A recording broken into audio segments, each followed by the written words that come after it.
the gravy, please. Rick and Bubba. Ooh, it brings me to my knees. Rick and Bubba. I can't start another. Rick and Bubba. Day without 'em, brother. Rick and Bubba. Ooh, there is no other. Welcome in. It's 6 minutes past the hour, and we thank you for being with us. 866-WE-BE-BIG is our number.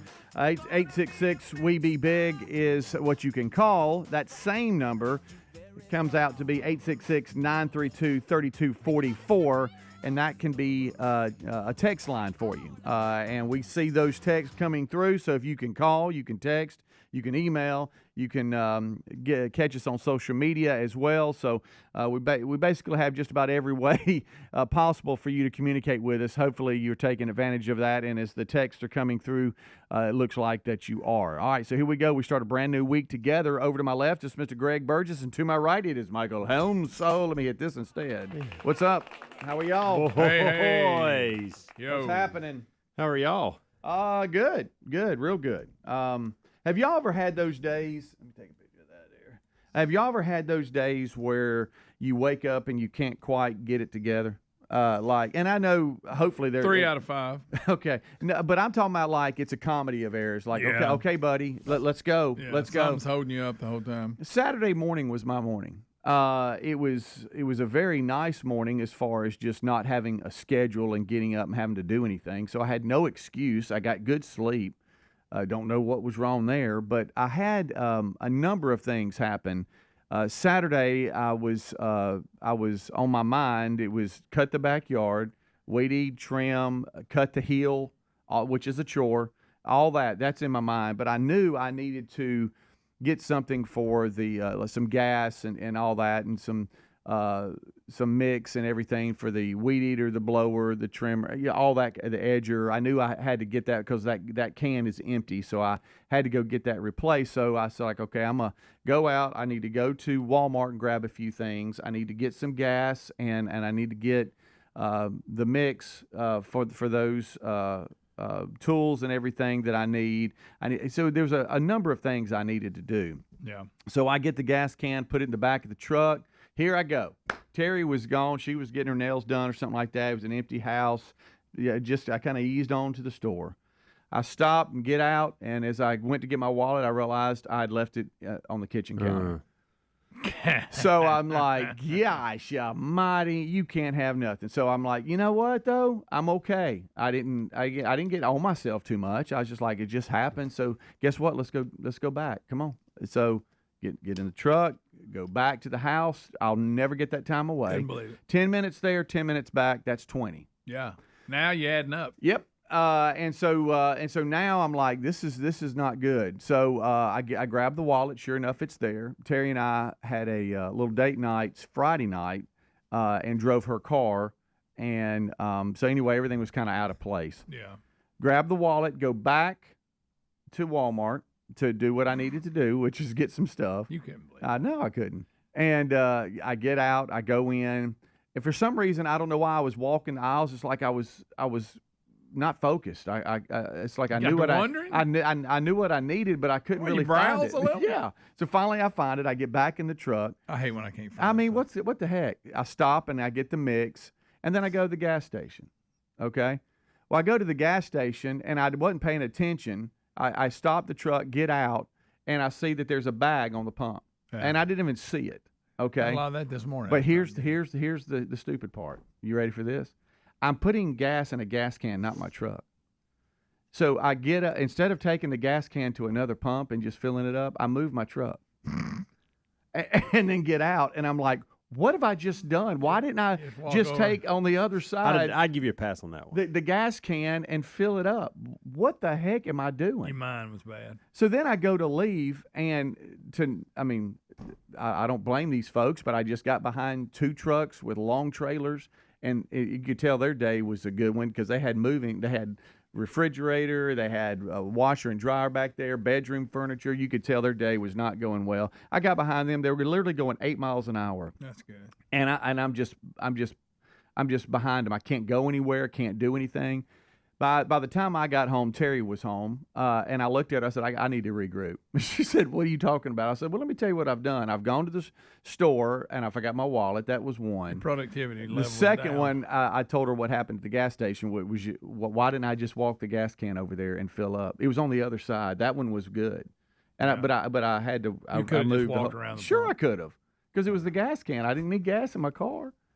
Good night. And so finally, around 10 o'clock, I finally sat there and I said, I just need a second. Yeah, that's what you had to do. So then I go, okay, I need just a second, and then I'm going to get in the car. Reboot. I mean, I'd get in the car. I'm going to get in the backyard, and I'm going to mow.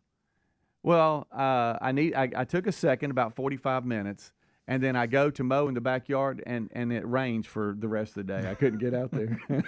So I go out and I put all that you did was for nothing. I put gas in the lawnmower. I fill up all the other stuff, the tools and all the stuff. The blower needed, and I'm like, okay, here we go. And I literally pulled it around, or about to pull it, and I'm like, You talking about a gully washer? I mean, and didn't stop.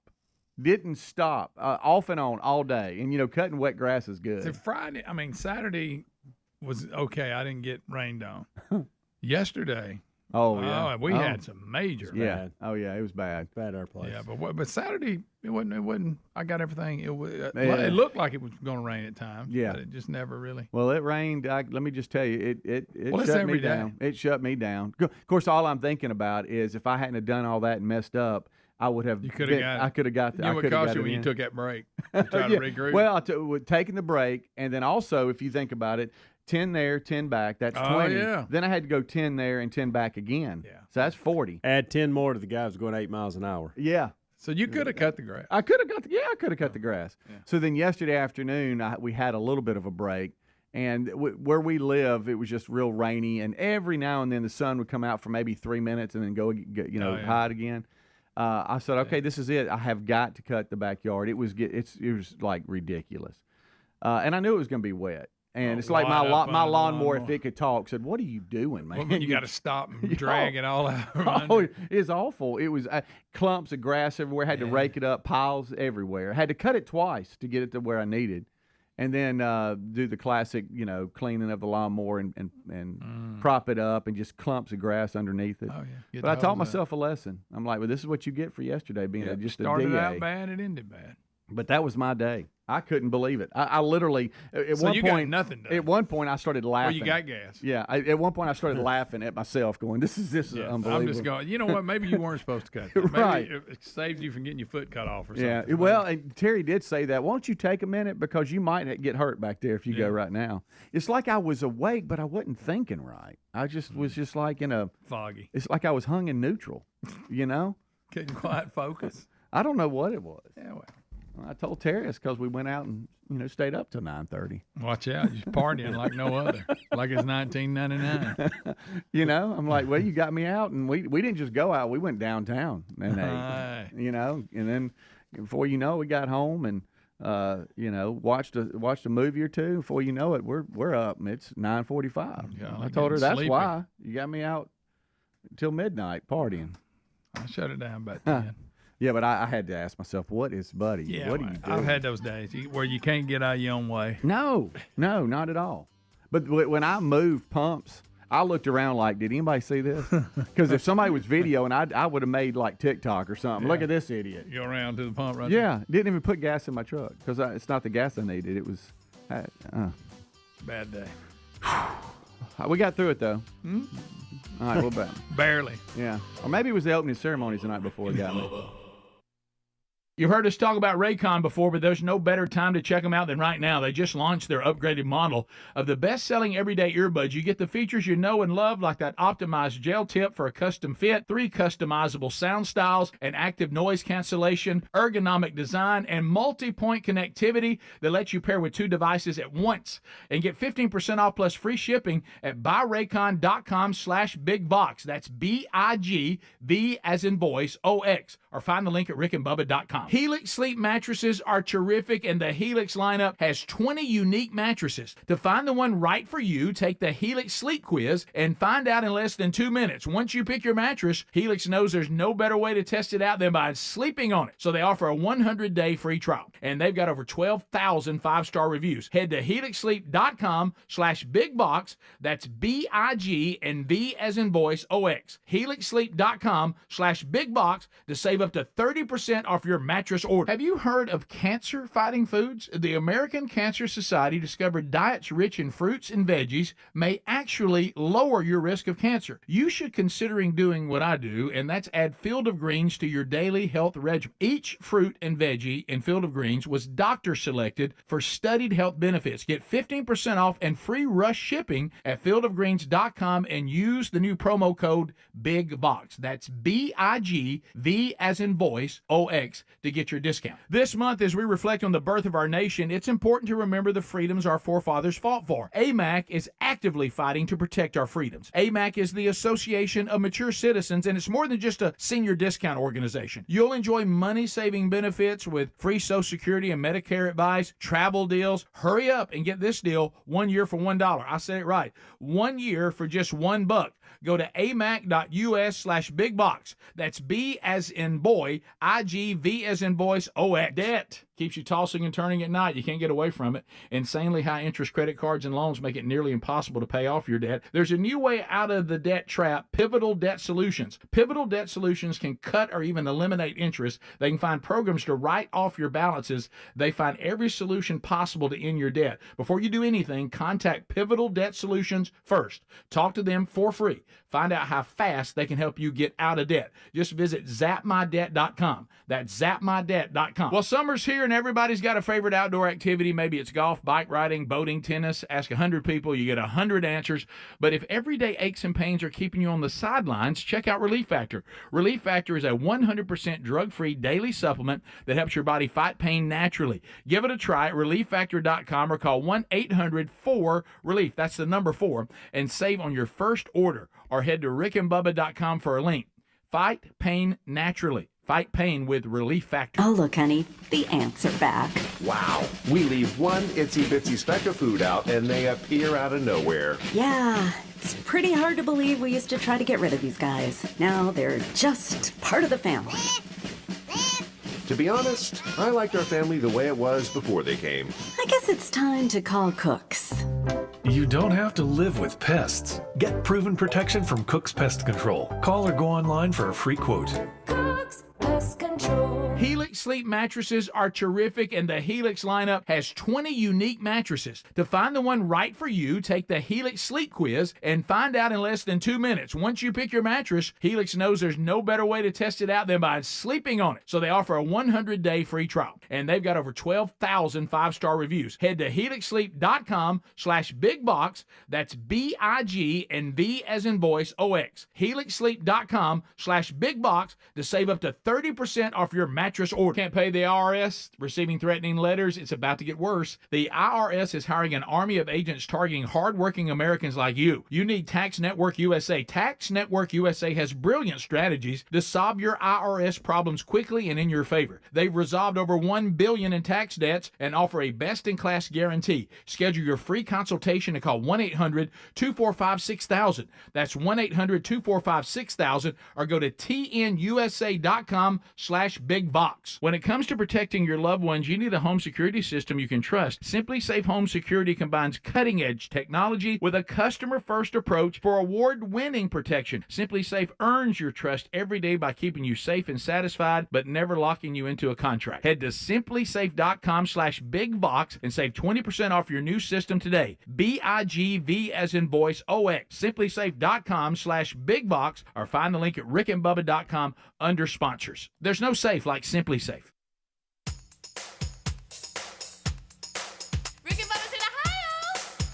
Rick and Bubba. Pass the gravy, please. Rick and Bubba. Ooh, it brings me to my knees. Rick and Bubba. I can't start another. All right, we're back 20 minutes past the hour. Thank you so much for tuning in to the Rick and Bubba Show. 866-WE-BE-BIG is our number. The Rick and Bubba show is off to another week. Here we go. We've started it. I see all of your texts coming in and also emails as well. And the Good Time Gang, we're live in studio. 866-WE-BE-BIG is what you call. That's 866-932-3244. You can also text that. So that was kind of my weekend. We also went out, as I said, Friday night, but we went to kind of I don't know. We go out to eat to nice places, but I'd heard about this one, and it was really nice. I mean, to the point where we didn't know how to act. You know what I'm saying? Like, you could tell it was a very proper, nice place, and, you valet your car and all that, because there's nowhere to park because it's downtown. So, you valet and you get out and you go in, and it was a nice night, but we started laughing about halfway through the meal. We're like, okay, what do we do here? I think we did a couple of things wrong as far as the ordering and how we do it, but we got through it. So that was kind of my weekend. 7 courses. How was y'all's weekend? Good. I unloaded 3,000 tennis balls on folks. Got good Got deal. it done. Good So deal. excited about that. I do have a question for y'all. When is the last time, and you may have never, passed out? Like, Passed out? passed out. Oh, gracious. Not from Closest- alcohol. No. The closest I came was that time Taylor choked me when he. Yeah. When I Okay. thought, All when right. I wouldn't tap out, so he assumed he wasn't doing it right because he said there's no way you wouldn't have tapped out. Yeah. So I held off until I. What'd it feel and it like? started going. Okay. Like my vision started doing this. You Yeah. slowly turn the TV Yeah. on. Yeah. And then Chandler kicked him and he let me go. I can't. I hate to have an answer to this because I'll pass out this afternoon. But up to this point, I can't remember ever. I don't. There was one time at OTM. Well, he's almost. asthmatic. Yeah, I that's true. have.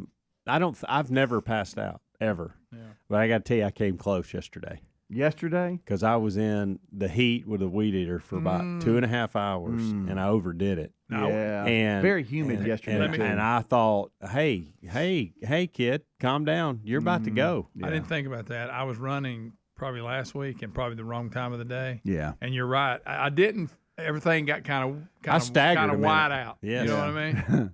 Yeah. And I know exactly what you're Amanda talking said, "Are about. you okay?" I said, "Well, I've never passed out, but I think I really know came close. I know the feeling you have. Like if I'd have kept going instead of just gather myself for a minute, I'd So I have had been to in stop. trouble. That's what I had to stop and be like, hang on. That was Yeah. me. That Well, was you, me. look, you piled out and your weed eater was laying on Yeah. top of you. Oh yeah.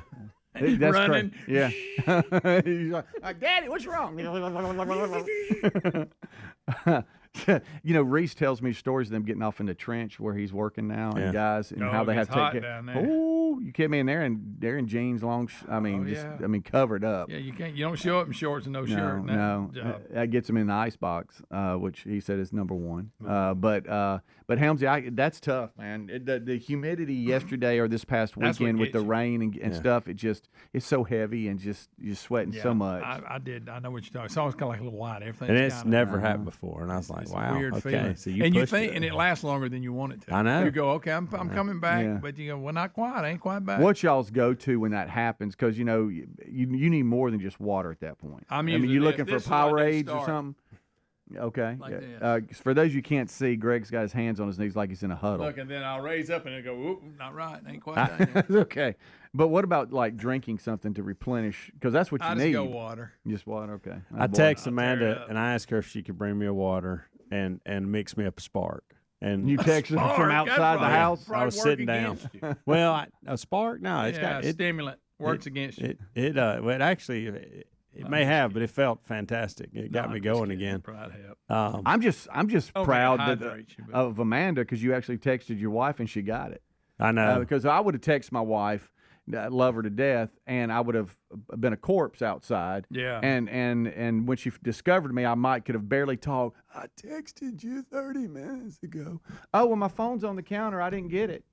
Are you okay? That's what happened. Yeah. I Oh, simply I'm sorry. said, The fact she got it is amazing. can you bring me some water and mix me a Spark? And ever so often, make sure you check on me because it's getting bad out here. I'm getting rough.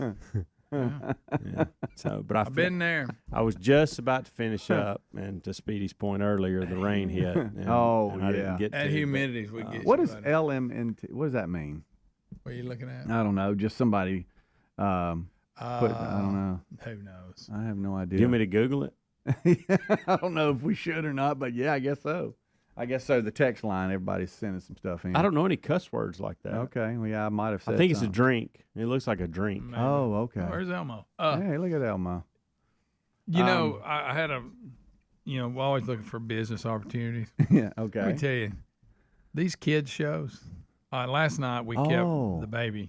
You talking youngest about granddaughter. Danny? Yeah. Oh. Because Pace was headed to Atlanta for Danny Joe live. Danny Go. I call it Danny Joe. I was wondering where that they was. Went to Atlanta live, and Chandler sent footage back, and you would have thought it was mania. Well, she also they posted. Are screaming. She also posted some stuff. Did she? And Guys, and let me just and tell listen, you, they wasn't cheap tickets at No. all. So these guys, they are raking it in. yes, and she said that she was hoarse. She was screaming. So Oh, loud. Chandler got caught up in it. Rick The, Burgess sitting down. Couple items.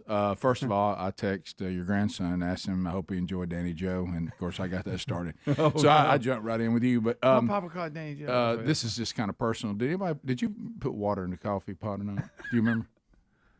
Because I Yeah. went in there and it's just sitting there, and there's nothing coming down. Now there's coffee in. Yeah, I put water. I just forgot to turn it on. You sure? Yeah. So Let's go okay. turn it on. So don't put water in it. No, do not put water in it. Okay, that's what I was wondering. Okay. So anyway, The overflow on the counter. I'm sorry, you can't see Rick on the Okay. camera. He's That's just fine. beside Greg. No, it's funny, and I waited. I was trying to wait for the break, but then that means I wouldn't have coffee. Make sure it starts. Yeah. But do whatever you do. In my mind, there's water in it, but don't add, because if I'm wrong about that, it's going to be. Well, that's what I'm worried If I'm wrong about. about none in it, it's What not gonna about be the fact bad. that it was hot when I went in there, like it was on? That just means the burner was on, and Well, no, you hit the the wrong burner button turns then. the. Then Does it? Yeah, Yeah, the you're burner right. turns It the does. water on. I'm afraid ain't no water in it. Let me go in there next break. Okay, But Rick, there you go. You don't have your coffee. that's okay. It's all right. So, Greg, let me get this right. There's potential for there to be you made coffee but didn't put water in there? Possibly, I think, but that's usually that it doesn't seem like normal. possible. But It- I don't it know. is. That, but But- you but don't hey, want to put it in I've there. got, I've got a full you big don't. thing of water in case it's not in there, but I ain't put it in there. No, So you I'll come go- look at I'll it. go Yeah, look at it. not Okay. counting. Well, we have a flood in there. Yeah, All I well, had to do was wait 2 more minutes. That's I it. don't know. But you know Okay. what? Now a minute and a half. Because I always rinse the pot out, fill it up, and dump it in there. But now in my mind, I'm going, did I? No, I can't be that person that puts too much Or water did in I it because just rinse the the mess pot? the mess that causes. Oh, man. I Yeah. can't. I can't do that. No. So Danny Joe was mania. Oh, Danny Go brought the house down. I saw Pace dressed Oh, and ready to hey, go. fired. Yeah, Danny Go's got that flight hat, and she said every kid in there had one on. Oh, you got to have a flight. I appreciate her effort going all the way to Atlanta for it. I was Oh, like, surely yeah. this is local. I did. No. I thought it was Birmingham, maybe. Yeah. Danny Go. But I did. I said, please tell Pace that Uncle Rick hopes he enjoys Danny Joe, and I did that just for you. Yeah, he gets mad when I All call right, it Danny all right, Go. so I clipped. Until he reversed psychology on me and goes, yeah, it's Danny Go. So she put a link directly to Danny, Danny Go, whatever, and so yeah. I clicked on him. Hey, let me just clap to Danny. Danny's Hey, buddy, you- knocking hey, it out of the you park. figured it You know, out. Blippy was big for a while when Ellis was younger. Yeah. Of course, he's moved on to Mario, whatever how you say it. And but Pace and even the baby, she likes it too. Yeah. They didn't think she could handle it. No, okay, well, that's smart. So, you want to enjoy we- it, you know. Yeah. Yeah. But no, I watched looked at some of his social media and the videos and stuff. I'm like, this one, they get it. They know Just what off they the need videos, to do. and then they got They this know- live tour. Oh my goodness! And they don't do like some of them. Like Blippy would have a live show, and it may not be Blippy. It may be somebody dressed like Blippy. Yeah. But now Danny Go, you're getting the real thing. Hey, man. Danny Go's got it going on. Yeah. Hey, congratulations, Danny Go. you have figured it out, Look, my friend. Your friends would make fun of us and all, but if we just come up with them goofy Oh, kid shows. hey, I'll Bubba, get- ooh, yeah, picture us three. Hey, I all- could definitely see picture that us one right three there. I'm dressed pointing to up. Helmsy. He could jump around like that in a second. Listen, I'm looking at his stuff now. I'm impressed. What Yeah. about Danny Go? One of them's name's Bearhead, and he's got a regular body but a stuffed animal bear head, and that's what he goes by, Bearhead. Oh, me. All right, we'll take a break. A lot of tune-in texts. Wow, what's going on with that? Hey, happy Monday to you, right? All right, we'll take a break. We'll come right back. 29 minutes past the hour. You're listening and watching the Kickoff Hour on the Rick and Bubba Show. Rick and Bubba, Rick and Bubba.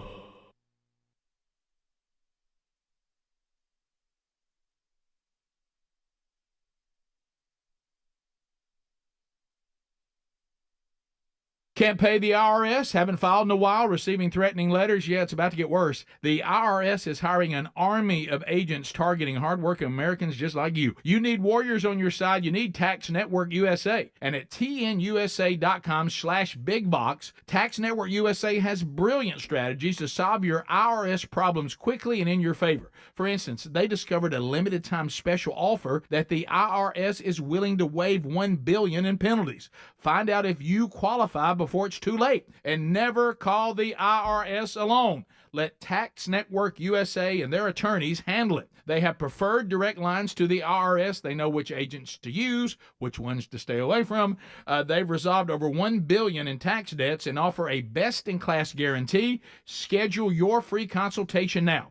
1-800-245-6000 or go to tnusa.com/bigbox. BIGV as in voice, OX. Oh, look, honey, the ants are back.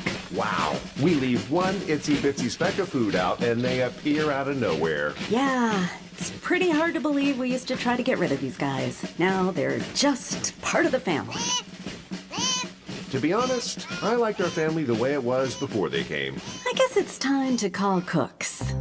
You don't have to live with pests. Get proven protection from Cook's Pest Control. Call or go online for a free quote. Cook's Pest Control. You asked, and the folks at MyPillow have listened. They're finally bringing you their most requested offer. Get the queen-size premium MyPillow for only $19.98. MyPillows are made with a patented adjustable feel that will work for your needs regardless of sleep position. They help keep your neck aligned. That's not all. Get their 6-piece kitchen towel set and famous MyPillow bed sheets for as low as $25. Go to MyPillow.com/bigbox. That's BIGV as in voice, OX. Use the code BIGBOX at rickandbubba.com. Debt, keeps you tossing and turning at night. You can't get away from it, but the truth is the system is designed to trap you in debt. Insanely high interest credit cards and loans make it nearly impossible to pay off your debt. There's a new way out of the debt trap, Pivotal Debt Solutions. Pivotal Debt Solutions isn't like the old school debt relief companies that string your debt out for years. They have new aggressive strategies that can end your debt faster and easier than you thought possible. Pivotal Debt Solutions can cut or even eliminate interest. They find programs to write off your balances so you owe less. Pivotal Debt Solutions can stop those threatening phone calls without bankruptcy and without a loan. The bottom line, they find every solution possible to end your debt permanently. Before you do anything, contact Pivotal Debt Solutions first. Talk to them for free. Find out how fast they can help you get out of debt. Just visit zapmydebt.com. That's zapmydebt.com, zapmydebt.com, or rickandbubba.com under the sponsors button. Well, summer's here, and everybody's got a favorite outdoor activity. It might be golf, bike riding, boating, bird watching, tennis. Ask 100 people, you get 100 answers. If everyday aches and pains are keeping you on the sidelines, I have one answer, Relief Factor. Relief Factor is a 100% drug-free daily supplement that helps your body fight pain naturally. Developed by doctors, Relief Factor uses a unique formula of natural ingredients. It doesn't just mask pain. It helps reduce or even eliminate it. Wherever you are, and if you're hurting in your back or your neck or your joints or your muscles, in 3 weeks or less, you'll start to feel the difference all day, every day. So whatever you do, whether it's swimming, pickleball, hanging out in the garden, Relief Factor can help you feel good again and let you enjoy all your favorite outdoor activities all summer long. Give it a try by going to relieffactor.com, or you can call 1-800-4RELIEF. That's the number 4, and save on your first order, or head to rickandbubba.com for a link. Fight pain naturally with Relief Factor. Do it today. Debt, keeps you tossing and turning at night. You can't get away from it, but the truth is the system is designed to trap you in debt. Insanely high interest credit cards and loans make it nearly impossible to pay off your debt. There's a new way out of the debt trap, Pivotal Debt Solutions. Pivotal Debt Solutions isn't like the old school debt relief companies that string your debt out for years. They have new aggressive strategies that can end your debt faster and easier than you thought possible. Pivotal Debt Solutions can cut or even eliminate interest. They find programs to write off your balances so you owe less. Pivotal Debt Solutions can stop those threatening phone calls without bankruptcy and without a loan. The bottom line, they find every solution possible to end your debt permanently. Before you do anything, contact Pivotal Debt Solutions first. Talk to them for free. Find out how fast they can help you get out of debt. Just visit zapmydebt.com. That's zapmydebt.com, zapmydebt.com, or rickandbubba.com under the sponsors button.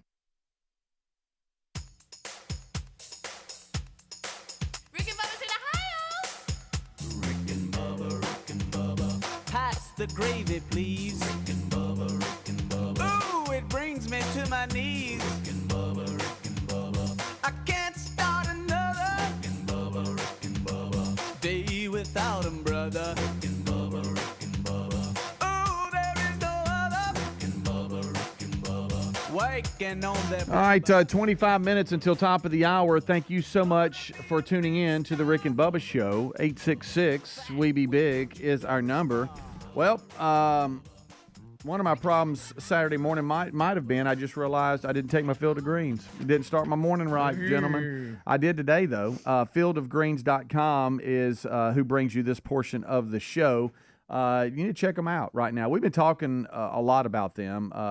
Being better health today. And look, when it matters the most, take Field of Greens. That's why we encourage you to do that, because we are as well, and it's helping us. This product is unlike any fruit and vegetable or green product out there in the market. It's not watered down extracts like you'll find in most of the commonly known products. Field of Greens is an organic superfood. So check them out right now at fieldofgreens.com and use promo code BIGVOX.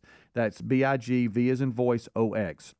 Fieldofgreens.com /BigVox, or actually, I'm sorry, fieldofgreens.com and promo code BigVox, no slash there. And as a fan of the show, you're going to get 15% off plus free rush shipping. So check them out, fieldofgreens.com with promo code BigVox, BIGV as in voice, OX. Say 15%, get that free rush shipping today at fieldofgreens.com, or you can always find a link at rickandbubba.com under the sponsors button. All right, so as we roll on back, I know opening ceremonies and all that is a big topic, and I don't want to steal that topic from the main show. Because let me ask you this then: did you allow it to ruin the Olympics themselves? No, because I'll tell you this: because you got people calling to boycott the whole thing. Unless there's been some outspoken, far left athlete that's pushing certain agendas and all this kind of stuff. It's not the athlete's fault, so all their training for 4 years or more really depends on how many Olympics. And I know you have in between the Olympics, you have all these world competitions. Yeah. So, it's just a constant grind. And so I'm not going to fault them for something that the organizers put together. But, I tried not to be too surprised. Now, I didn't see it. I didn't see a lot of it live. I didn't either. The only thing I saw, because I know they replayed some of the stuff Friday night, but if you wanted to catch it live, just because of the time difference, it's really more of mid-afternoon or right after lunch, when you catch it live. I did see it was raining and they were all in boats, but the wakes and the weather was so bad, they were getting thrown around a little bit. I saw that, Helmsy. Then I saw a few performances where people were lip singing and syncing and all that kind of stuff, where you could tell they weren't live, but they had performed songs and different things, and I didn't really see a whole lot of it. And then I started getting text messages, oh my gosh, have y'all seen this? And so I started looking it up online. I'm like, oh my gracious. A lot of just really dark, it's pretty rough. Demonic, just filthy stuff. It was just weird. There's a weird little element out there. Yeah. Take all that out of it, and that was disappointing to see, of course. Yeah. But it gave me a headache, some of it, just watching. Yeah. So but I did try to. I watched a little bit of the tennis yesterday, but I haven't watched a ton of the actual sporting events. Yeah, I flipped around all the NBC affiliates in the family. You got NBC, USA. Peacock, CNBC and all that kind of stuff, or the Peacock app or whatever. But I tell you what, I did see both men and women a couple of games, and they fly by. Is this Rugby 7? Oh, the rough people. Hey, my gracious I watched alive! This one woman you talking about entertaining? Over everybody. That's me. I saw the same girl. God. You talking about entertaining, and I had no idea Fiji was so good. Apparently, they're good I at didn't rugby. know there was women rugby. I didn't either. You got Rugby 15 and Rugby 7. This was Rugby 7, where and Rick said it. What best. does that mean? It's like there's just not as many people. It's only seven on each. Okay. And so it looks like the triple option out there. I mean, you got, and they're cutting through and trying to find lanes. That one was just bulldozing. Man, she was running over people. People had no chance. That's fun to watch. Yeah. I saw this cross country I mean, it's no equestrian. WNBA, but it's good. Yeah, and I don't know if I'm saying it right. They were cross country and they were jumping stuff, and they were on horses. Saw that. Yeah, saw that. They were going through the park and through water and I was going to saw a wreck there. Yeah. Helmsy, I saw a little bit of the men's basketball team. Okay, yeah, I watched a little bit of that just too. a little bit. Yeah, I forgot about that. And boy, they looked dominating. And Kevin Durant couldn't miss. He was unbelievable. So Flavor Flav and Snoop Dogg have been hired at times to go like sit with families. Okay, I was wondering. Snoop Dogg was talking about some family, and I didn't know what he was talking about. And I did say, you know what else I saw? And I don't see how the water polo. Okay. Those are guys. Some of the most physically fit people. I mean, it's boring to watch. Yeah, but you're right. I mean, they're considered some of the most physically. It's a little boring to people. watch, but I couldn't stop watching it. And I know I don't know the position names, but what I would call the center.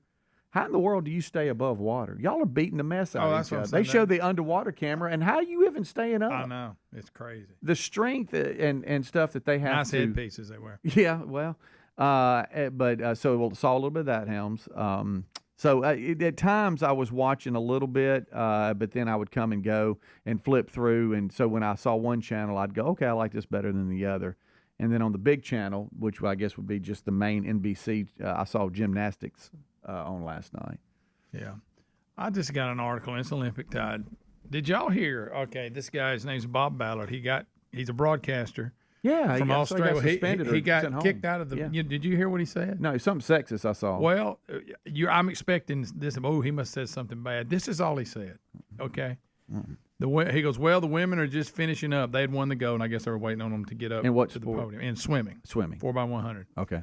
He said the women are just finishing up. You know what women are like, hanging around doing their makeup. That's all he said? That's all he said. Well, that's it. So he gave a fact and sent home. How do you get sent home? Sent home. This is, and you got people. This is one tweet from. I don't know. Like I say, I don't know why we just grab random people. Yeah. And said Bob Ballard, hang your head in shame and get off the broadcast. This back to the 1930s. It said he used a sexist slur as Aussie women rightly. How do you use a sexist slur?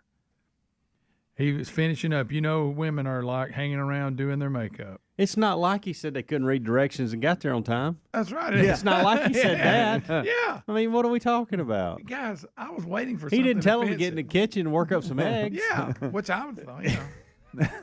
I mean, that's what's in. I saw the headline. I didn't read. Somebody needs to iron the men's teams. I didn't read what he said. Nobody said that. Nobody said that. What in the world? And so we live in a world where this man is removed We're from weak, the broadcast. man. We're weak. He is removed for that. Yeah. Wow. He was being funny, cracking a joke. He'll Everybody be removed for that, but then they'll do it. Up. They'll do an open ceremony like they did. But yeah, he'll be removed for that.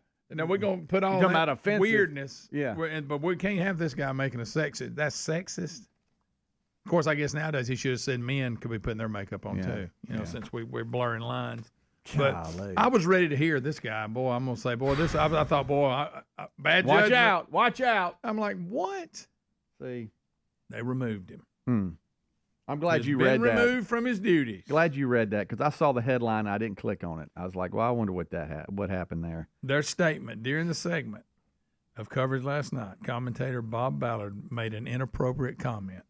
The television network said in a statement to the Independent, to that end, he has been removed from our commentary roster with immediate effect. Golly. For that. Sent home. That's what's wrong with the world. People need to lighten up. When we could poke fun and stereotypes and have a little fun with it, I mean, this is ridiculous. Well, and I'm not, honestly, and this is, I need people to hear me out on this. I'm not really that been out of shape about the opening ceremonies. What do you expect them to do? Like, that's who they are. That's what they want to do. Yeah. And it's really, scary, though, you think. But in a moment like that, this is what we've chosen. But you know what's funny, though, Greg, is they're making fun of something, mocking something that they say is not even real. Yeah. You know, I don't get in the habit of making fun of things or mocking things that are not real. So evidently they believe something's going on or they wouldn't have mocked. Again, and like we said, of course they're coming out saying it's not a Christian thing. It's just some Greek thing from way back when. Yeah, well, and all that's this about, stuff. they're full of crap. Yeah. I've even heard Leonardo da Vinci was gay or bi. What's that? And Has well, no, nothing to do with I I listen. see Hey what guys, you're I'm saying. not saying No, it, no, no, okay. I know. So, but what I'm telling you is they're out there saying things like he was gay, he was homosexual, he was bi, and his depiction of that was actually meant the way that they were doing it in artistic form. Well, I saw an interview with the actual guy that put the whole thing together, and he said he wanted to be inclusive to everybody and let everybody know everybody's accepted. Oh yeah, they had some all that spokesman for crap. the LMNOP in France, and he said they wasn't It enough. did He go wanted to far be more. enough. Yeah. See, My that's just thing is, ridiculous, man. I just don't understand why you're doing it. It's about sports. That's Why don't what we I'm do saying. something that's something to do Listen, with sports? it doesn't surprise me that France, especially France, would do this. What surprises me is we're doing it when it's supposed to be about sports. Yeah, and you got a chance to put on because in the past we Talking saw about when some the really athlete used to be them. outstanding, Yeah. outstanding opening ceremonies and closing. Remember Yes. some of the stuff real creative and all geared towards sports. Sports. Oh yeah. Yeah. Oh, you talking about the good old days when the athlete was the main focus? Yeah, but this here, I don't. And then that weird galloping, weird horse, and just Oh yeah. bizarre. Oh yeah. We had metal bands on the balcony. I mean, Yeah. I don't even know that was part of the demonic about that side of thing it. It holding- was just weird. That thing holding her head, singing. Yes, you had a beheaded person. You had Opera singer. don't forget the naked guy, the blue naked Yeah, guy. old blue naked. Mm-hmm. See, there's All so that many was just things to point at strange. in that. I don't know what a weird. Well, bunch if of- you notice though, I mean they pick what they're going to mock. Oh, if yeah. you notice, Islam, they're look not. out. Oh yeah, I mean they're not mocking any of that. They're not mocking Buddha or Hinduism or anything Which goes like to that. my point. We You mock know. things that are a threat. Yeah. Mm. Well, they just basically, somebody's trying to be artsy and throw it. Like I say, hey, how many bearded women you need in it? I mean, You my know? goodness. Well, What's that got to do with the Olympics anyway? No, I- nothing. I'm, That's what I don't. what I- but I'm- or France. Do something. Yeah. Whatever. But the big fat chick with a funny headpiece on. I mean, what is that? Yeah, and old The headless Blue. singing person scared me a little bit. I'll be honest. Yeah. Oh yeah. Did y'all see? And I don't know if it's part of the ceremony, but I saw highlights. Now this was cool. Those people run through the streets on top of their big rings, the Olympic rings, and they're running on top of them, rolling through the street. I mean, they're huge, and they're on top. Like a hamster wheel. Yes, just like it. Well, we'll break all this down more when the main show starts, so be looking for that. Thank y'all so much for hanging out with us. One more segment left. We'll go to break and be right back. It's the kickoff hour on the Rick and Bubba Show. Rick and Bubba, Rick and Bubba.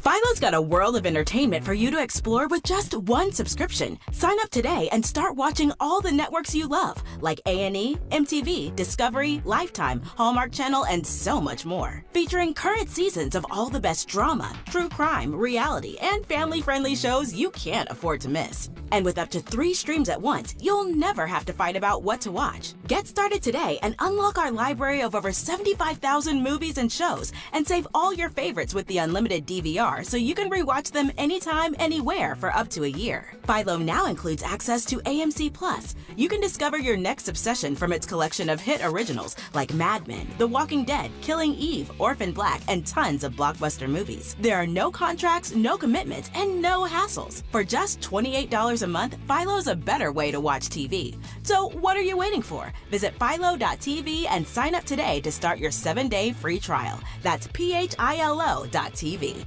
It's common knowledge that after age 30, our metabolism changes. We have less energy and gain weight easier. There's a way to feel better, not in years or months, but sometimes in just days. I'm Chuck Norris. I tried everything. Working with a team of health experts, we came up with Morning Kick. Morning Kick is a revolutionary new formula that combines all my favorite supplements into one daily drink. Morning Kick has probiotics to help you lose weight, prebiotics for digestion, superfoods for muscles and joints, and powerful anti-aging supplements. It'll help you feel youthful, energized, and helps manage stress. I look and feel better than I have in years. Go to roundhouseprovisions.com, use code EXTRA or text EXTRA to 511-511 and claim 40% off.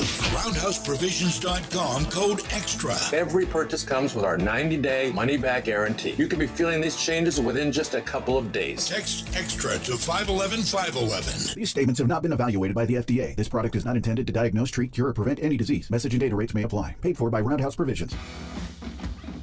When you've got real work to do, Metal Supermarkets will help you get it done fast.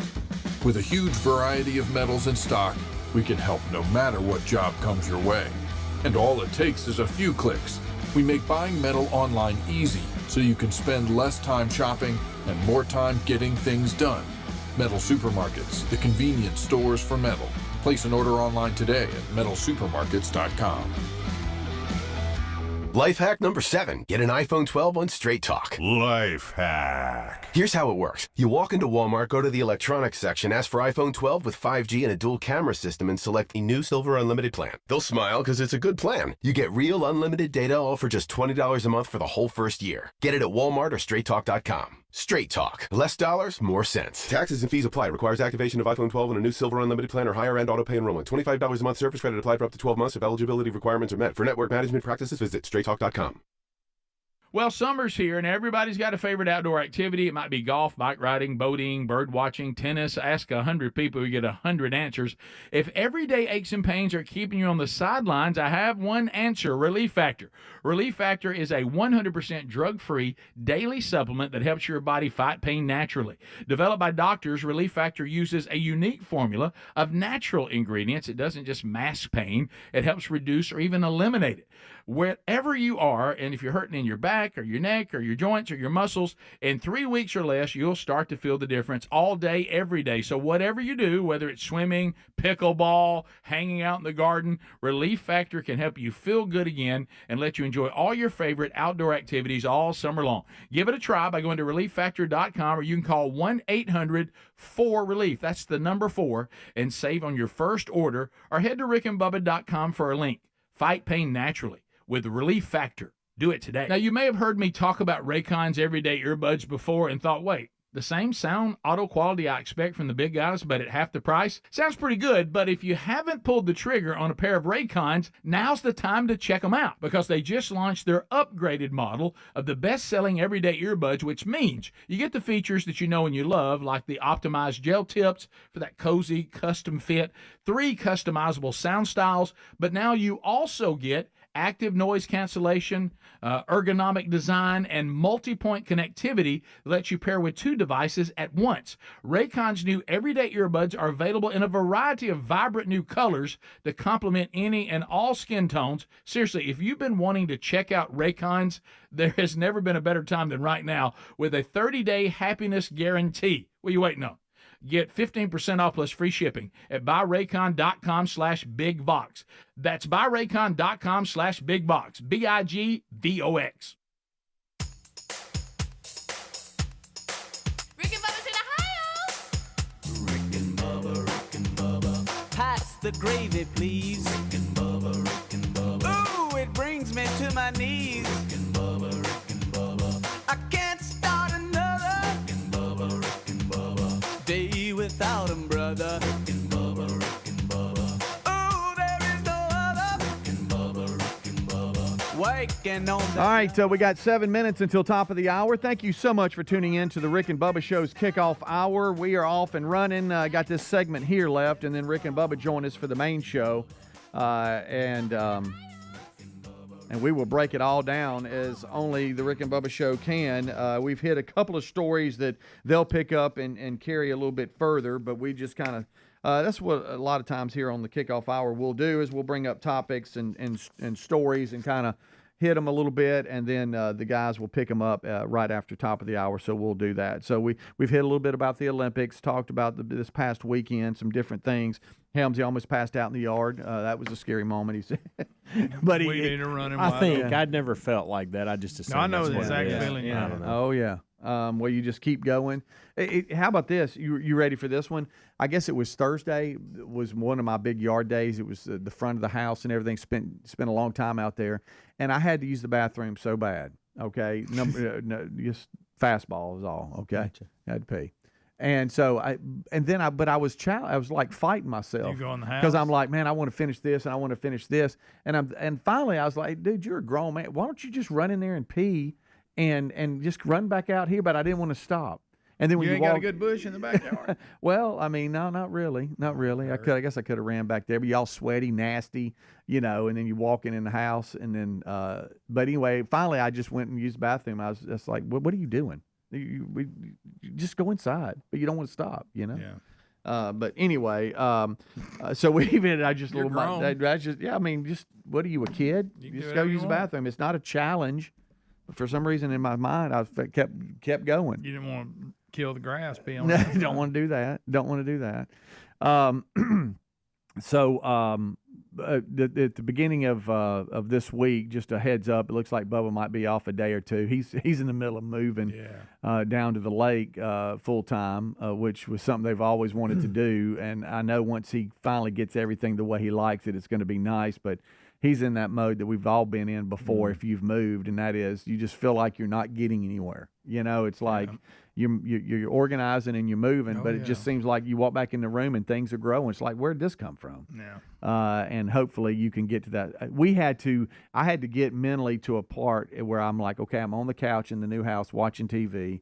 I've got to get there. If I can just get there. Yes. But it's tough. It's tough. So there might be a day or two where he Moving's might not terrible. be here. Oh, it's awful. You Right. kidding? There's nothing good about it. For some reason I went high pitch on you. But did. it's absolutely awful. It really is. It's one of those things that what's the saying? Something about 5 and 15. I've heard this. Move within every 5 years, and if you've been somewhere 15, don't even think about it. Yeah, I've seen that up close. I've noticed. I even talked to Terry about it because I think in September we'll be here at this place 5 years. Can you believe that? No, And I remember y'all moving. Yeah, I told Terry. I said I noticed that clutter is growing. I said we need another purge. We're battling that right now, moving stuff out and getting rid of doing a lot of that, a lot of it. Yeah. Wow, you can accumulate a lot of stuff. Yeah, we had doing a lot of culling. We had a storage unit for a while because when you have multiple college kids, you've always got rotating furniture, and hey, we don't have an apartment, we do, or whatever. JC is going back for his senior year at UAH, and so once this year is done, I know we'll be again in that problem. The garage has kind of been our storage unit, but my main goal was do not get another storage unit. We need to purge versus going to get another storage unit. You got a couple? Yeah. Yeah, but some of that's because you inherited some furniture. But I want them. I don't want any. Yeah. Well, at least you're not like your brother and have a half empty one. Yeah. Ours has been a little battle at the house over because Braden going to Wallace and living in a dorm. And my battle has been Amanda keeps buying new stuff for him. And I'm like, give him our current stuff and let's buy us new stuff. Yeah, that's true. And she thinks that I'm like wrong for that. No, he's got he needs this. Braden doesn't care. No. He needs a shower, a bed, just one blanket. He really doesn't need full-blown covers. We'll do that, but he don't care. Give him a box That's fan. just extra. Give him an Xbox, and I think he's going to be pretty happy. Like, that's it. What do you think about getting this for the dorm room? No, like let's get us that. They don't care about anything and let's on walls. send that down there. That's kind of we thrown together downstairs. Let's send that to the dorm. Let's do that. Well, you're just not being right on this thing. It's not nice. And I'm like, what do you mean it's not you're nice? Right. They don't care. Yeah. Just give them old. You get They Cheryl don't. side of the road. Now I get if it was Carolina Maddie. I get that. That's different. Yeah. But Braden does not care. No. Braden's like, Dad, I don't want to take y'all's stuff. And I'm like, don't worry, we'll get new. It's funny because some of the stuff JC's using at college, it's been through. I bet you if you added up the years, it's on year 9 of being in college. Because it stayed with Tyler all the way through. Master's and his doctorate. Oh yeah, if that furniture could talk, just hang on, buddy. You got one more year. one more year, and we set you out by like, the road. like a little side table or a little desk that they've all used. But I know she wants to do it nice for him, and I do too. I want it to be good for him. But what do you really want to put a new piece of furniture in a dorm with a 19-year-old kid? That doesn't make a whole lot of sense to me. Like, that doesn't add up. Like, what are we doing? Because it's not coming back. It's going to a dumpster when it's over. I know. They're going to destroy it. I don't know. The girls might It inherit. graduates, like you say, and then it's done. Yeah, the girls might inherit some of the stuff that he's got. No, you think the girls are gonna get? Well, that? I'm just saying if it's like maybe a coffee table or something. I know. You think the girls are gonna get some of Braden's stuff? Yeah. No, Maybe it's just they're gonna get brand new. No, oh, absolutely. Hey, I'll make sure of That's that. different. You're right, because It I've is, got all take boys. care of the girls. I've got all boys. What do I know? They got to have new. We get Rick and Bubba, Rick and Bubba.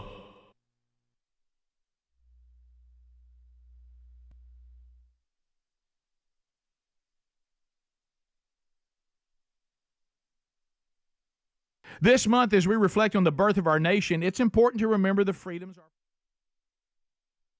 Afternoon, we were on fish so much. I got second place big fish, and you know what? I'm just hanging up. I don't even want to He hear. hung I'll up just on say me, it. Kurt.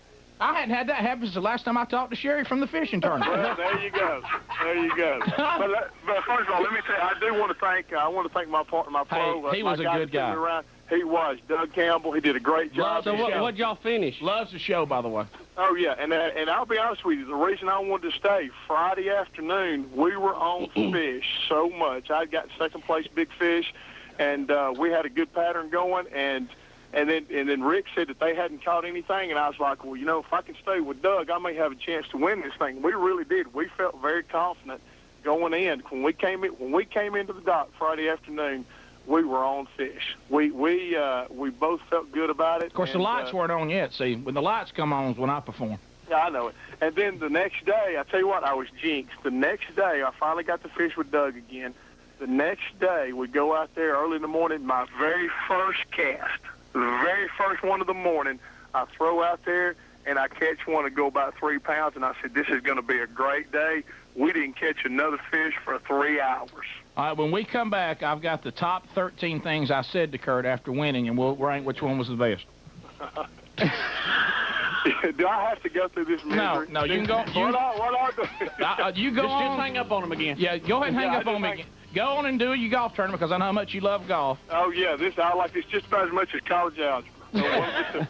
Well, Kurt, really, I think the only thing that's going to help break this this spell Rick has over you is to maybe put some plows on your tractor and come on down the farm. And Kurt, no pressure. Win, play, show. We won. The show won this tournament that you're playing in today last year. So no pressure. We're still honing you. We're following you around. Well, I tell you what, you can go ahead and mark this one down. I won't win this one. I mean, I definitely won't stand a chance. Well, Hey, I just hope you don't hurt anybody. Yeah, really. Hey, Kurt, look, be nice. All right, we got to go. All right, see you, boy. Rick and Bubba, Rick and Bubba. Sad note, Kurt Jarvis just called Speedy, and you heard it, Bubba, and now wants me to see who can fly a plane better. All right, now this is hitting sad now. He challenged you to a flying a 727. This is something. He's a pilot for Delta. Come on, this is getting out of hand now. Yeah, that's... Bubba, I will say this. Troy Jens on anglingalabama.com, he is now documenting the trip with that he and I won the tournament. Yes, Rick, I got an email of the article that is up there, and it... puts it all together, talks about the competition, and the fact that even though you don't get to fish much, the quote from him is, "You look like a pro." Well, when I put that 3.5 pounder in there that was a key fish, is that what you're talking about? Yes. Bubba, I'm going to tell you, let me give Troy Jens props. We're on the way to weigh in, 30 minutes to weigh in, and we need a big fish to beat Kurt and Greg Stewart, my former roommate at Troy State, who I also owned, and those of you at Coach might want to bring that up today. He catches in 2 casts. He said, let me try this one more spot. I mean, we can see the dock, okay? Right. He said, I got one more little spot. And we get there. David Gullidge, by the way, who played Jacksonville State in all those years of many, many wins, and now with Coca-Cola, was fish. He said, man, somebody's already on my spot.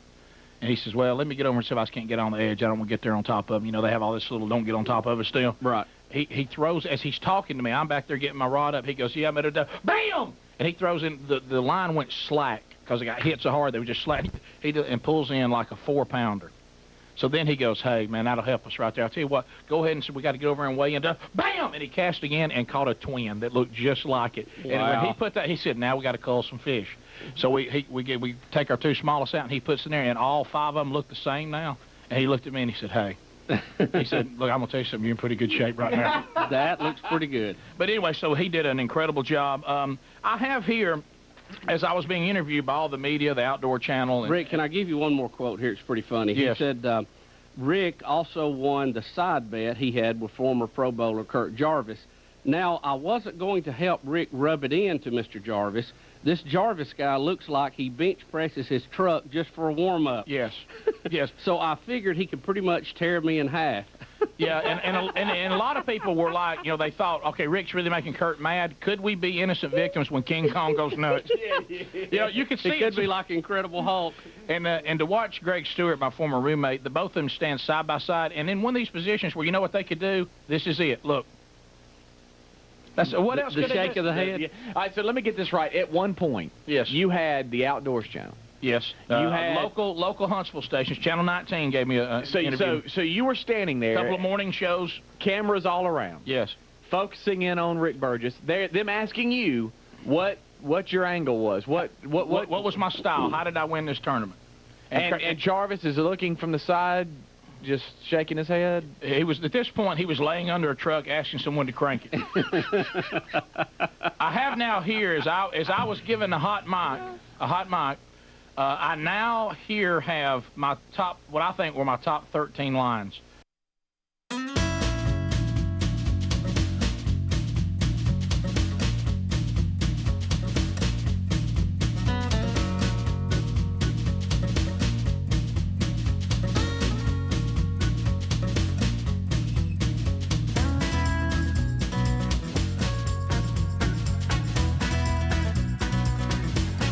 Six minutes now past the hour. Thank you for being with us as a brand new hour has begun on a brand new day, on a brand new week. And we are thankful that you are with us. This hour starts with the national anthem.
Seven and a half minutes now past the hour. A brand new hour has begun, and we are thankful that you are here.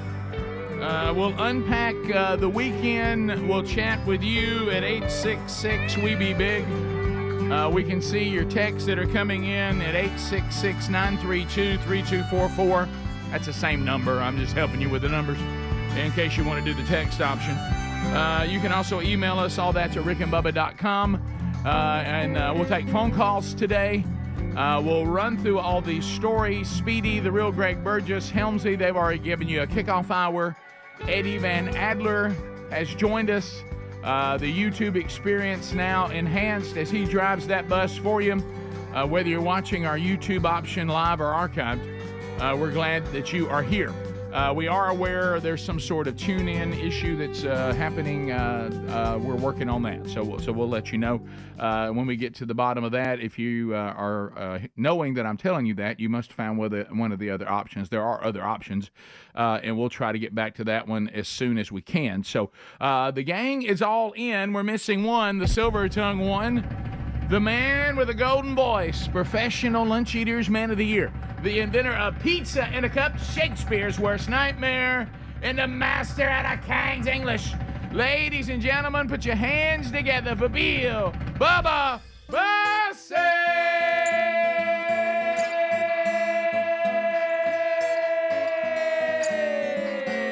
Howdy, Bubba. How about it, Rick Burgess? Friends, neighbors, associates everywhere. What a mess. What a mess. Come on in. Come on in.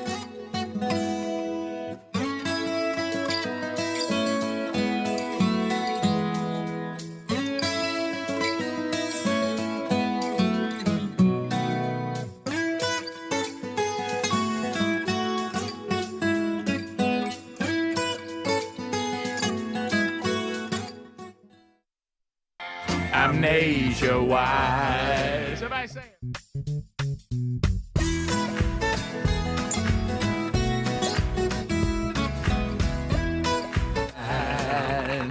Nationwide. Bubba, how do? Well, Rick, thanks for asking. Yes. It's been a challenging few weeks trying to get ready to move. It's going to kind of peak this week. Hey. And, I'll probably be out a day, maybe two. Don't know.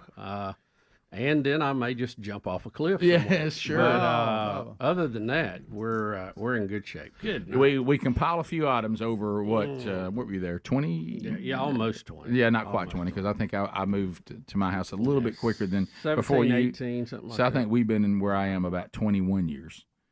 So yeah, you accumulate lots and lots and lots and lots and lots and lots of stuff. And it's it's complicated trying to get it moved, and I'm not quite as spry as I used to be on moving, lifting, and especially carrying things down steps on bad knees.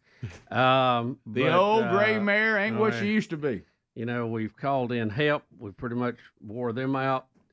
Sure. So but this is kind of the pinnacle this week. So we'll see how it all plays out. as we were texting over the weekend, the pact that we all made that we don't have to help each other move. Yeah, y'all ought to be happy. About that. Yeah. And Greg and I've got not near the job moving Mom on Wednesday as well, and been preparing for that, but that's just a little so apartment. It's a week of moving. It's a week of moving. Yeah. We actually, what you're going through now is whatever we went through with Mom and Dad when they had lived at their house 35 years. And you've already described the same thing. You start out all, well, I want to keep this, and before you know it, you're throwing it in the big dumpster outside your house. Oh, yeah. You don't even care. And we've had this weather system in place for the past 3 weeks. Yeah.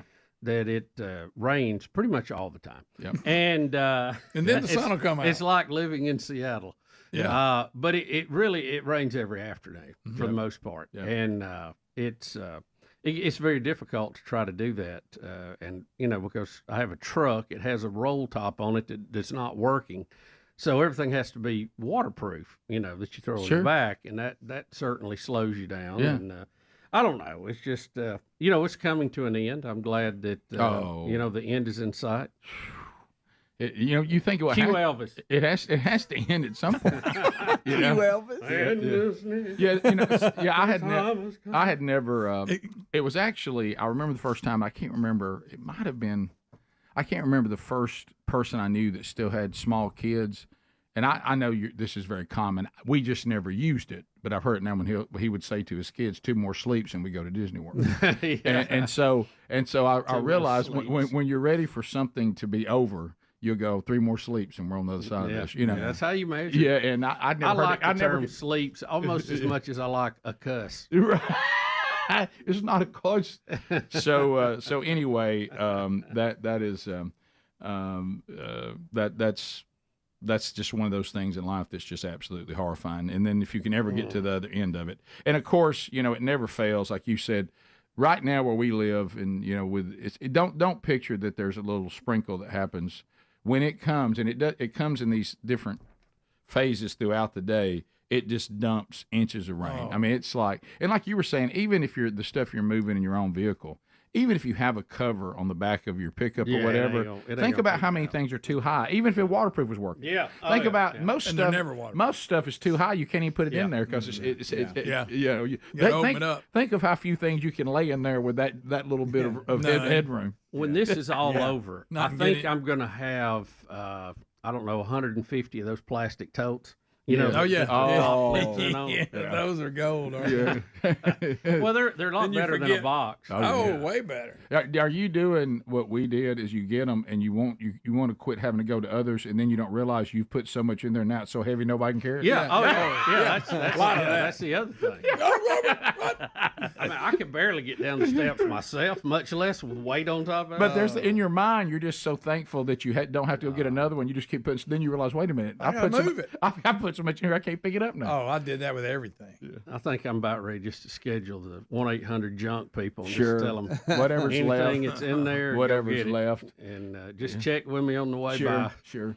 We It's almost like it multiplies as you Yeah. think you're getting ahead, and all of a that's- sudden you go, "Well, look at this room." Speedy was You just know? talking about that. I mean, you clean the room up, you see the floor. Oh yeah. And then somebody opens a cabinet, And you're like, or "Good something, you know. man." Look at all You're like, that. "Where'd this What come in from?" the- It really What is. the- It really is amazing, and What the- I'm guilty of it too. That you don't realize how many times that you just want to say, if I can't see it, I'm not going to worry about it. Mm-hmm. And now when you're moving, you're going to all the places you put it where you couldn't see it, Right. and you forgot that thing's full of stuff. Yeah. Oh, yeah. yeah. And, But now taking the big stuff out, because the big stuff you have to go from room to room to get the big heavy stuff- stuff out. That's the easy That's part. the easy part. But we actually got to a method where we're going, okay, we're not leaving this room until we back out of it and can close the door. Because if you piddle and then go to another room and piddle, and then another room and piddle, you never really get anything done. So finally, we were like, all right, we're focusing on this room and then backing out of it. And then have a bunch of stuff stored in the attic. Oh, the attic. You always Boo. forget about that. Boo to the attic. And the attic is only accessible, say, from about 4 in the morning to about 7. You're right, because it's so hot. Yeah, he can't breathe. And don't forget about that guest room. If you have one closet, you wouldn't believe the things you put in there. Oh, wow. You wouldn't believe what you put Pack in it in there. Pack it. We'll be right back. Rick and Bubba, Rick and Bubba.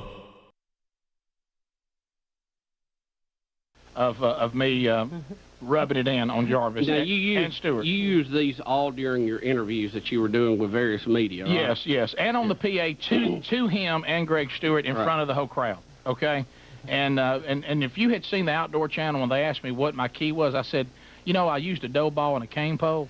And I went into our famous dough ball deal, and that guy's look on his face, because I wouldn't come out of it. And Troy Jens finally had to come over and go, okay, here's what we did. All right, here it is. Should I do them in top 13? Oh, well, I think so. We don't do a top 10 because we love David Letterman. Okay, we do 11s and 13s and 12s. I think this is 13. I'm not. 1, 2, 3, 4, 5, 6, 7, 8, 9, 10, 11, 12, 13. Okay. All right, here it is, the top 13 lines, and then I'm going to ask y'all which ones y'all thought were the best. All right. Okay. All right, let's go. Number 13. Hey, Kurt, can you say welcome to Mark's Outdoors? Can I help you? It's got work the calendar now. By the way, Speedy will have to go down and cover that. Yeah. Okay. Yeah, Well, I want to know when he's going to work. Okay. Yeah. Picture me on the PA now the whole time, Right. okay, and being real loud. Number 12. In a sad note, one of my fish just ate one of Kurt Jarvis's.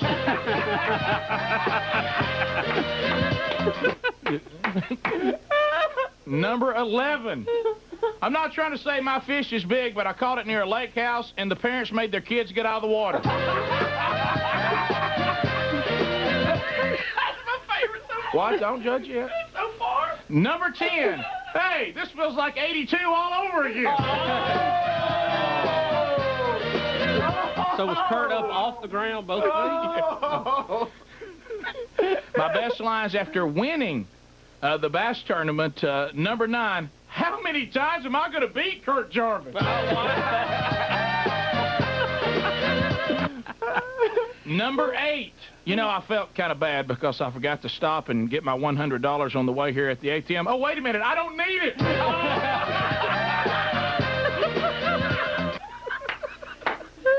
Little side bet there. If you did. Yeah, if I did. I don't know what number I'm at now, but I think number 7. We'll see. It doesn't matter. Number 7. Hey, Kurt, could you and Greg Stewart help me carry all my trophies to the trunk?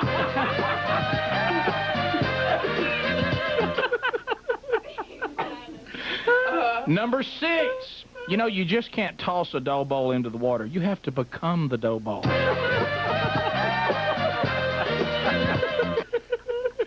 You're going to love this one, by the way. Number 5 or 4. Number 4. Hey, Kurt, tell those kids to get out and sit on the bank. I'm about to turn my fish loose.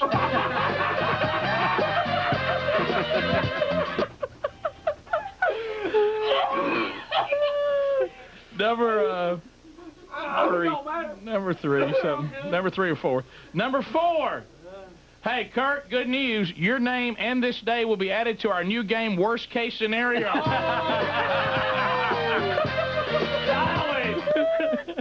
This one was repeated often, this one here. Number 3. Hey, I just got here. Who won this thing?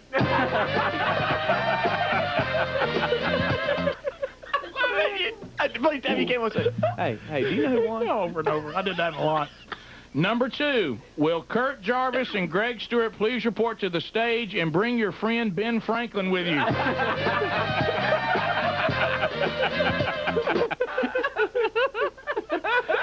And my number 1 of my top 13 things I said after winning the tournament, hey, don't feel bad, guys. I think y'all might get some fine Finding Nemo action figures.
Thank you for being with us today. 21 minutes past the hour. So we're back, a new hour, a new day, a new show, a new week. And so the Olympic Games started over the weekend. I know they had some play-in games and stuff like that during the week, but the official start was Friday, I think. Yeah, Friday. Got off to a good start, didn't it?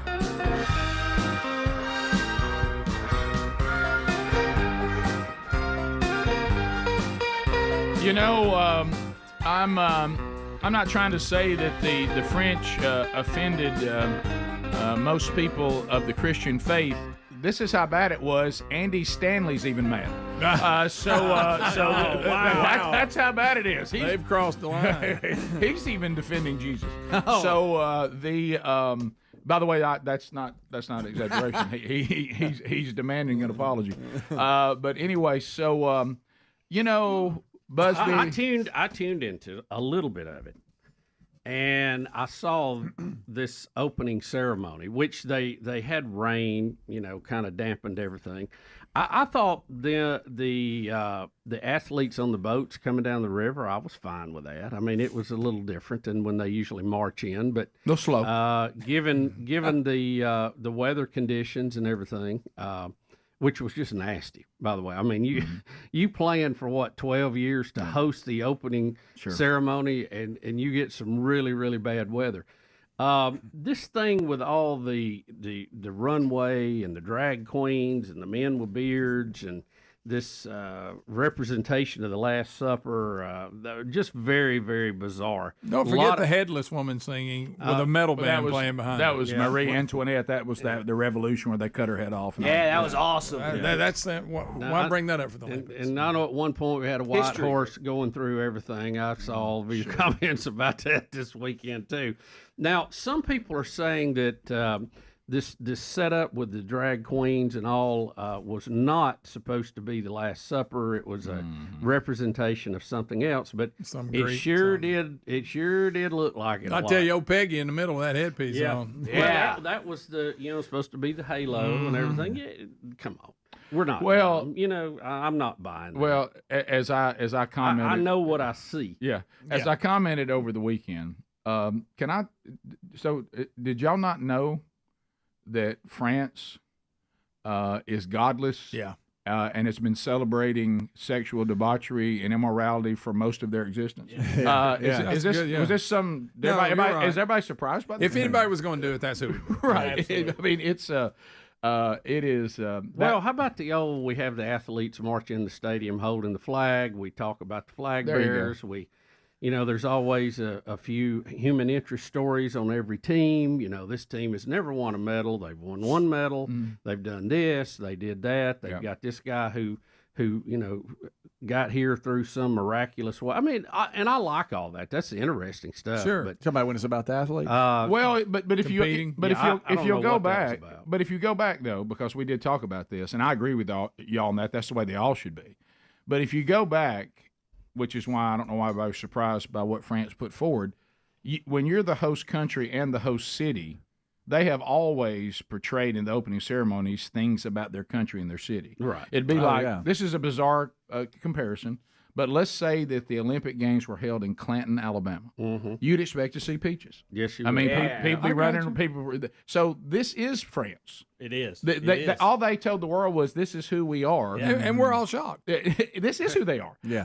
And I don't. And Hearing it's one thing, actually seeing it. You go, well, wow. I had people emailing me because we had just been to France a year ago, and one of the things that I said was, it's just like everything else.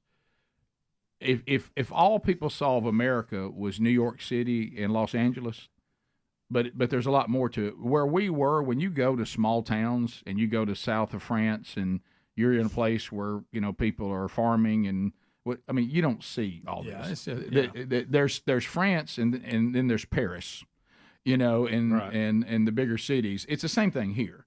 I don't know if y'all seen what's going on in our big cities. Mm-hmm. It is. You're right. So that's not a true representation of all of France, but we've said on the show and even talked about it. France, unlike the West, the rest of the West, France, when it came to the church, never had a Reformation. Okay, so they had their revolution was kill all the rich people, kill everybody, destroy them, and take over. And then when they left the Catholic Church, even though it still has a presence there, they just went completely secular and godless. They didn't go to anything else. They rejected the church.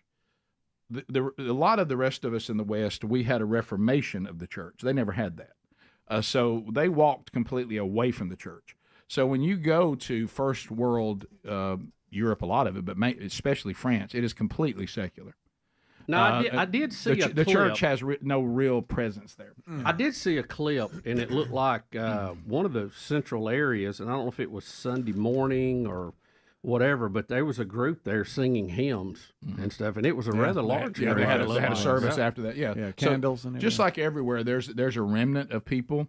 And I even saw, and I credit him. One of the high-ranking Catholic bishops, he was very upset. He's the one he's the one that started demanding for the apology, which I think we sort of Christians have kind of gotten.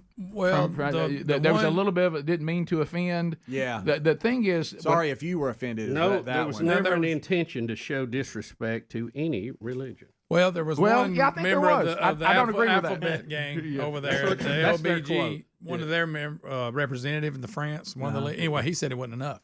Right. Didn't go far enough, he said. Yeah. Right. Well, no, see, and don't miss this, because this comes right out of Scripture, and many people have made this point, and it was an obvious point. They were very selective about which faith they would attack. Sure did. Yep. They're not going to make fun of the journey to Mecca. I promise you that. No. And because they know that Paris would burn to the ground. So what they were, they're very selective. If you notice these groups, which everybody's pointed out the inconsistency. Oh my goodness! But what we can't forget is when you think, I don't understand why they seem to be most angry and focus all their anger on a faith that really doesn't mean them any harm. We just disagree that God has evolved and we stand with God's standard. The reason why we are selected every time is because there's a supernatural hate that Jesus told us about. Yeah. And they will never admit that. They don't even know why. They don't even know why. But if you notice, it's always focused that we're the ones that disagree. But there's many religions that disagree with the decadence that and what was going on. I don't know if you know this. There's people that don't have any faith that kind of think drag queens dancing with children's weird. Yeah. Even if they don't have faith, you're right. That find that inappropriate. That's right. You know, even Just if, as humans. Yeah, they may be as live and let live as you want them to be. They still find that kind of weird. Yep. Yeah. That's kind of a standard. Hey, that's weird. It's not just a Christianity. Makes us all feel strange. Yeah, that's right. There's something about the innocence of children. I think we all kind of pull for. Yeah, you know, we like to. Yeah. So we'll talk more about that when we come back. Stay close. Rick and Bubba, Rick and Bubba. And we gotta say which one we like the best. Yeah. Which one? Oh, boy. Just ponder it. There's about 4 that are tied. Okay. I can't do anything about that. Oh, any of those about the kids in the water. Yeah, you're all over that. Or your fish eating currents. I like that. Yeah. And a sad note. Yeah. I'm about to let my fish out. Tell those kids to get out of the water. No. Rick and Bubba, Rick and Bubba. Back, Rick and Bubba show, 12 minutes to the top of the hour. A couple more phone calls of people who were working the tournament are there, but because Mark Prater has such an infectious laugh, we've got to bring Prater in here. I mean, we absolutely have to. Listen, because I want him to, I hope he is updated. I know he's working, but here comes Mark Prater. Well, it's time for the weather. You got it all together. Yeah, you do. If it's snow or tornado, hear Mark Prater. Oh, it's time for the weather. Ain't nobody better. Hear Mark Prater. Mark Prater. Hear Mark Prater. Mark Prater. Hear Mark Prater. Everybody say, Hear Mark Prater. what's up, player? How you doing, gentlemen? Prater, Good, I know you're working. Did you get any of that? Oh, I started in. You're about to turn the catfish loose.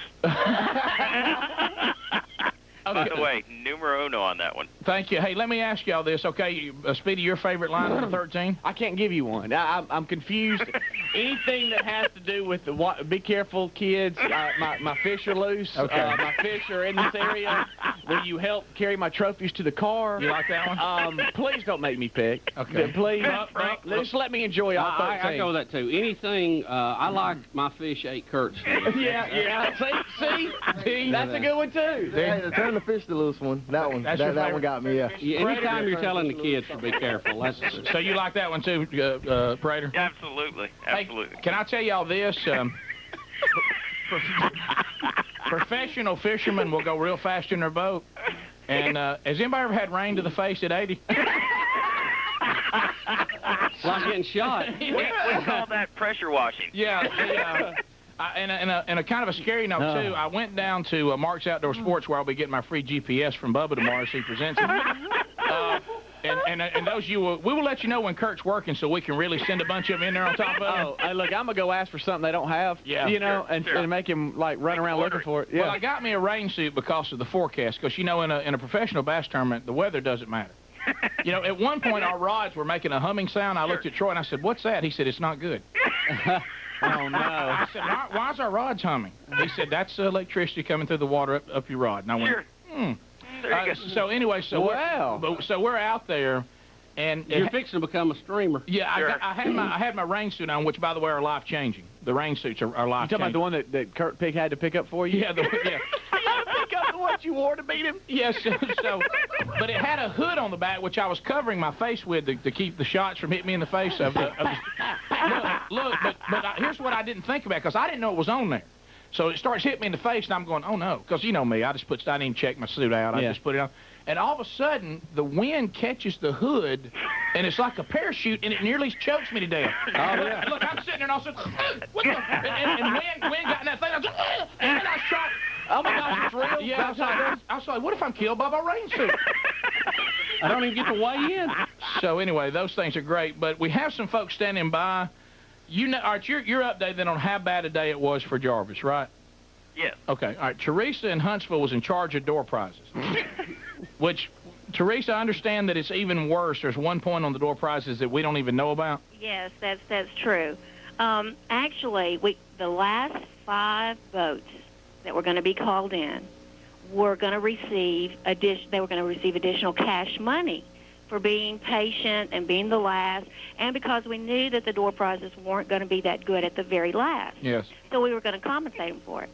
Well, we were down to 6 boats, and Bert Stresser comes up and he says, Teresa, I got to have the last 5 boats. I said, well, how about 6? Have we got enough to do the last 6? And he looks and he counts. He says, no, got to have the last 5. Pick one. We had no idea, but the last one that we chose to go in was Jarvis. So had he been the very last boat, it would have paid off. But finishing 6th. That's right. So it meant you got nothing. That meant, well... The curse of Rick. Yeah. He got a T-shirt or something. He didn't even get a shirt. But I'm so happy I'm crying. I have to say, hey, Rick. Yes, ma'am. I have to say this, too. My 2 boys finished 5th place. Yeah, and that's a 17 and 23. The Smith.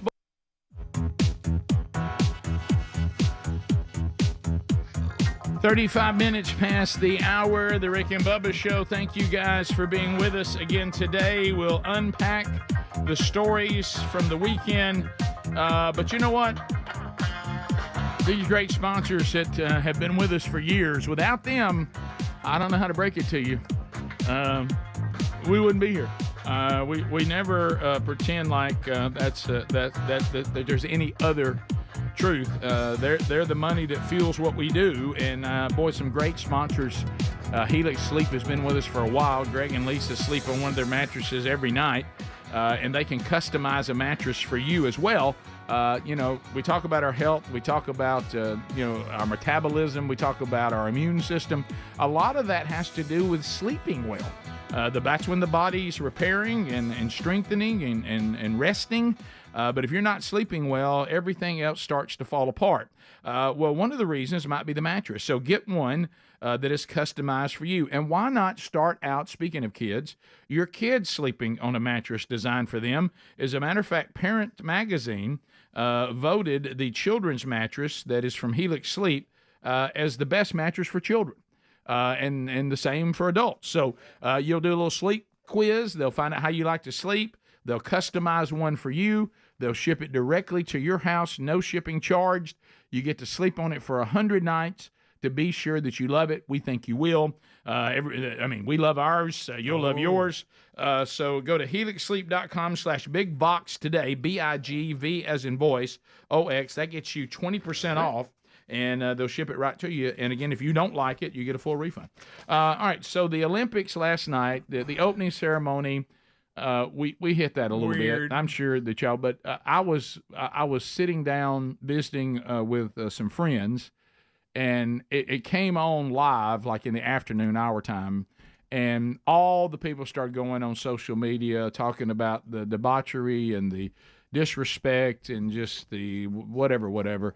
So knowing that, I never watched it. I was like, I saw some of the teams come down that river, but when it started getting to the point that I said, we're about to see all that, I didn't watch it.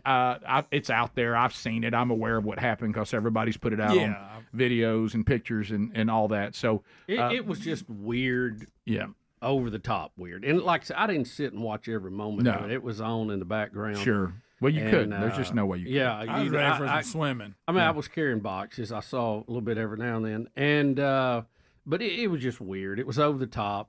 And I don't know. It just, a lot of them are. I mean, I hate to say it, when they had it in Beijing, they had a lot of coordinated dancing and stuff. At least it wasn't disrespectful to everybody. Yeah, I don't remember what they did there. You remember there was like just a lot of people doing. Had them drones. Yeah. They had what the did drone they, show. Now in Tokyo, we were in the pandemic, so we didn't get to see anything, did we? They were going to crank it up. Yeah, that was 4 years ago, and there was nobody in the stadium. I can't remember what they did.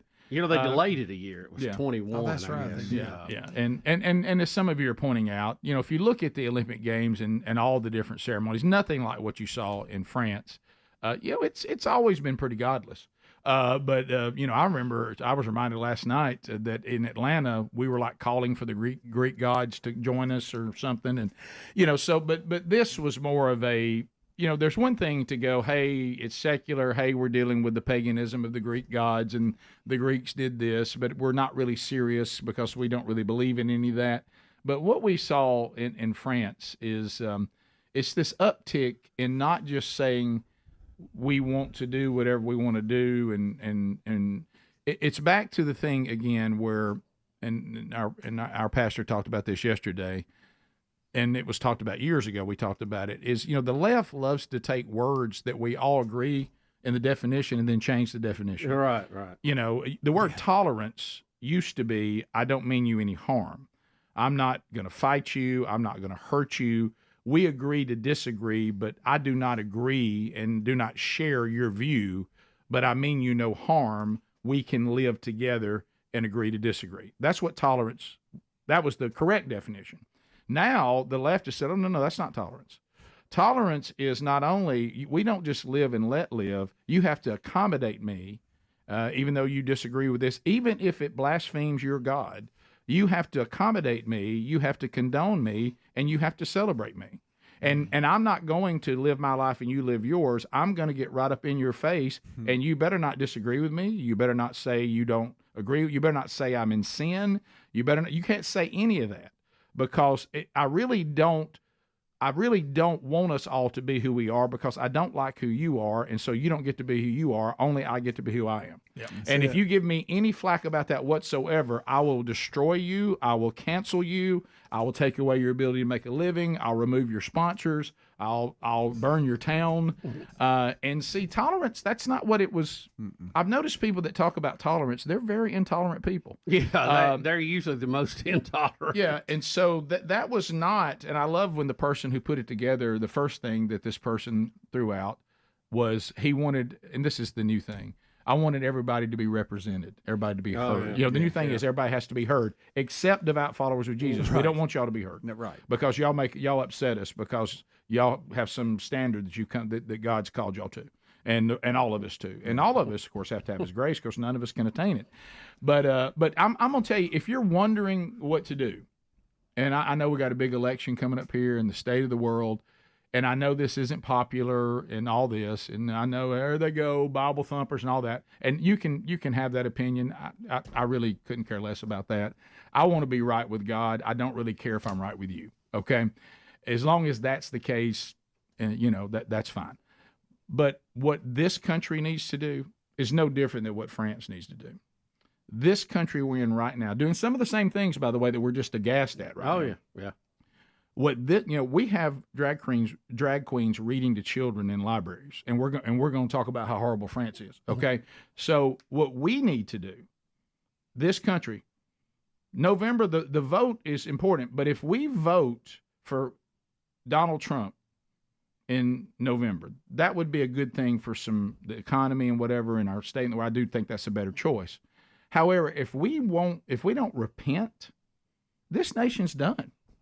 And there are some that think that we're too far gone. We need to repent, and we need a healthy, vibrant church, and we have got to stop, as followers of Christ, accommodating. That's never been the goal. We were never called to that. We don't mean anybody any harm, but under no circumstance, no matter how much people scream, jump up and down, break things, holler at us, say mean things about us publicly on social media, no matter how much of that happens, I can't imagine the early church that were beaten with rods and beaten with the stripes and got 39 lashes. They must be that. Can they? And all we say is, I'm sorry, I have to be silent because I don't want anybody to be mean to me on social media. Oh, wow, what a martyr.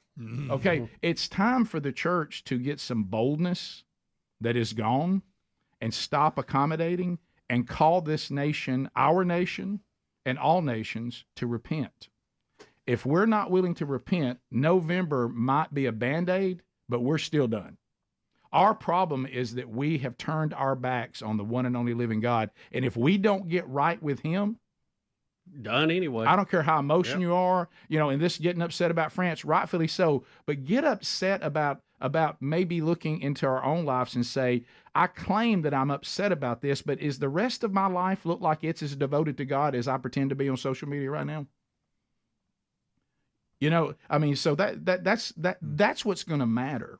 And so if we don't start dealing with that problem, then the rest of it's just Band-Aids. And we need a healthy, vibrant, bold church that is constantly in awe of God. And that's the only hope for any nation, including this one. Yep. So, but we all kind of wanted to get to the point that, let's just be honest, we just wanted to see some athletes compete.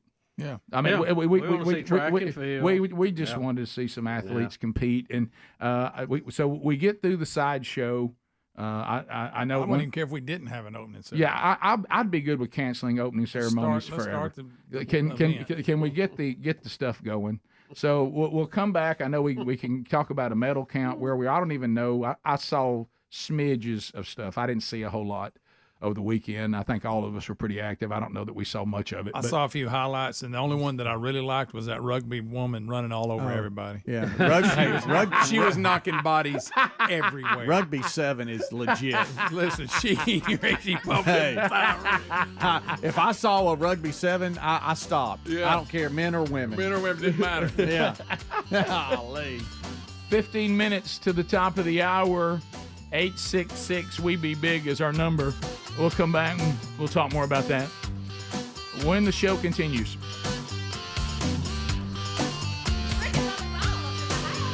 Rick and Bubba, Rick and Bubba.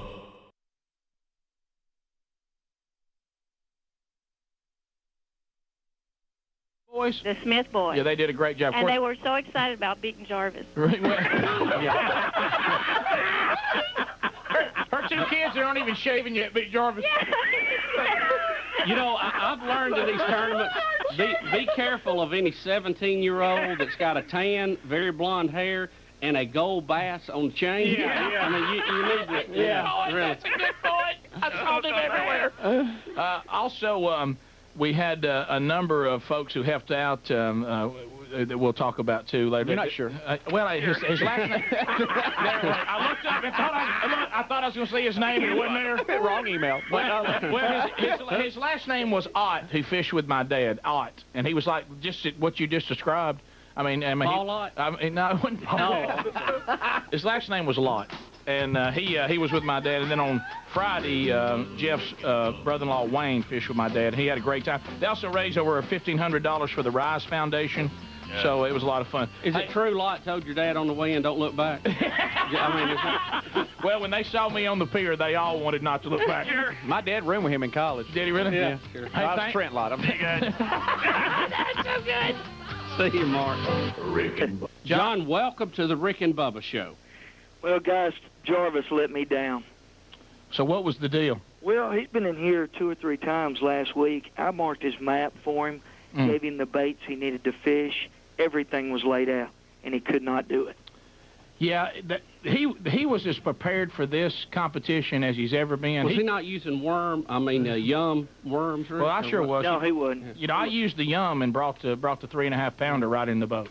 Guys, there's no reason in the world. I fished the lake 3 times in the last 2 weeks and had 18 to 20 pounds. Put him right on the hole, and he could not do it.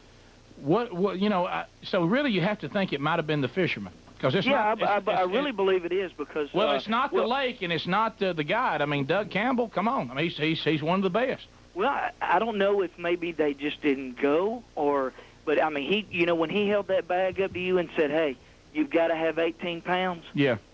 That's where it came from. You know, Rick, all I can think of is somebody found his stringer he had and let him go. My bad. That's. Well, Jarvis has let me down, and I'm going to tell you, when he comes and runs the register, yeah, for 1 hour, oh, he's going to have a hard time. Good. We'll pick the day. Yeah, definitely. Hey, and Bubba, you will be glad to know I'm still gaining weight. Good, good. Always good to hear that, John. Hey, John, pick me out. Tell Mark to pick me out a real good GPS. I'll do it. All right, thanks, buddy. All right, guys. Also, in an uncomfortable moment, as competition was flaring on Friday, which was like the exhibition, just get out and let's see what we got, see if we can get the biggest fish. Right. And Kurt did well in that. He really did. Yeah. You know how sometimes on the water it's hard to see because, they all have kind of a standard 50 yards from me. Right. You can't get closer than that. Right. That's kind of our... Everybody's got a hat on. Our gentleman's rule. Right. Well, I wanted to, if I ran into Kurt, to give him a little out there because I wanted to get in his head because that's my game. Sure. Sure. Well, he had on a white shirt and a white hat, and he's a biggin, Well, somebody comes in there on us and gets about 50 yards. They weren't over the line, but I said, well, I'm going to have a little fun with Jarvis. I said, because that's obviously Kurt. I see the big white shirt and the white hat. And so I open up and start screaming, hey, you fishing all over us. Hey, are you trying to get some pointers from me? And I'm just eating them alive. And I don't get much of a reaction. You know what I mean? And so I sit down and I go, and I scan the rest of the boat, which I probably should have done before I started screaming. Sure. And I go, oh, so I don't think Kurt has an 8-year-old son.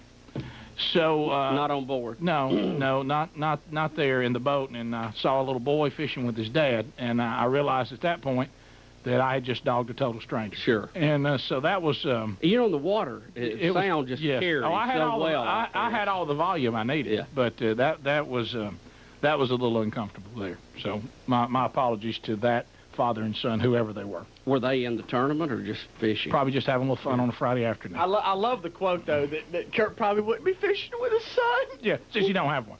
Yeah.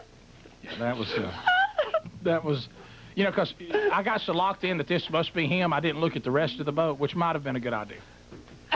Don't think they got a guy out here that's 8. No. You know the thing, though, Rick, you have to ask, how does Kurt, I mean, you know, been some cutbacks there at Delta. Oh, yeah. And, he's on furlough right now. So, I mean, how does he eat and just keep getting to do these things? I mean, well, he keeps getting, for a time, something from Delta. And, he played a little ball and did. Sure.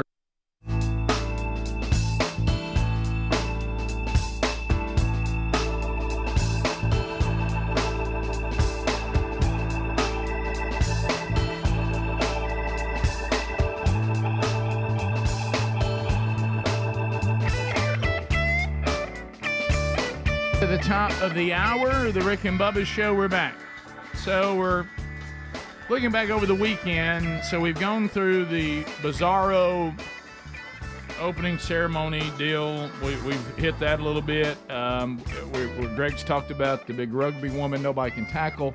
And there's a number of them. There's not just one. Yeah, I just saw this one on this one highlight. I don't know who she played for, but Susan Zonka was her name. Yeah, she ran a lot like Zonka. Yeah. She had a tattoo of a U-bar on her forehead.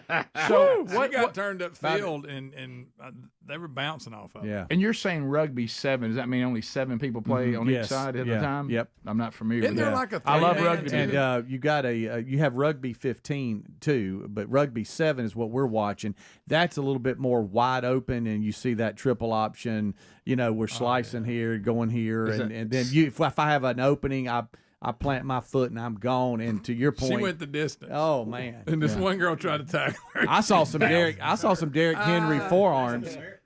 That's the American. I saw some Derrick Henry stiff arms that I thought, my goodness. This one here apparently is some big influencer on TikTok too. Yeah. But we just showed a 7 on picture 7. Is that why they call it rugby 7? Yeah. Is that the deal? Yeah. And I just saw highlights. So I didn't know, is the 15 playing as well or only the 7? I don't think so. I don't know. I heard in the broadcast there is a difference, and this is rugby. Oh, 7. I knew there were a difference. I just wonder if both I styles haven't of seen rugby any are 15. playing. I hadn't seen any 15. Okay, so in the Olympics it's just rugby 7. Didn't know Fiji was we think phenom either. Oh no, Fiji. Oh, you not in rugby 7. I didn't know. I had no idea. That may have been what that girl was, the one I'm talking about. So that happened, and then Adler mentioned in the break, I saw this documentary about Celine Dion and stiff people disease or stiff person disease or whatever. Stiff person syndrome. Is that what it is? I think that's and it's a very heartbreaking documentary. It is. But I know she was trying to get to where she could sing again. Is that like arthritis? Because I got a touch of that. Right. Yes, it's very similar. Especially in the morning. Yeah, well, you don't want to see when them attacks come on now. It gets, Bubba. Straighten up. Oh, it's awful. It is. It's awful. So it comes and goes. Yeah, you're aware what's going on, but you're inside yourself, and your body's just won't move. She just locks up. Oh yeah, really? It's real bad. I've never heard of that. And of course, obviously that affects. She says her lungs are fine, but because she has this, she can't get the air to sing out of her lungs because her body won't do it right. And she's been trying to sing, and she was, like I said, I didn't see this in the opening ceremonies, but did she pull it off, Adler? Oh, it was great. She did great. And then Greg reminded me that she also had that weird gender-neutral kids clothing line, and I'm like, oh, well, that ruins that part of that of the opening ceremony. Can we drop too. that commercial that time she went in like the nursery at the hospital? I forgot about we drop that right it now, was very weird. Well, Yes. they can't. And of course, you got stiff persons right after that. But I mean, can we just drop that though? I mean, We can. I mean, this is. I want to know whether this, arguably, but I think you make a good case. I would say definitely in the upper 1% of the greatest female singers of all time. It was great. I mean, It was I'm not really a huge good. fan, but yeah. Did she sing to that level? She did amazing. They should have. The opening ceremony should have been Gojira talking about the French Revolution and Celine Dion and call it a day. That's what it should have been. That's funny. That's my opinion. I knew you would love that. That's metal just band. your opinion. All right, Gojira, that was awesome because it was anti-government, historical, talking about the French Revolution. It said liberty at the beginning of it, and then they went into that whole dancing with men with tights and stuff. Yeah, that Gojira was up that there was with- not as good. with the beheaded lady singing, and they were. That was playing Marie Antoinette, Greg. It's a whatever. historical thing, anti-government. Let's go. That was awesome. Of course, theirs was a little different approach than ours. Yeah, but, sure. And then here came the white bearded men. And then there was that, yeah. Don't know with what- the kid there, so that's good. Yeah. Well, yeah, and, I love and, that. And you have the cut here, Adler. The thing that, like, we've already mentioned it, but the artistic director, Bubba, I don't know if you saw this person. Yeah, I know. He just wants us to know. He just wants everybody to feel represented. Well, he represented a lot of people. Yeah, well, but did he take into effect? He must not have cared though about. It's one thing to say I want everybody to be represented, as opposed to I want 2.4 billion people to be offended. Yeah. Now I think you're going to have to read the subtitles here because he's not speaking English. Greg, you probably sound the most like him. Do you want to read it or what? Is that the rugby girl there? That's a funny one. That's good, Bubba. That's good right there. I thought that was Tammy off 1,000 Pound Yeah. Sisters. Thank you, Greg. Wow, Greg. Thank That's you, good. Is there a Greg. weight limit on the rugby team? You know, I like they don't have for know. little. I don't think so. No. Once you make the way in, though, you're clear. How do you write a show in which everybody at one point feels represented and a part of it? This bigger thing, this bigger us. How do you do that? For an artist, it's a beautiful responsibility to have. It's ambitious, but also complex because one has to broaden one's own imagination, imagery. And Greg, how are you? One outlook, you got to understand that no one feels left behind. Yeah, we do. Pal, I think a lot of people felt left behind. Yeah. But what a bunch of psycho babble, yes. mumbo jumbo. Blah, blah. How about this? I wish he just looked in the camera and said, human beings since the fall. At one point, we were so much like this that we see documented that God regretted making us and killed everybody but 8. We've always just since the fall, we don't really like God telling us what we can and can't do, and really deep down we hate him, and so we mocked him.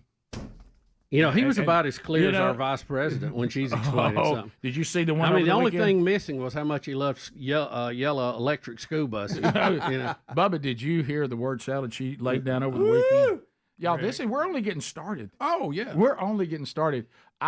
She got to rambling and mumbling and bumbling over something. I have no idea what she said. But what's there's the a lady on Reels that sounds just like her. And So- she does little takeoffs of things she says. What is the medal count right now? How about your medal Is count USA here? doing any good? Now, they rank these by gold. Okay, so the Chi-Coms are first with 5 right now. Japan is second with 4. The Republic of Korea, that's South Korea, also has 4. Australia 4. The U.S. 3. So we're currently in 5th place. Overall medal count, though, the U.S. is ahead with 12. And the closest to us would be China at 9. But if you just rank them by gold medal, and that's how this article does. Adding everything together. Yeah. Did you? France has 8, it looks like. Did you say you did or didn't like the boat thing? You Everybody's know what? on a boat. I heard a lot of people didn't like the boat thing. I was all right with it. They've got a big river. It goes right down the middle of Paris. And That's where that shark was. They had I was everybody looking for on those- they had everybody, on these boats and waving, but the weather kind of dampened the whole thing. I mean, when No everybody's pun got a raincoat on, it's hard to tell who's who. That and it's made hard some- to light made it. for some you rough know. water. You Yeah. see him getting slung Yeah, around. yeah. I was waiting to see one of them throwing up over Wasn't the a very side. enjoyable ride. It was on the camera lens. The droplets were Oh, on the yeah. camera lens. I'm like, I can't even see. This is terrible. Where are Adler, the windshield wipers? How do you say the name of that river? Do you know? Is it the Seine? Seine? Sains? I thought it was the Seine River. I I did thought it was too. very appropriate. I did too. Look at Babylon B. They said they just announced Sodom and Gomorrah will host 2028 Olympics. Oh, that's funny. They don't miss a beat. Oh no! Well, They they were, all over. I think they were so taken back by how bad it was. It took them a little while to get involved this time. Sin. Yeah. It's the Sin River. Yeah, the Sin. It's S-E-N, but it might as well be sin. Yeah, from what we saw. I've heard it called Sans River, Sins River, Sains. No, I'm just kidding. I just made that one up. I've never heard that one. So we'll come back. We've got some clips and stuff that we'll show of other things that happened over the weekend. But the Olympics got off and running. I know some of you have been commenting and going over that. We've heard the sort of apology, then we've heard the sort of here's what we were going for. But we all know the truth. We could see it. I mean, it wasn't like we couldn't see it. I think y'all made sure we could see it, and then you're shocked at our response. Yeah. I mean, sure. That was all part of the plan. They already had it ready. Sure. We got some updates on the assassination attempt on Trump, too, that's not good. Top of the hour. Rick and Bubba, Rick and Bubba.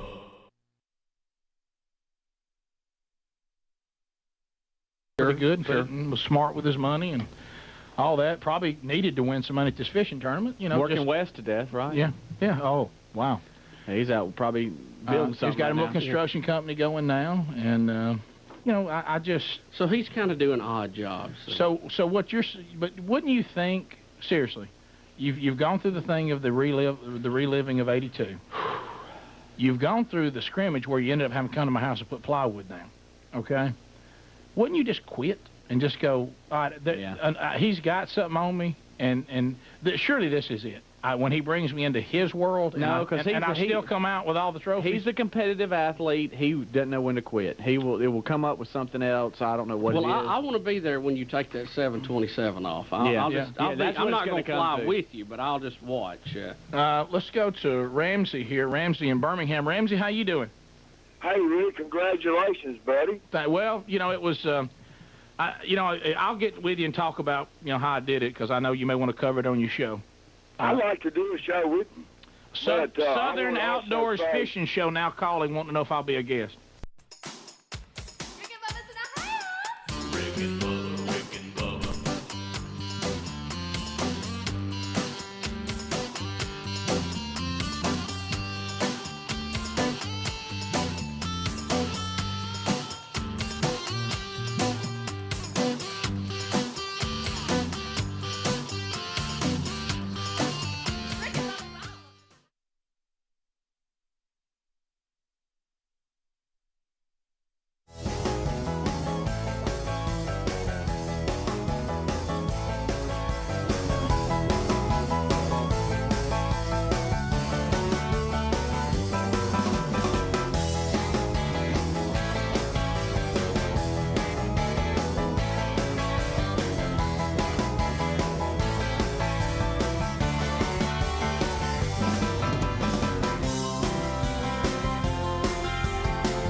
This is the Rick and Bubba Show. Watch more at blazetv.com/Rick and Bubba.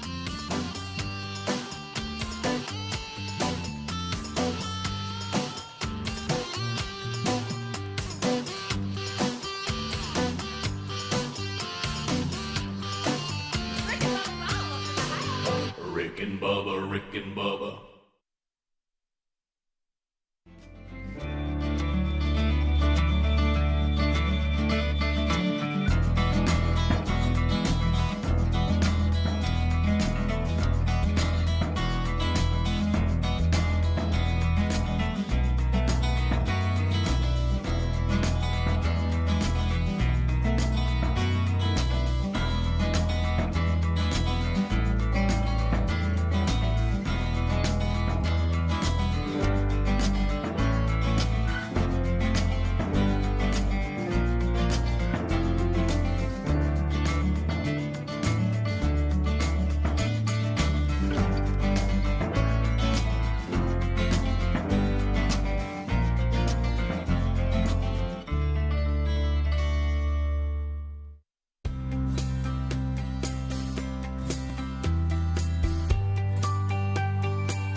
And here we go.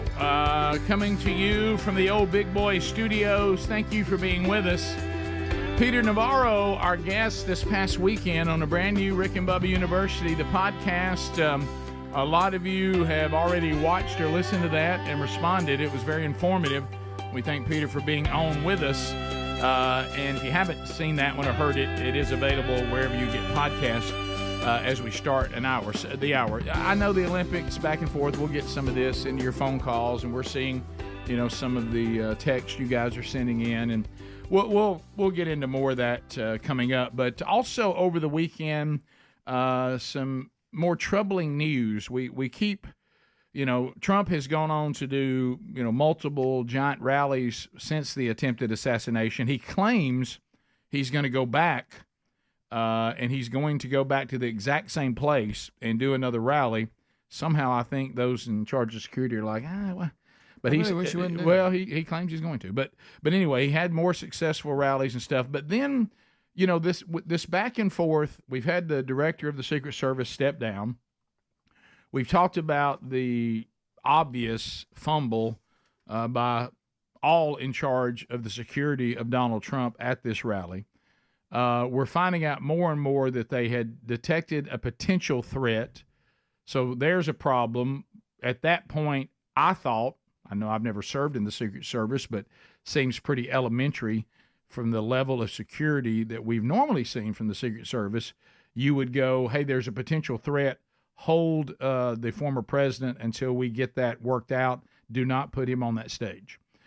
They didn't, and apparently they knew something was up and just went ahead and let him go up there. Well, now we've started this new thing about the building and why wasn't it primary and it was secondary. And, oh, by the way, that was some of the local law enforcement and a local SWAT team, and they left their post, and they should have detected it. Of course, it should have never been declared anything other than primary. But now the local SWAT team, you remember what we heard? We were told right out of the gate that there was an open channel that everybody could communicate on, that everybody was on the same page, they all could communicate.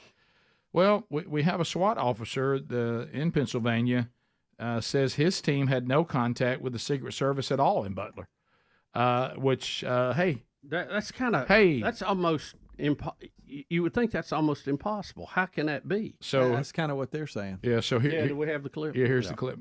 We were supposed to get a face-to-face briefing with the Secret Service snipers whenever they arrived, and that never happened. So I think that was probably a pivotal point where I started thinking things were wrong, because that never happened, and we had no communication with the Secret Service. You had no communication with the Secret Service at all on that Saturday? Not until after the shooting. And by then? It was too late. Now, was he talking about communication as a face-to-face meeting, or was he talking about this this two-way channel. Now we've heard too, they don't just let anybody get on the Secret Service channel. There's a intermediate person who, you know, decides if it is worthy to go on their airway or not, because obviously they don't want to, you know, a bunch of chatter on there if they got something happening. But I don't know. I took that as he meant communication with them about the setup of the event before it all happened. Yeah, well, we can certainly say he said there was no briefing. Right. So because he said that, which he said was odd. I would think to the other, and I do think you're wise to go, let's not say they're saying something they're not saying, but I would think on the other, because we did hear from the first local guy that was talked about, that there was an open channel where all of the people involved with protecting the president, or former president, could all communicate, because it would make sense to me, just elementary, that if I have contracted out anything at said event and I'm in charge of securing said event, everybody I have working on the security team, whether it be Secret Service, federal, or local, or state, I need to be able to talk to everybody. Because if I put them somewhere where they can see a potential threat, I need to know if they see anything. Right. So it seems like that I would have to be able to communicate with these people, or there's really no reason to have them there, because they're not doing me any good.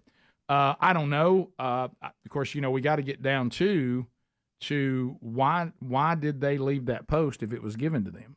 Now, we did hear that's very odd to me. They didn't have anybody on it, and if they fell back to the window of the building behind it, why were they not in that window? And they if they were, the guy never gets on the roof. And if they say the reason why, now we've heard they got off the roof because they thought it was too hot. Right. That they went to look through the window, which they could have seen the top of the roof easy. They weren't there because the guy who got on the roof, somebody said looked a little fishy. So they left that post to go look for him. So is there no way to communicate, hold the president, we got a problem, we're trying to figure out if it's a true threat or not? Yeah, that's the oddity of this. Why didn't they just say, put a hold on this for a few minutes till we figure it out? Because, you know, according to the stories today, they actually had eyes on him on and off for 90 minutes before the event. Yeah. In our story, we have the text messages from one of the snipers detailing everything, and Adler's showing one of them right now. Well, it goes back to this again. You know, kid leaning around building we're in. Was that AGR? Is that the building? I don't know. Yeah, that's the name of the building. I did see him with a rangefinder looking toward the stage. FYI, if you want to notify the Secret Service snipers to look out, I lost sight of him. Also, a bike with a backpack sitting next to it near the rear of the building that was not seen earlier. So why that communication did not cause some sort of reaction, a real simple one, hold Trump, don't put him on the stage till we figure out what's going on here. Right. If that doesn't identify this person. If that doesn't hold up him going on stage, what does? Yeah. And now, is it possible they're telling us, well, one of the reasons why it didn't hold him from going on stage is Secret Service never got that message from us because we couldn't communicate with them. Mm-hmm. Whatever communication they had wasn't working, wasn't allowed, wasn't set up properly. I don't know the answers to that, but it's all bad. And, you know, we've got a resignation, but is that enough? I mean, are there other people that need to be held accountable? Because I think what we're seeing right now is the famous, oh, wow, so y'all going to blame us. Well, we're going to get on there and clear ourselves of all this. Yeah. And now we're going to get into this CYA. It's going to get complicated. It is complicated. I shouldn't say it's going to get. It is. Well, I will tell you, if you look at the two videos, there was nothing that seemed to keep Minnesota from coming out in massive numbers. We'll come back and we'll hit the Trump rally in Minnesota. We'll hear some of the clips from that. That's just the overflow outside that we're showing. Yeah, this is just people that couldn't get in. Bubba, look at this crowd. Yeah, unbelievable. In Minnesota. So there's a lot of hype for change and the removal of this administration. I know a lot of people were comparing Kamala's crowd to the Trump crowds, and if all those videos and pictures are legit, it was there was quite a drop off in enthusiasm. I mean, you know, it was Oh, I bet she'd be very entertaining to hear speak. Oh, well. Because she's not going to be held back. No. We'll come back. We'll look at some of that and hear some of that, and then we'll get to some of your phone calls this hour, too, when the Rick and Bubba Show continues right after this. Rick and Bubba, Rick and Bubba.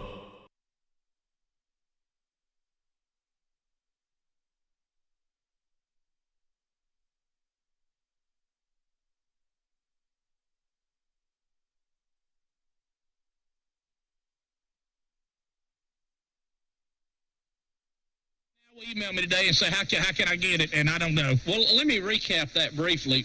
Bruce and Peta was chasing the hot dog, the Oscar Mayer Wiener Mobile. We thought that was ridiculous. We contacted them. Bruce is their PR guy, if you can say that. And he's an angry, bitter little man is what he is. And but anyway, we told him to come on, but said we did not want to have any hostile debate. We didn't want to talk any gross things. They like to throw out gross things to try to shock everybody. Of course, he comes right out of the gate with some of that gross stuff. Oh, yeah. And, of course, I sit here as long as I could on my hands, and then I went nuts. Yeah, but, after telling me not to go nuts on him. Sure. Sure. And Bruce, basically, when we brought up the point that Jesus ate fish, basically said we had the theology of a second grader, that we didn't know what we were talking about. Yes. So I'm sorry, New Testament red letter edition. But anyway, Bruce. And my favorite things when you asked Bruce if he was in charge, would he forbid us all to If he was a dictator. And of course, he said, I wouldn't run this country. But we said, hey, if you don't love it enough to run it, get out. You and your Tunisia tying buddies. You know what I mean? That's right. Boy. All right, now, we've even got a... Now, what are they doing now? What's the latest? Rick, I cannot believe this. I have not heard the story. We have a soundbite here. Is it one or two sound bites from Bruce? The people for the ethical treatment of animals. And, folks, don't get us wrong. We're all against puppy farms and... Throwing them in traffic. Yeah, and dragging dogs on bumpers and all that kind of stuff.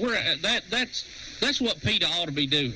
This should be the people who want to dictate what we eat. That's what this group is. Yeah, you're right. It ain't about treatment of animals. Now, it's about what we want Rick, to do. and you don't think it won't stop. They have gone now from wanting us to stop eating meat to they do not want us to eat any dairy products. They don't even want us to drink milk.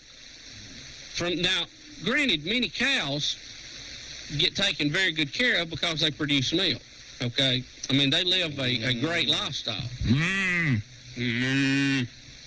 My milk cow never be eaten. All I have to do, produce milk. Feed me good, give you milk. See that black cow in the end? It makes chocolate milk. Here comes the farmer, ladies. Get ready, cold hands. Britney Spears, not real. The PETA Vegetarian Campaign Coordinator, Bruce, says their Got Beer campaign argues, people listen to me, Mom and Dad. Don't miss this. Beer is healthier than milk. Oh, yeah? Tell that to the highway patrolman on the side of I-20. This is where our soundbite comes in. Here we go. This is Bruce. We're not encouraging people to go out and drink and drive. We're not encouraging people to drink irresponsibly. But a person can drink responsibly. That cannot be said of milk. You can drink beer responsibly. You can't drink milk responsibly. What people need to understand is that if they are consuming dairy products, they are supporting cruelty to animals. Do we have to add anything to that? Folks, if you don't think this bunch ain't so far out in left field that they can see the parking lot, you're kidding yourself. By their strict interpretations, Brooks, as Hunter, I'm sure maybe he's moved on now, there's a run in there where your toddler is drinking cow milk. Yes. To get his vitamins and all this kind of stuff. Am I supposed to put a bottle on a Schlitz malt liquor for my 1-year-old? Rick, all milk that we drink, other than from our mother, is cow's milk. Right. All the ice cream is made from cow's milk. Right. Unless you're really creative at home with a freezer. Yeah, wouldn't they also be against breastfeeding, really? Because they're saying taking milk from somebody is cruel. Well, they don't say that, but they're saying... They don't care about humans. Did you hear him say that you cannot drink milk responsibly? Did you hear that actually come out of his mouth? I heard it. I mean, let's face it. I mean, is it going to come to this? Imagine staying up late. Our teenagers are out. Come here a minute. Is that milk breath? Is that milk on mustache? Have you got, what is that? Is that a milk mustache I see over, young lady? Clabber on your shirt. You're going to go out there, and there's going to be a boy that's going to try to get you to drink a carton of milk. And look, young lady, if you're going to drink milk, drink it here at the house. And I'm going to tell you what, when you first tear that carton open, that's where you make the decision. It's not halfway through that pint. You've got to say no before you ever tear open that carton. That's why they got them.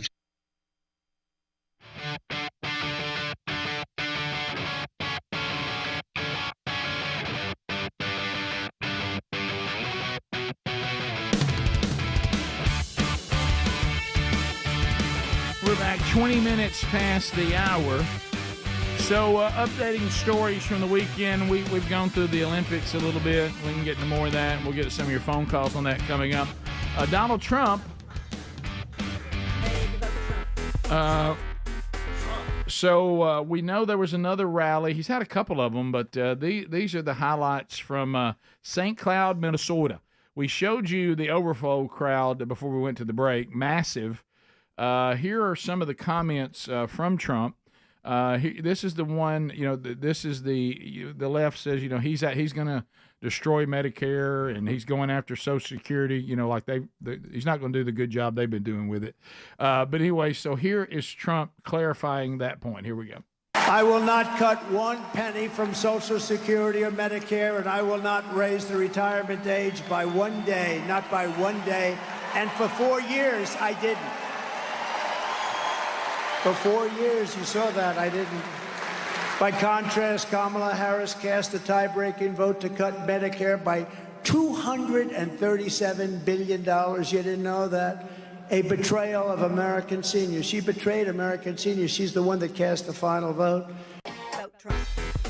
Yeah, baby, vote Trump. So we do have a unique situation here. We have a man running for president, even though he is not currently the president, but he was president for an entire term, and you can actually go back and look at how things were when he was running. He's got a record. He's got a record. You can look at it. And so does Kamala Harris, even though she's trying to distance herself from it, basically saying all this is not on me.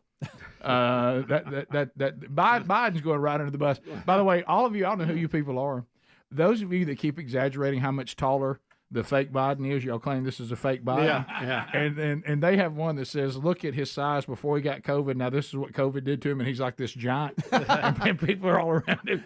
It does look. I mean, it is weird that he seems to be getting taller.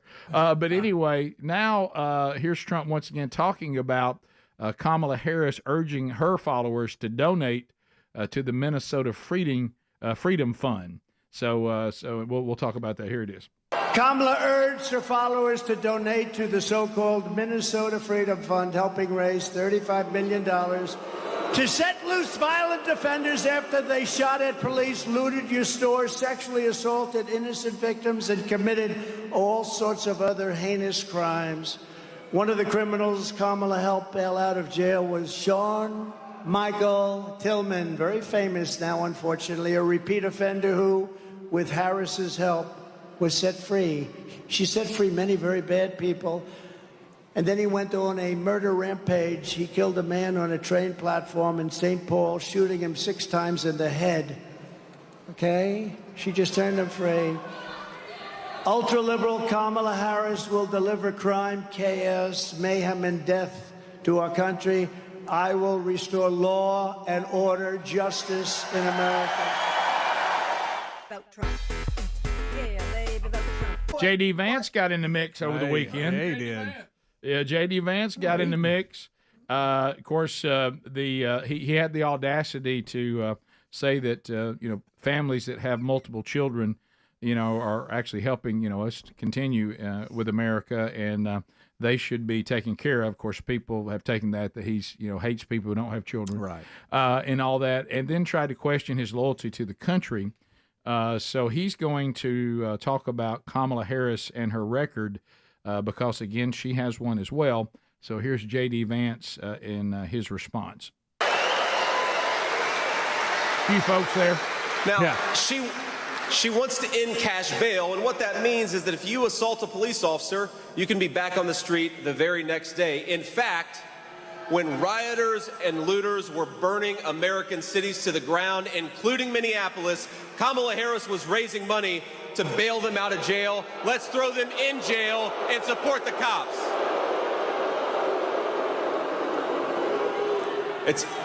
It's hard to believe, but it's true. She helped a group of anti-cop extremists raise more than $40 million to free scores of criminals right here in Minnesota. That's not across the country, that's just here in Minnesota. And I think in November, Minnesota's going to send her a message. They've had enough of Kamala Harris's garbage. They'd like to have a real president. There's also another clip, I don't see us having it right now, when he defended his devotion to our country. Oh, yeah. It's a good one, too. Reminding Kamala Harris that he actually is a Marine and went to Iraq, and, Right. and everybody went nuts in the audience on that one. But This may be it if you want it. Okay. Yeah, it all right. probably is. I think this is it. All right. Kamala Harris questioned my loyalty There it to is, this yeah. country. That's That's right, the yeah. word she used, loyalty. And it's an interesting word, simplify, loyalty, because there is no greater sign of disloyalty to this country than what Kamala Harris has done at our southern border. And I'd like to ask the Vice President, what has she done to question my loyalty to this country? I served in the United States Marine Corps. I went to Iraq for this country.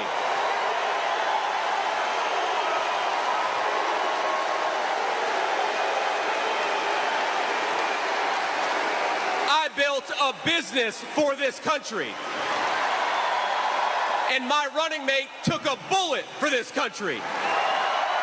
So my question to Kamala Harris is, what the hell have you done to question our loyalty to the United States of America? Hear, hear.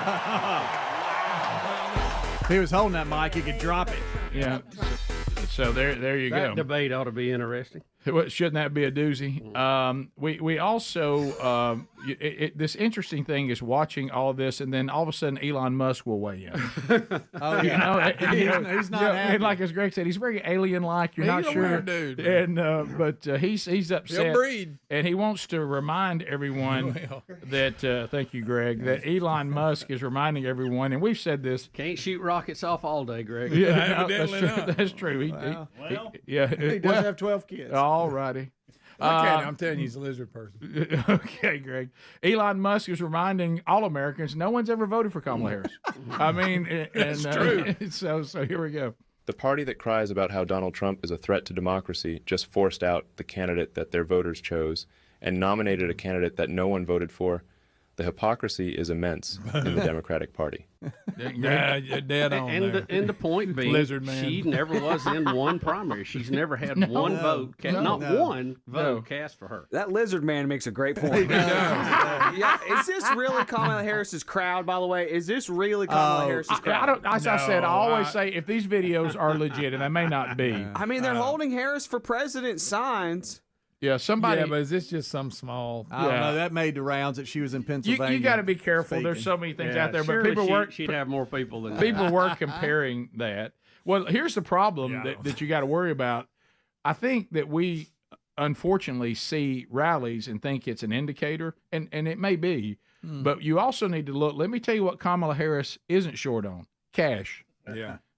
She's got some, lot of cash. You got to watch the left. There's some really wealthy leftists, and they feel guilty about their wealth, and they, for some reason, I don't know why they do what they do with it, but the left in money is not a problem. It's funny because they will vote Democrat, they will support Democrat. The Democrats will raise taxes on people, and then they will go and use every resource they have to get around it. Sure, they will. I don't know. It's kind of an odd thing. Yeah. Right. It seems like if you were going to go to that extent, not to want to pay any more taxes than you already pay, you would support a party that says pay less taxes. Sure. Yeah. And then the country that provided a system that they were able, and good for them, to become uber wealthy. Now they're going to leave if they don't get their way in November. Oh, yeah. Well, that's great. You leave once you become independently wealthy. It's back to that analogy. You're in the treehouse, you're pulling the ladder up. Have you seen the Elon Musk AI commercial? No, I see it here, so we can look at that too. And then why don't we get that clip of the vice president who wants to be president? Her latest word salad from the weekend. That's it. Going. Yeah, bottom of the hour. We'll be back. Rick and Bubba, Rick and Bubba.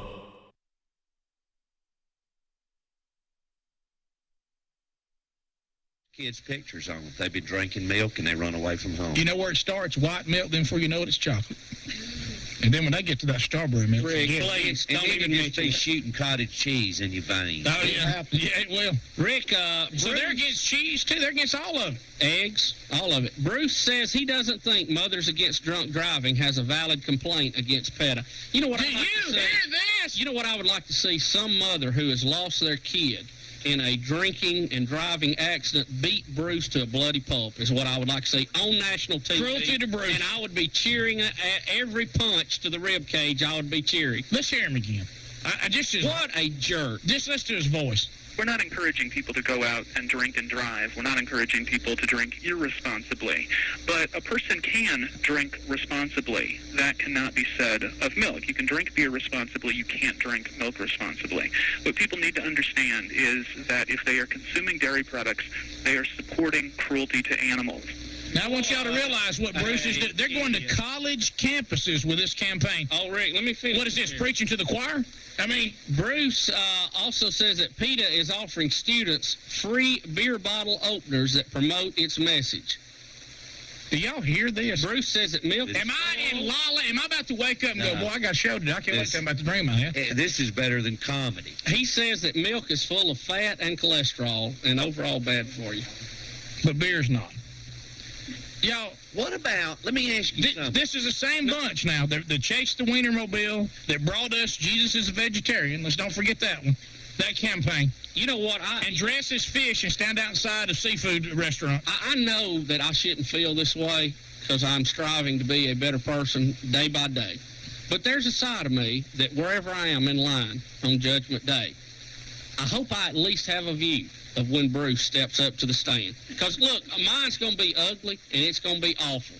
But I'm going to tell you, I hope I can at least see a view of this one. You know what I mean? It is going to be precious. It would probably be even more fun if I've gone through my embarrassment and I've been given the nod that at least I'm in after all that. Yeah, to be looking through the gate going, look, Bruce is coming up. Right. Look, the word will spread. Bruce from Peta is two back, and I'm going to go, hey, y'all come up here. You got to see somebody go get Mickey, who's already fishing where in that lake where all you catch is 10 or 12-pound bass. Get him over here to look through because Bruce is coming up. Somebody go tell him. Oh, yeah.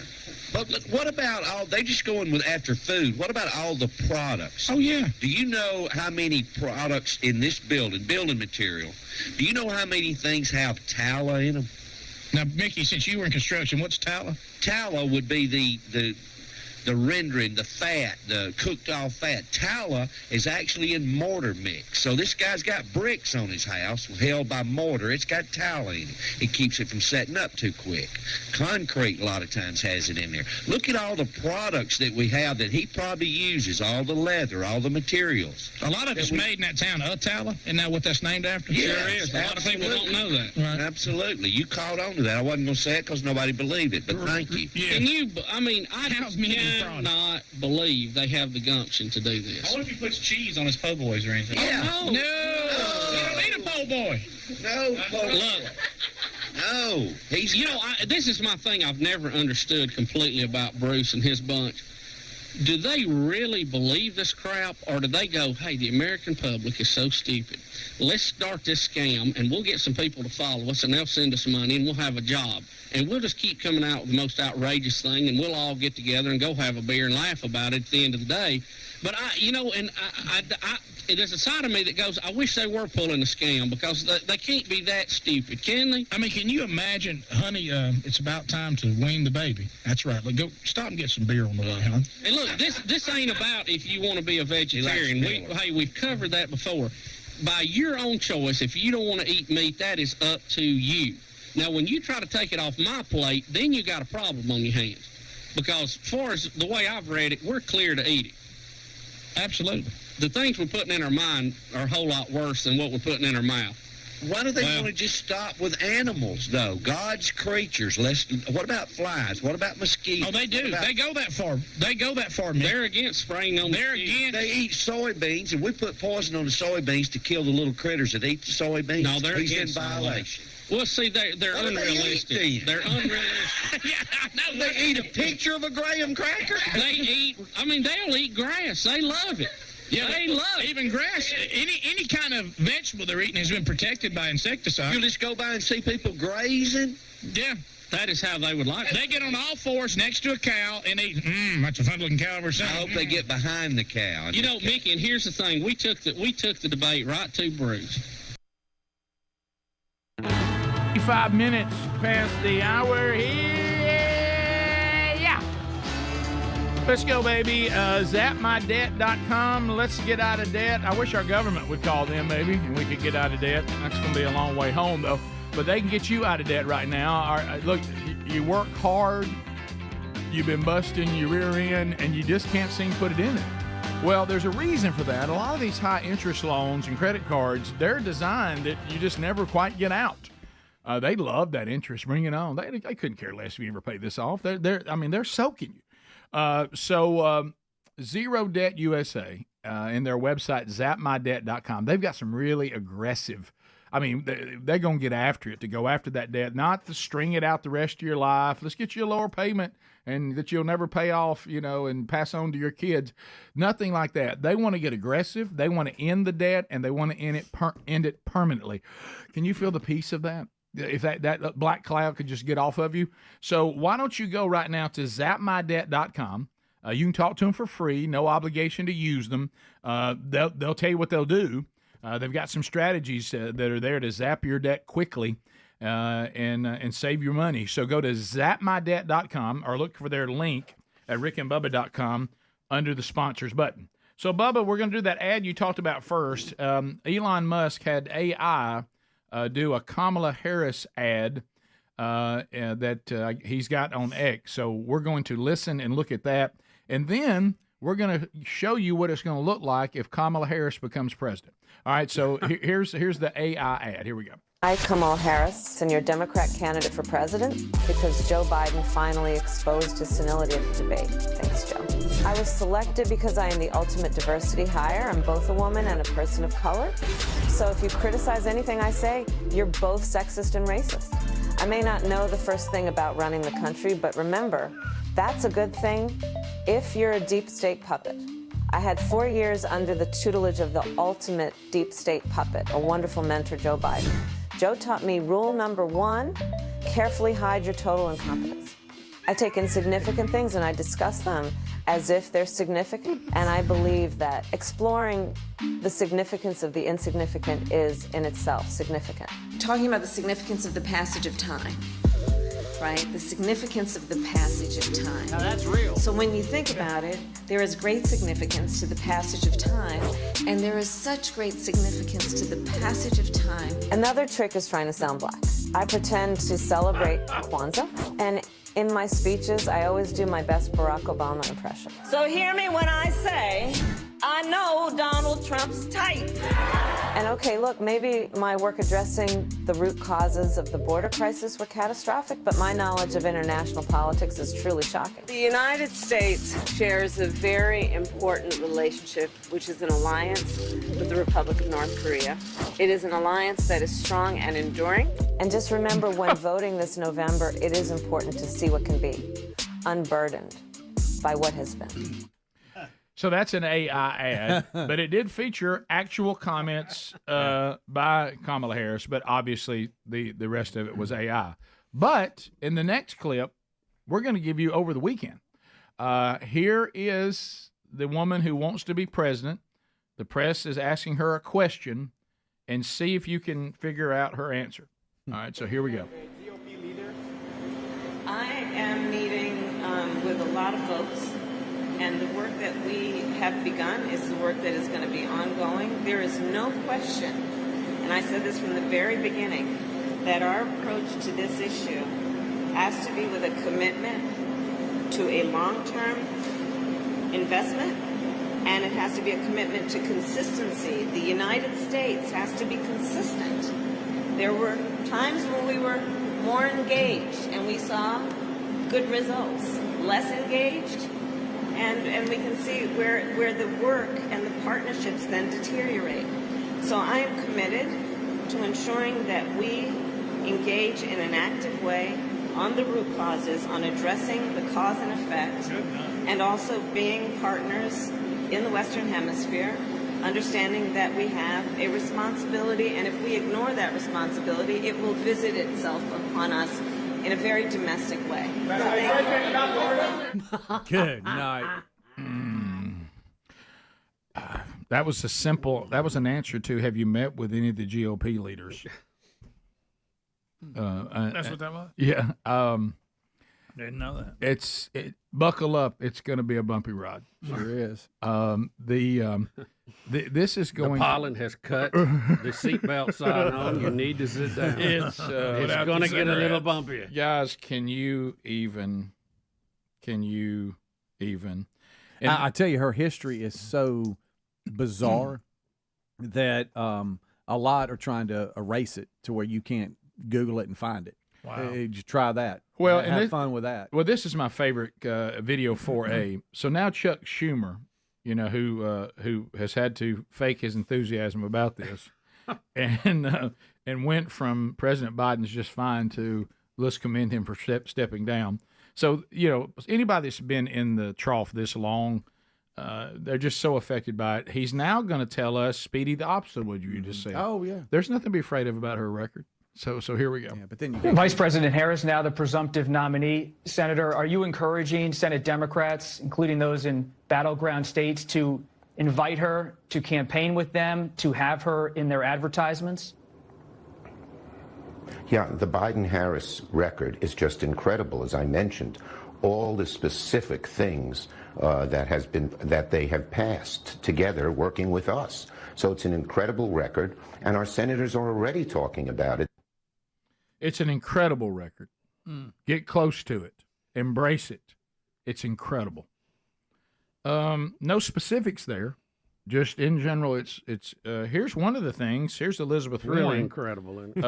Elizabeth Warren, all of you that look, this is the choice coming in November, and we all hope it's straight up. Everybody's been telling us if your state allows you to vote early, vote early, and it needs to be an overwhelming voter turnout. Some things that are in play is Elizabeth Warren says one of the highest priorities of the Harris presidency would be this. Listen. Recognize, and I know that Kamala Harris knows this, this is a problem that ultimately has to be solved by Congress. We need the tools in order to have more resources at the border, to have more resources in the states and cities that are supporting migrants, and I believe we need to create a pathway to citizenship. All of that is a part of what we need to do for comprehensive immigration reform. Kamala Harris will work with Congress and get that done. That's mass citizenship, by the way, in case you're wondering, for millions of illegals living in the country. Also, go down to 5. Buttigieg, there's some discussion that he might be even the vice presidential selection of Kamala Harris. That ought to be quite the show there. Now, all of a sudden, we're being told by the same people that told us there was nothing wrong with Joe Biden, that they were fully aware of it. Oh, no. So what are we supposed to believe? So here we go. Meanwhile, we have a new nominee. And was she aware of how he was doing? We're all aware of how he's doing. Our country has watched our president lead. And yes, we've also seen the fact that he's 10 years older than he was 10 years ago. They were just talking about how you do that math. He's 10 years older than he was 10 years ago. You are right, but he's crazy. Y'all just now figured that out. Can't we say we all fall into that? We do. We're all 10 years older than we were 10 years ago. Yeah, why single him out? Right. Now, this may not be true because, maybe there's some other way that Democrats keep years. You don't know that, like dog years, puppet years. Yeah. But remember this, they're in a bit of a bind here, but they don't care because they're the left and they're politicians. They don't care. They don't even care that we can all see it.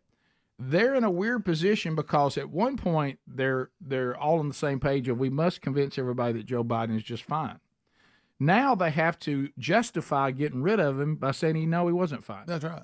So, right, because now you have to make this Kamala Harris thing be okay, but how do you make that okay? By admitting that Biden could not continue and that wasn't the best thing for the party after telling us Biden's fine. Yeah, up to the debate. If you misled us then, why should we think you're not misleading us now? Yep. And did y'all see on that CNN clip that we just played a second ago, it said Republicans try to tie Biden's handling of the border to Kamala Harris, is what it said at the bottom. So they're trying to distance themselves. But the good stuff was her, but it was good, but it was also bad. Yeah. And then going back to that AI ad that Elon Musk tweeted out, and it's not an ad, it's just a funny parody video. Gavin Newsom responded to that on X or Twitter or whatever, and he said, manipulating a voice in an ad like this one should be illegal. I'll be signing a bill in a matter of weeks to make sure it is illegal. Elon Musk responded to that. I checked with world-renowned authority, Professor D's Nuts, and he said parody is legal in America. Good thing you left the first name out. I did leave the first name out. He gave the professor a first name, too. He sure did. Yeah. What a time to be alive. Oh, man. Dare We Talk to America? All 10 lines are available. Our first phone segment of the week. 866 We Be Big. We'll chat with you, America, right after this. Rick and Bubba, Rick and Bubba.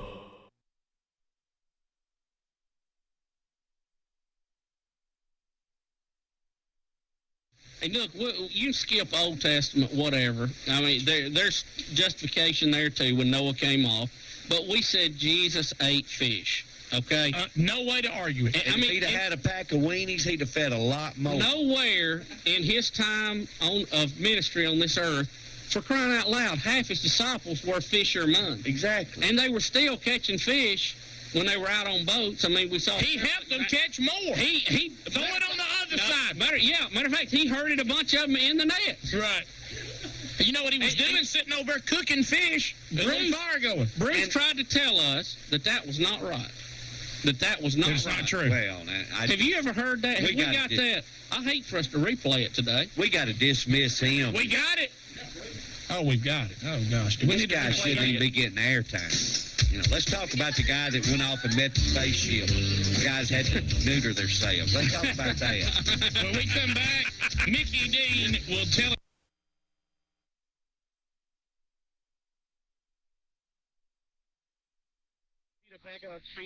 Speed up, whatever.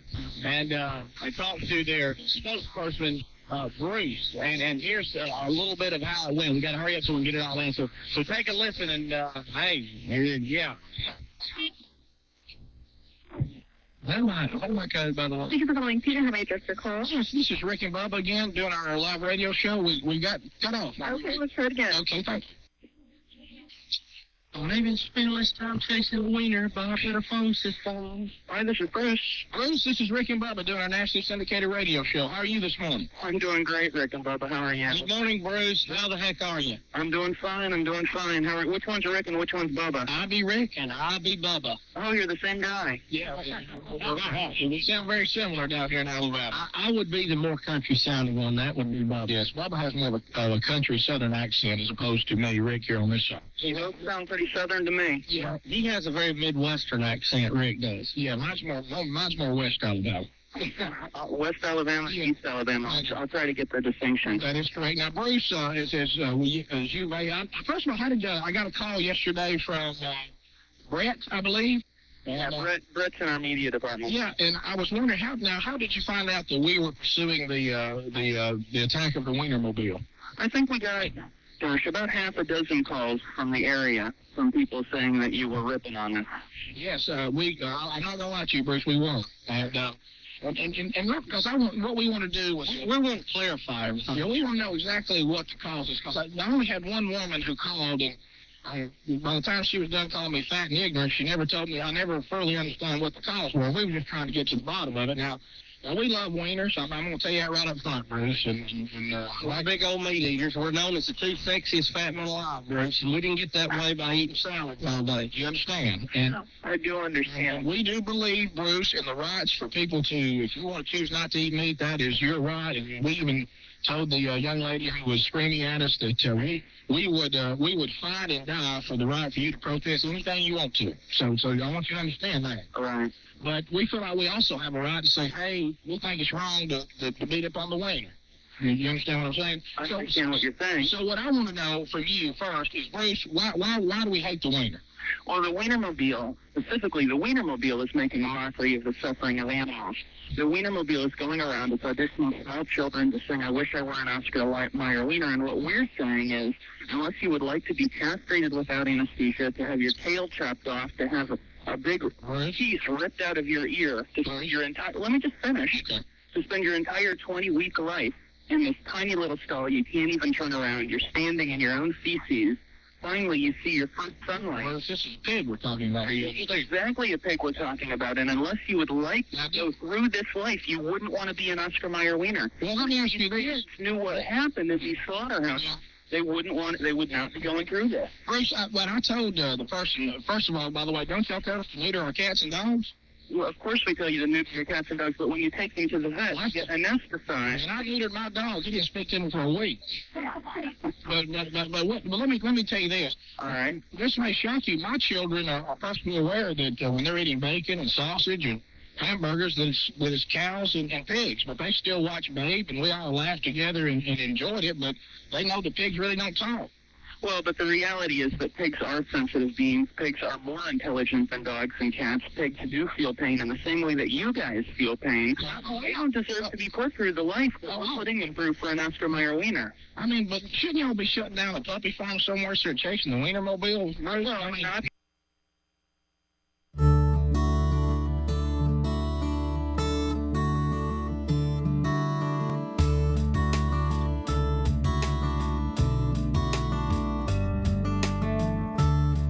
9 minutes to the top of the hour. Phone calls coming in at 866-WE-BE-BIG. We hope you'll join us. I want to let you know about an active week coming up at themanchurch.com. As a matter of fact, the month of August is just jam-packed.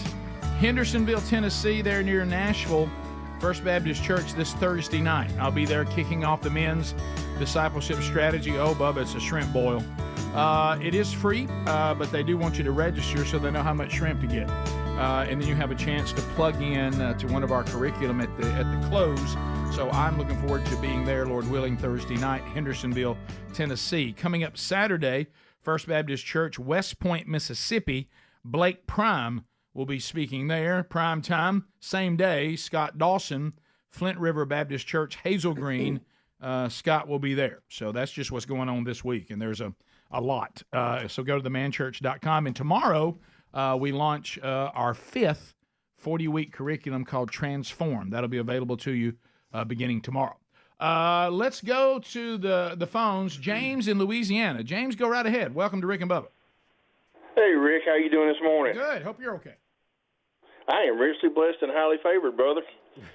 I want to disagree with you just a minute. You said a while ago you didn't see a reason to redo the Butler, Pennsylvania rally, and I think there is absolutely a reason to redo it because the Secret Service presence, the police presence, are all going to be so much more and so much more visible than they were that first time around. It is going to point out the inadequacy from the previous rally and just show how bad things are.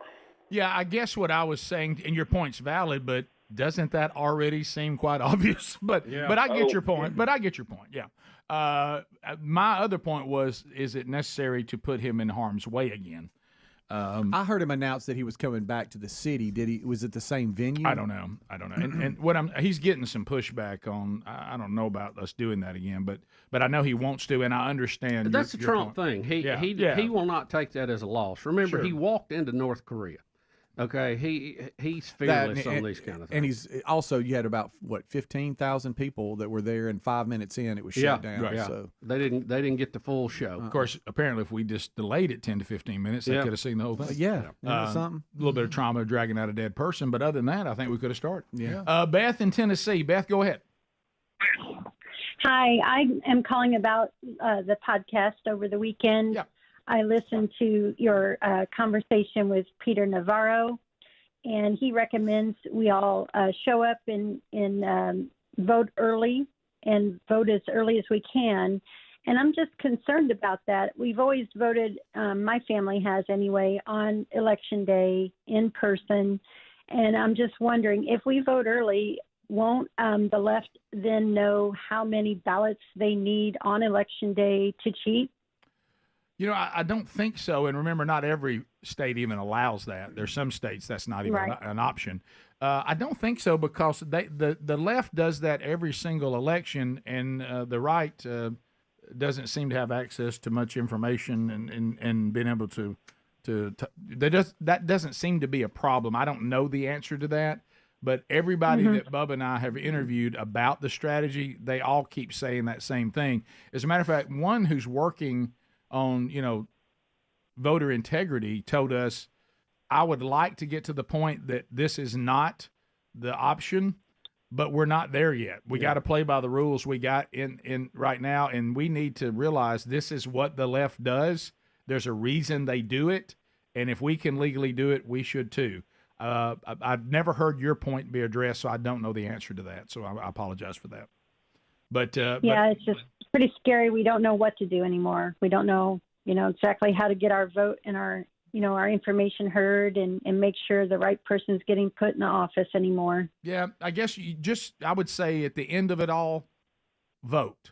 And then we just pray that there's still integrity in the vote. Well, let's re-engineer this the other way around. If I'm going to cheat, the more people that turn out to vote means that's more cheating I got to do. Right. And the key to not being caught is getting away with a less amount of cheating that I can do and still win. So the more you turn out, the more it makes it difficult to steal that election. Yep. The more points somebody scores, the harder it is to cheat. Yep. Let's go to Grayson in Sweet Home, Alabama. Grayson, go ahead. What's up, Biggins? Hey, buddy. All right, I wanted to ask y'all, with all this talk about the Olympics, if we had American football in the Olympics, who would you choose out of the NFL today to be part of it? Oh, man. Part of your team. Well, that's wow. I'm going to start, as you've heard us talk about here, I'm going to find probably I'll go ahead and at least do 8 because I need some backups. I'm going to get 8 of the best offensive linemen the world has ever seen. Yeah. So that's the first thing I'm going to do is go in the NFL and grab those guys first. There's a lot of skilled guys, a lot of great quarterbacks. Well, you kind of start with the Kansas City Chiefs, two-time Super Bowl champs, and work your way back. Yeah. So I don't know that we would ever see that, though. Yeah. The world's not quite up to speed of American football. No. And we're so far ahead of everybody. There would be like zero competition. Remember when they stopped doing softball because our women's team had no competition? Mm-hmm. It's kind of like that. Yeah. It would be like that. Well, I haven't. If I heard the interview right with Dawn Staley this weekend, the women's team has never lost a game. Women's basketball. Women's team? basketball. Yeah, you're right. They haven't. I mean, if you heard that right, I heard you say that. I don't know. That seems right. Ken in Columbus, Mississippi, 96.1. Go ahead. Yes, I had a question and a comment. My first question is, where does gopher wood come from, and would it be equivalent to bodock or hickory as far as the durability and the hardness of it? And the comment I had to make was on Joe Biden the other day. When he made his speech, I was wondering how he kept his eyes open so long. Can you say Botox? I'll listen off the air. Yeah, gopher wood, when we did the study of Genesis in the Wednesday Bible study, there were many people saying this is a term here they're trying to interpret, that it still does exist. It's just not called gopher wood. Or this was a type of wood that you can't find anymore. Did it not make it after the flood? Yeah, so we don't know. But you're right, that is a unique term. I have heard it likened to the woods you mentioned, though. I have, yeah. Wasn't the Ark of the Covenant built out of it too? That's a good question. I don't recall. Yeah, I may Possibly. Be, I may be out on the gopher wood limb there, I think but you're right. I don't know. I think you're right. It would make sense, right? Yeah. I think you're right. It would make sense. One step out there, bro. Chris, in the free state of Florida. Chris, go ahead. Yes, sir. I was just wanting to tell y'all guys, thank y'all for y'all's radio station. Every time y'all go on breaks, because I watch y'all on YouTube, and when y'all go on breaks, man, it's some of the most random stuff. And y'all were talking about some dude that was talking about pigs having feelings and this and that, and talking about Oscar Mayer wieners and dude chasing the wiener truck. I was like, holy crap. Yeah, that was Bruce from Peta. That was a classic. Yeah. That's when Bubba told us all not to be unkind to Bruce. He broke the rules first. He did. I countered. You did. So my people think you're an idiot. That's my favorite line. You're chasing a giant wiener. Top of the hour. Rick and Bubba, Rick and Bubba.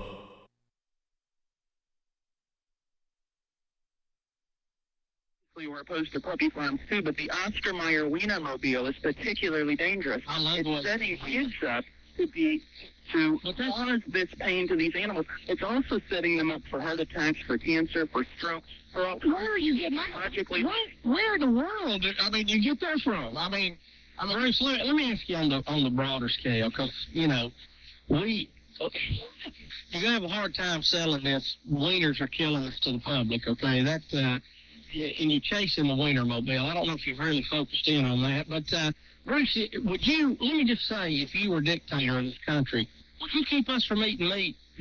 I wouldn't be dictator of this country. Well, I mean, if you were, I mean, is this one of your ultimate goals to stop the eating of all meat? Do you want us to stop eating meat? Oh, absolutely. I want us to stop eating meat. Do I want it to be enforced, or do I want people to make the compassionate choice on their own? I suppose I want people to make the compassionate choice on their own. Well, although I do think that there are some legal protections and some laws we should be passing, just as a bare minimum for protection of these animals, on the way to a world where there's no animal exploitation and nobody is eating sensitive beings. Now, you do. Now, let me ask you this, okay? I'm going to ask you this straight up, because this has always been my point. Now, I know that, obviously, you just believe Jesus probably was not God and had no authority to tell us that we can eat animals, correct?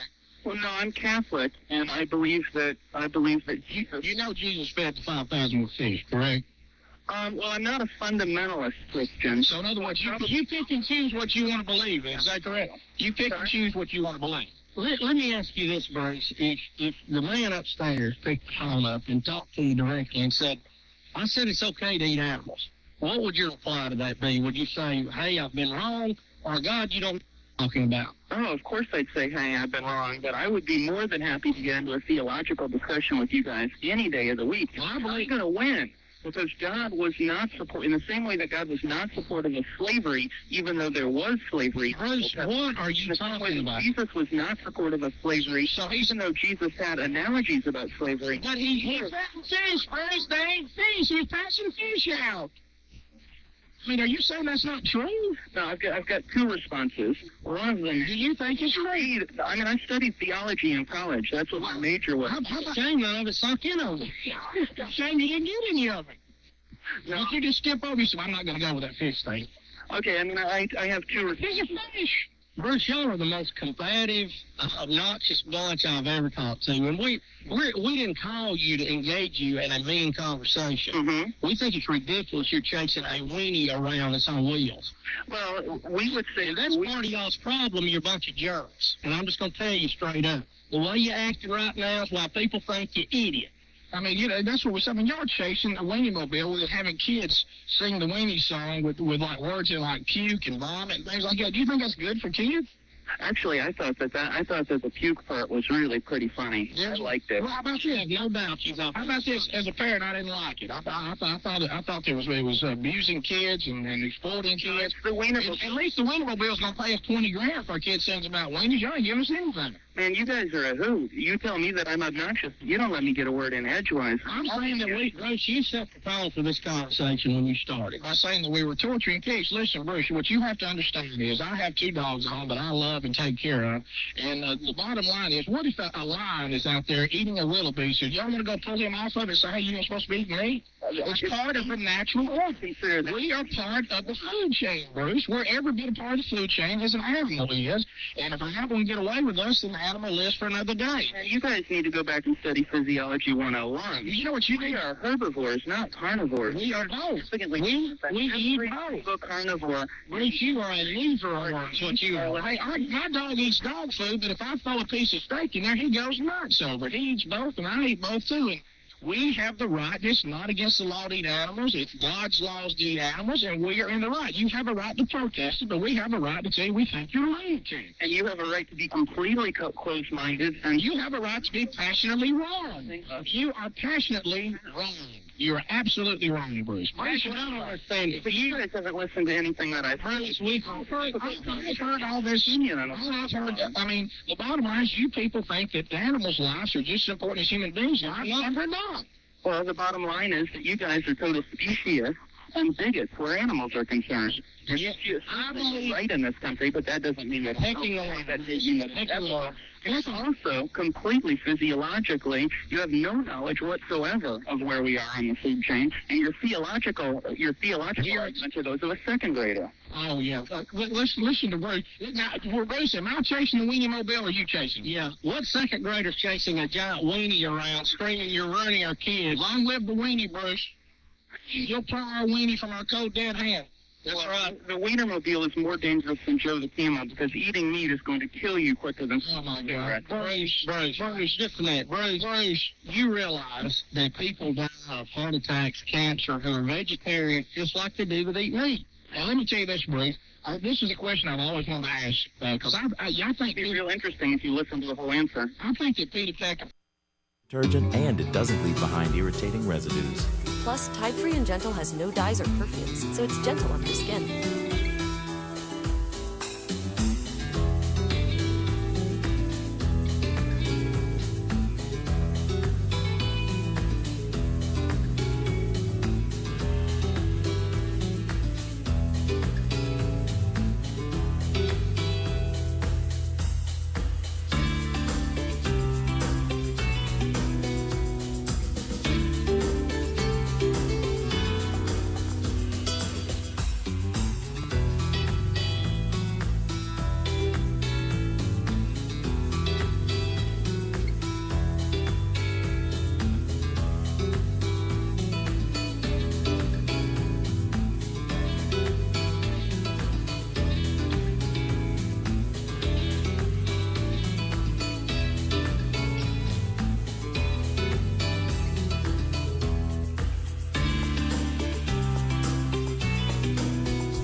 Here we go. 6 minutes and some change past the hour. How about it, America?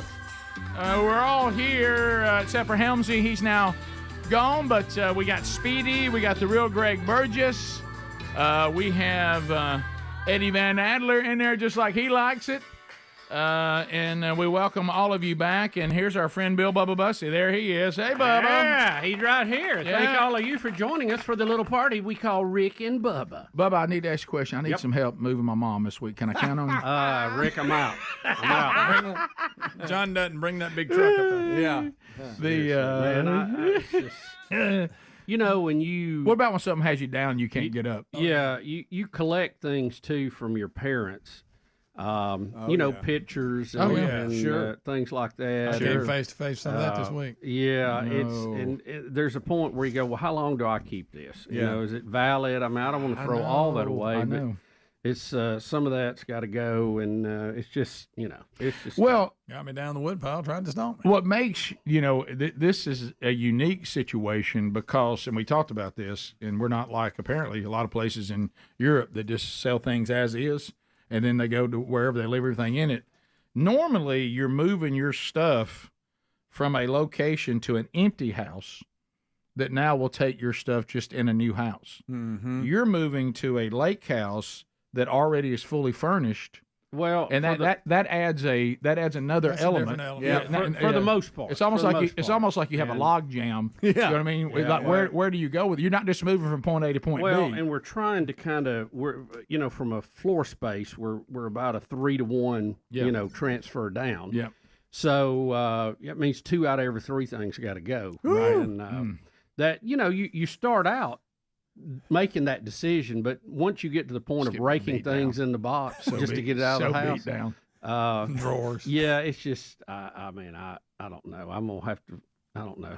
How many y'all gonna find me in a fetal position with kitty litter all over me somewhere or something? How many? How many? Well, it'll be over. It's going to be over. I mean, we're in the 4th quarter of this, one way or the other. Well, you know what? And I know you hate this, but you're right. The fact that you guys have a closing date and you have other people that are ready to move in, it forces you. You have to. You can't. I remember when we moved way back when, we just moved up the street.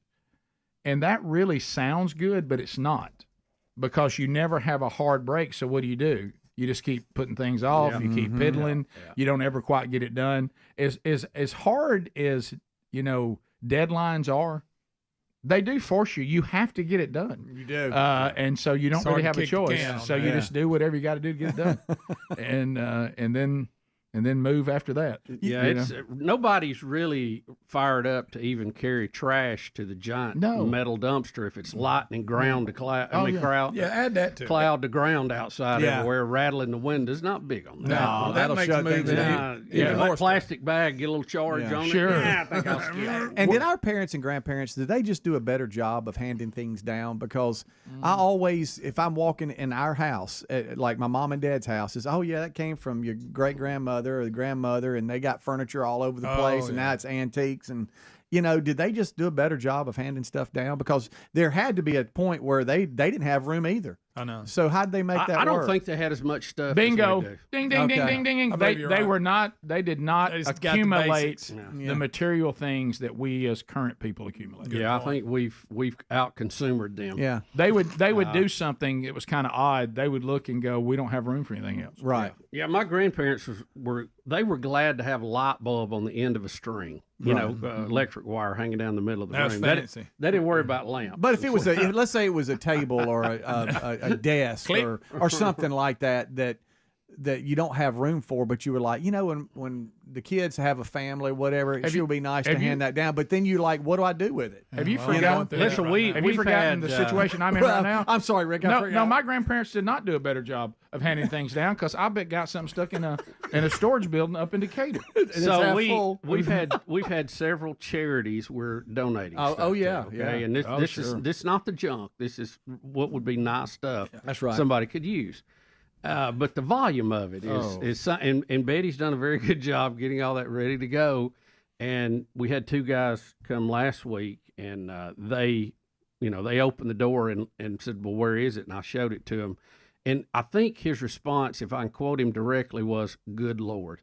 Okay, ready? Right out loud? Yeah. And then we had another group. We had another group show up. We had some really good stuff in there, and they said, all this is not in our work order.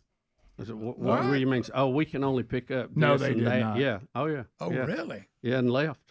No. So now we're calling the other one back to come get it. It'd be different if you were throwing some junk off on them. Oh, I know. I mean, I know they get dumped on, and I know people give them things. Sure. But you're not doing that.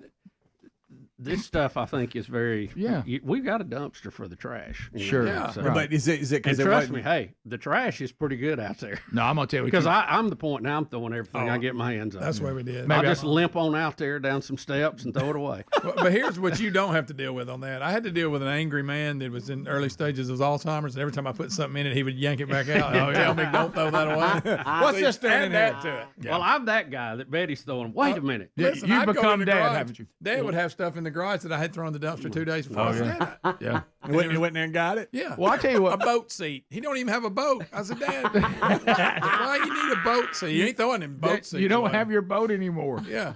My gosh, you ain't throwing that boat seat away. Well, I said, and also Boat seats are pretty good if it was a good one. There it is. Well, they See, have a logo on it or Bubba's something? dad. It wasn't even that great. Bubba is It's like your dad. dad. Betty is dealing with No, our I- dad through Bubba. I don't Bubba want- won't throw anything away. I wouldn't save a boat seat right now if it had the presidential logo on No. it. We got to the point where we're throwing like family portraits away. Well, that's what you just It's thought. sentimental stuff. Yeah, and it's just how you almost go. The point is, I don't want to throw away every picture of that loved one, but we got a lot of them. Yeah. We got a bunch. Let's narrow it down to our favorite. Let's pick 3. Yeah, our 3 favorites. That's right. It's it is. And you remember that time when we were moving Mom and them after 30-something years, we found some secret room that we thought Dad had thrown things away. He didn't throw away. There was stuff in there. There was a We TV. found a secret room? Yeah, we found a room, and Mom was like, well, I didn't even know we really had this. It was some kind of storage under the room deck, that was up storage under room. the deck. We all And we saw opened the that door. up. He's got like a TV from 1971 in there. Yeah, and a bunch of desks. It was just crazy. And we didn't even know what all that was. So And the longer you stay somewhere, just the more stuff you get. I remember I learned that lesson hard. In college, I moved freshman year, I moved sophomore year, and then I stayed somewhere junior and senior year. And I had double the amount of junk. Well, it just goes and goes. Well, it goes back to my friend that just went through this too, all this downsizing stuff everybody's doing. All of our friends are old now. And he said, either move every 5 years or never move. Mm-hmm. Right. It's a fact. That was his quote. Don't live anywhere more than 5 years. And just stay there forever. I hadn't planned on moving. I thought for a long time that was my last move. Right. And then as it became obvious that we might move again, I probably should have been more aggressive in cleaning that out. Well, but if the sun's shining, it's hard to push yourself to go dig through stuff that's been sitting there for years You're that right. you really don't want to fool with anyway. No, You're right. No, So- it's just. But Betty's done a great job. I'm worried about She's- your Christmas she's trees that are fully put Oh together. yeah. Well, that's a whole nother topic. I'm getting asked a lot, where are we going to store the Christmas tree? Oh, no. It's going to be a trailer at Christmas. Some people just leave them up year round, Bubba, and just change the decorations. They on them. do. What if you put one at every corner of the pontoon boat and it was Christmas year round? I say we just put one up and decorate it for whatever season it is. We'll be back. More Rick and Bubba next. Rick and Bubba, Rick and Bubba. Pickle pepper started off as a good thing. These puppy farms are horrible. Some of the things that happen. Hey, I'm not even a big fan. I'm not even on the fur wagon. I support you on that. We support you. When it's like you're running out of things to protest. With the Sweeney, do you think? Let me ask you this: since you think that animals are on the same level as human beings, do you believe that living plants are on the same level as animals? Well, there's no physiological evidence that plants feel pain. They're not ambulatory. Have you ever heard a celery scream while you're crunching it first? All animals have central nervous systems, are ambulatory, and feel pain in the exact same way that human beings feel pain. And what you let roaches live in your house? Through every single year for food in this country is ruthlessly violent. I have been to these farms. I'm not saying it's not. The conditions. I'm not saying it. I'm saying it's killing you. It's wreaking havoc on the environment. When I see a chicken truck go by, all it does is make me hungry.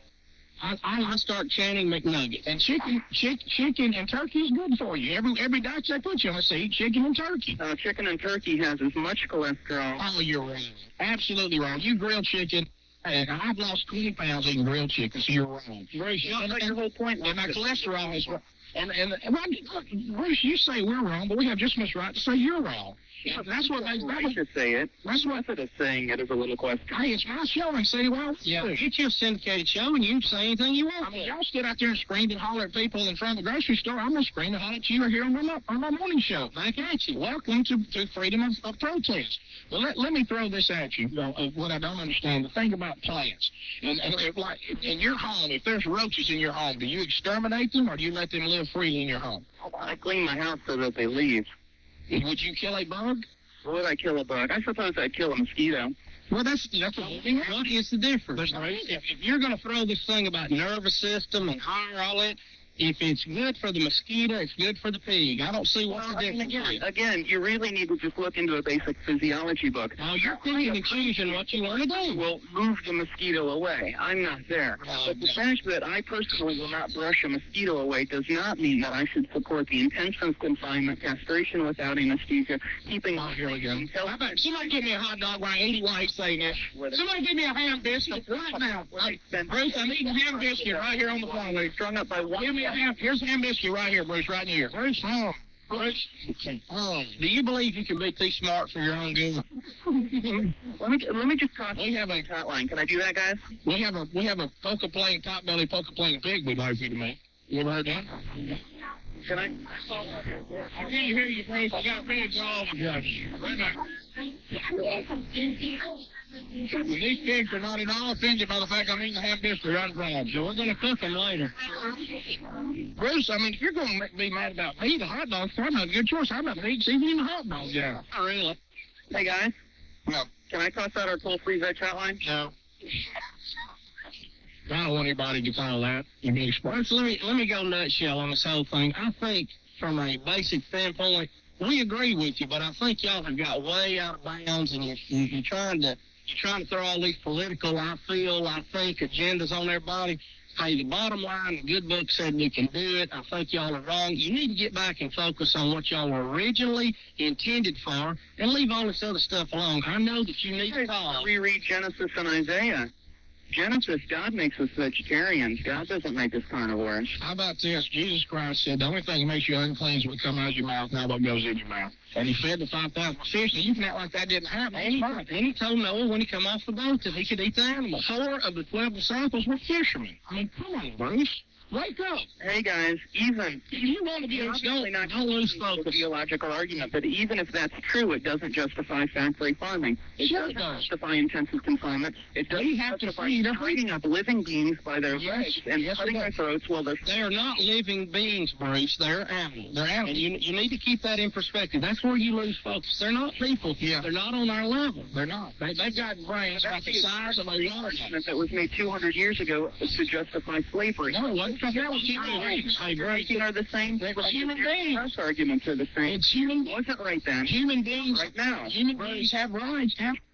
I love the way you try to tie in slavery to this, try to pick up some momentum, but it has nothing to do with it. I mean, no, it's animals arbitrary. Animals vary in the same way. Animals don't have rights. Arguments are the same. Animals have no God. Let me ask you a question. 200 years ago, people... You're talking to Instagram on Cranky Pigs. Let me ask one thing. Bruce, how big... We're talking to you at Peta headquarters, huh? Mm-hmm.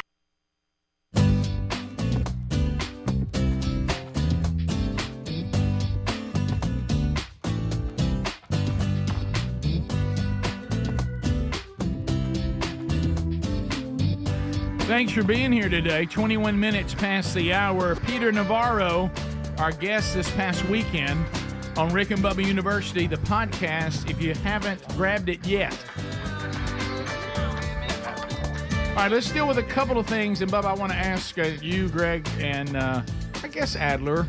He's kind of handy, I think. Speedy does things.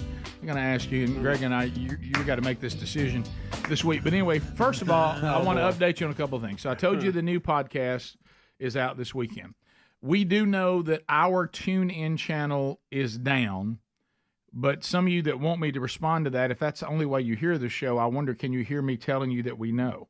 That always feels weird. Now, the good news is, in these situations, we're to the point now where I don't know if it's a lot of our Rick and Bubba radio affiliates also have app options. And some of those are housed on TuneIn, and they may be housed in other places. But you can always try that. Just go pick an affiliate and go, I'm going to listen to you guys on their app. Now, you'll get their programming, that they do locally after we're done too, but you can catch the show there. YouTube, of course, is an option as well if you don't have radio stations. But the TuneIn bunch, there's only so much we can do about it here locally, and we've exhausted all that.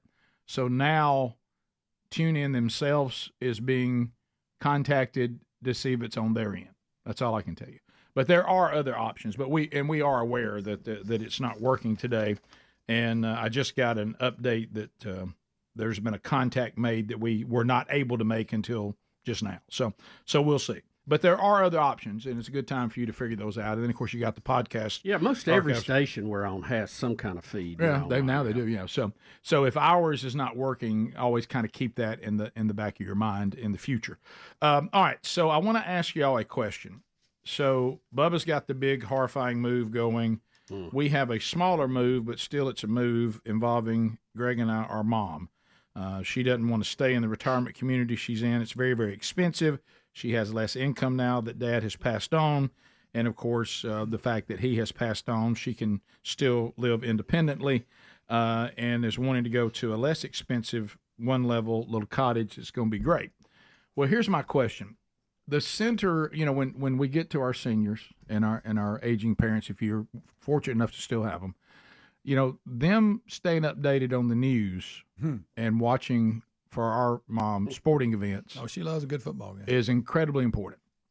So the TV is the center of the universe at this apartment. So just so y'all know what I'm dealing with, to kind of give me some advice on this, she takes her TV and it is mounted on the wall with a mount. Okay. And then there's a little bit of space, and then there's, do you call this an entertainment center or whatever this is? Something down here underneath. But it's not up, it's not sitting in it. Yeah. It's another piece of furniture below it. Got it. About what, waist high? Yeah. Is it that high? Probably. Okay. So that's going to go wherever she determines the TV. So here's our situation tomorrow. No, I'm sorry, Wednesday. So we can access the new place at 11 a.m. local time. Okay. The movers, and Mom still wants to stick to this, the only available appointment they had with one of our sponsors that we talked about, Crocker, that's been working with us quite a while, they're going to get there 1 p.m.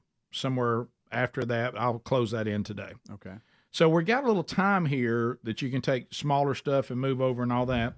But what I'm wondering, I have a handyman, because I know Greg and I can't do it, that is going to say, I'll make sure the TV comes off and is mounted properly. Oh, okay. I can't do that. Greg's we're not sure about it. I'm going to get mad. He just says, I'll handle that. And he even told me yesterday, this is a nothing job.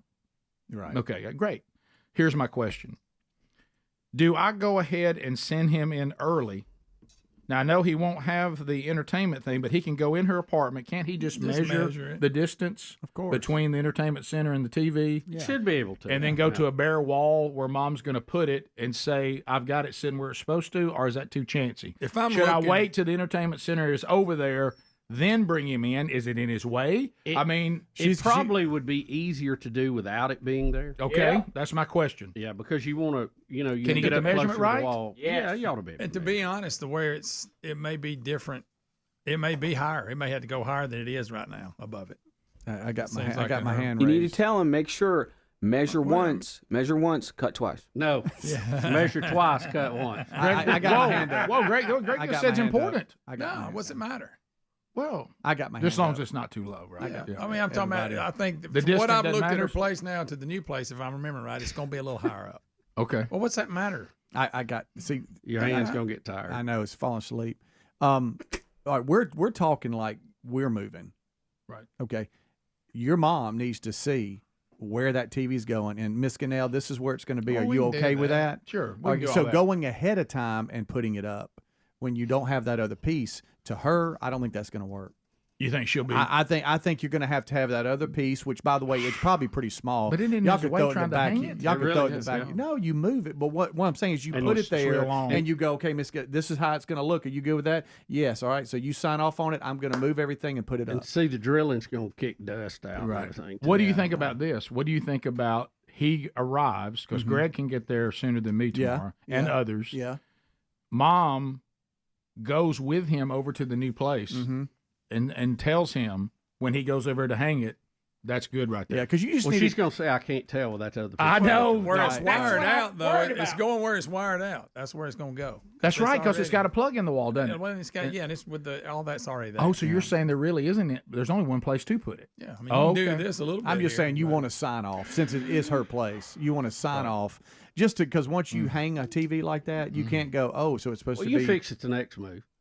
That's true. Right. That's Yeah. a good point, Bob. That's just my my 2 cents. two But things- y'all probably know more than me. 2 treaties. Well, I mean, you can't just look and go, I want it on that wall. You know what I'm saying? Right, because it's of the already plug. wired Thank out. you, Greg. That's a good ad. Thank you. I forgot about that. You could run it to the 2 other side. treaties we've done Yeah, here we can do that were the brilliant thing. How about this? The brilliant thing.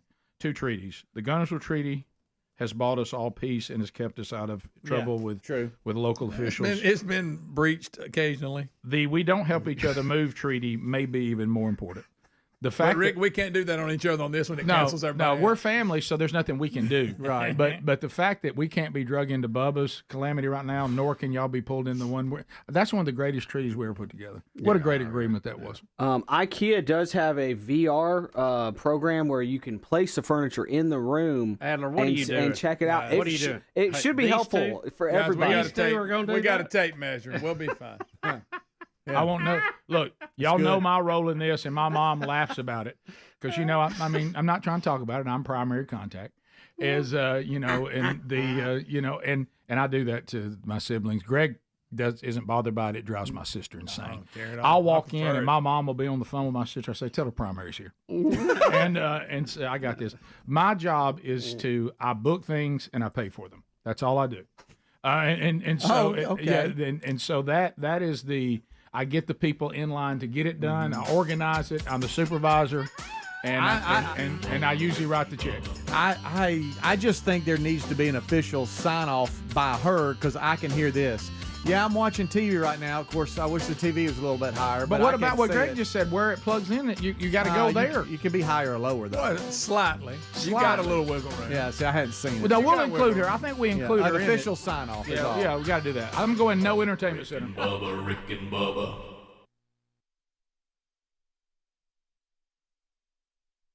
How big is your headquarters? Like, how many people do y'all have there? About 85. Let's just say that nobody ate meat today. Okay, let's say we live in a perfect world. Would you be out of a job? I don't know. I spent about 6.5 years working in a homelessness shelter for Well, good. How's that even been? That's great. I've been to New York and fed homeless people on Thanksgiving, too. Hey, and we fed them turkey, and they ate it like there was no tomorrow. Once again, it has nothing to do with this conversation. If there was no abuse of animals, if we didn't use them for medical experimentation to further mankind, if we didn't slaughter them for food, would you be out of a job? I'd be doing something else. Okay, that's what I thought. I think I'm seeing very clear. Bruce, you're never going to agree with us. We're not going to agree with you, but we won't say that we think this attack of the Winnie-mobile, this is going to kill y'all PR-wise. Yeah, it's making well, I would appreciate it. Let us cross out our Becky hotline and hear what your listeners have to say. Oh, well, you want to talk to the listeners? No, you wouldn't let him. It's about 14 minutes now.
the gravy, please. Rick and Bubba. Ooh, it brings me to my knees. Rick and Bubba. I can't start another. Rick and Bubba. Day without 'em, brother. Rick and Bubba. Ooh, there is no. All right, we're back. 35 minutes past the hour. Working through another show on another day, on another week. We kind of rode through a lot of the weekend stuff. I do want to point you to our friends at Relief Factor. I talked to somebody else over the weekend that Relief Factor has really been a game changer for them. It's all natural. That's the beauty. You go, well, hey, we got the over-the-counter stuff or what? Yep, no doubt, and it certainly serves a purpose. But you ever read those directions? It's not a supplement. You're not supposed to just be popping them day after day after day. 4 hours is up. Let me pop another one. You're going to have issues with that. A lot of times affecting major organs in the body. So what about something that is all natural? John is in Florida. He writes, for a little over a month now, I've been taking a Relief Factor. I'm not one to get caught up in trendy things. It's good to hear from Greg. But after hearing about it on your show, I finally said I'm going to give it a try. After 4 days, the pain in my knees went away. Literally, it was gone. The constant pain I had been dealing with, even when trying to sleep, is now gone. And here's what I was talking about. I was taking 800 milligrams of ibuprofen 3 to 4 times a day. It was bothering me so bad, and now this product has resolved the problem and done so naturally. So maybe this is what you're looking for. Hope it is. I take the product every day just from the aches and pains of aging and trying to do just a little bit better. So put it to work for you. The majority of the people that try it go on to use more because it's working, and it's working naturally. Also find a link at rickandbubba.com under the sponsors. You can also call them, 1-800-4RELIEF, or go to relieffactor.com. So there you go. All right, so we'll move on that. Some of the things that we continue to update you on. Do you think we've run our course on? Have we covered everything Olympic wise? We went through all the weird stuff. And well, we didn't cover Snoop Dogg being that's everywhere. Right. Yes, that's weird. And Dawn Staley, the coach from South Carolina, I saw an interview with her. She was sitting in during some of the basketball yesterday, and she's on the selection committee for the women's team. I don't know if she's coaching it this year or not, but I know she's on the selection committee. Right. And she was asked directly about Caitlin Clark. Yes. And she said, well, I heard that. With all the hype and everything, Caitlin came to the WNBA and was just sort of average to begin with. Now, since then, she has kind of got her groove, and she's beginning to dominate more like she did in college. Right. But at the time, she said we were picking this, she was not one of the best players that we needed to put on this team. She may be now, but this is all locked in and done. So do you buy that? So the college resume didn't do anything for her? Well, compared to the pros, she wasn't throwing in 25 points a game, the first 2 weeks she played. So on a very bad team, too. Yeah, maybe that's what it So was. when did they pick the team? It was right about that time. It's right It's about in that. June, somewhere in June? It was somewhere in there. And the women's team, according to her, if I heard her right, has never lost a game. So apparently there's an abundance of talent from the WNBA. Oh, yeah. That they can compete on the world stage with fine. So, but she just thought there were more deserving people who had a better resume in the WNBA at the time they picked it. Well, from what I'm gathering, and I understand that. Yeah, I don't. It just seems the hype. It would have been good, but look, she had to pick the 12 best or be part of that decision, and Caitlin was not one of them that week when they picked it. Yeah, and it seems like that Caitlin Clark is handling it with class too. So, right? Am I wrong about that? Yes, I would say so. So I don't really follow women's basketball, but I know that's been a big story. So I it seems like she's handling it the right way, and also trying to keep up, with some of the things that you normally don't watch, which I know you mentioned that is true. We're watching competitions that normally I don't watch badminton. Unless somebody's playing it, at a 4th of July gathering over in the side yard. It's not even that popular at that anymore, I don't think. But I watched a volley of, no, I mean I don't. This is just sometimes there's. You're just, talking about the old shuttlecock? Well, with you, I knew you were Greg was going to say. waiting on I that. thought Greg would say it before you, but is we can't just call it a birdie? Yeah, It's just too much. Like they told me it was 2 different countries, and one of them appeared to be ours. All I saw were 4 Asians. Right. They had different colored shirts on. They dominate. But stuff like but the Asians seem to just look at this. Just seem to own badminton, and I mean they just I mean they're just unstoppable. I mean you can't. I mean it's look at that. Yeah, and this is the one I saw were guys. And they were, I mean, they had a volley going. Is that what it's called in badminton? Yeah, I guess. That's unreal. Well, pickleball will eventually work its way in there. Oh, of course it will. Go away. Bubba, No, have you seen breaking yet? Breakdancing? I saw I'm somebody gonna go ahead and say this. I bet it's pretty good. I saw somebody getting loose. I did not see the actual competition. Has that started yet? The breakdancing? Because they all start at different times. Yeah, I don't know. But I do want to see it to see what they're going to do. Oh, I know you do. I can't believe you don't know when it's on. Now, is it just the spinners on the floor, or they got the pop and lock guys in there? What are all they got? Here's the thing. The Probably reason a combo, I want to see it, because think about it. You remember how we used to have a bicycle and they'd do a few little tricks, and what it's evolved to now? Oh yeah. You couldn't have ever imagined. I've been kind of out of the breakdancing world since I like to see Electric Boogaloo. how it's gone. I want to know how far it's advanced now from what they were doing So then. the last you had was Breaking 2, Electric Boogaloo. Electric Boogaloo. Haven't seen it since, so I can only imagine over this period of time what they've come up with. Yeah, I don't think they do the pop and lock, Bubba. I hate to tell you I think it's all that. All the spinners. Yeah, the one I saw, it's all a bunch of spinning people. When they land on their head, like, I mean. But you know that little thing they do where they're almost kind of running and they spin around here? It's a lot of that. I wish they'd do a pop and lock into that. And I'm not so sure. bad. I'm not sure I fully understand the Snoop Dogg thing. Yeah, No, I'm not Back sure to your point. Let me tell you this: we watched the part where just the boats, where it was daylight and pouring rain. We knew the night thing because we'd already seen the warnings. I wasn't going to watch that. I had no interest in that whatsoever. But why they were trying to do even the weird stuff they were doing during the boats, with all the things that Sherry has done involving France and researching France and learning the language and some of the stuff we've done in France, she knew more about France than the commentators. Like they wouldn't know what something was, and Sherry'd go, "Well, that's the what is it called? That those under tunnels where there's where the sharks live. No, there's these tunnels where all these bones are stacked up. The and everything. skulls. That was in that shark movie. Sherry knew every bit of that, knew what all that was.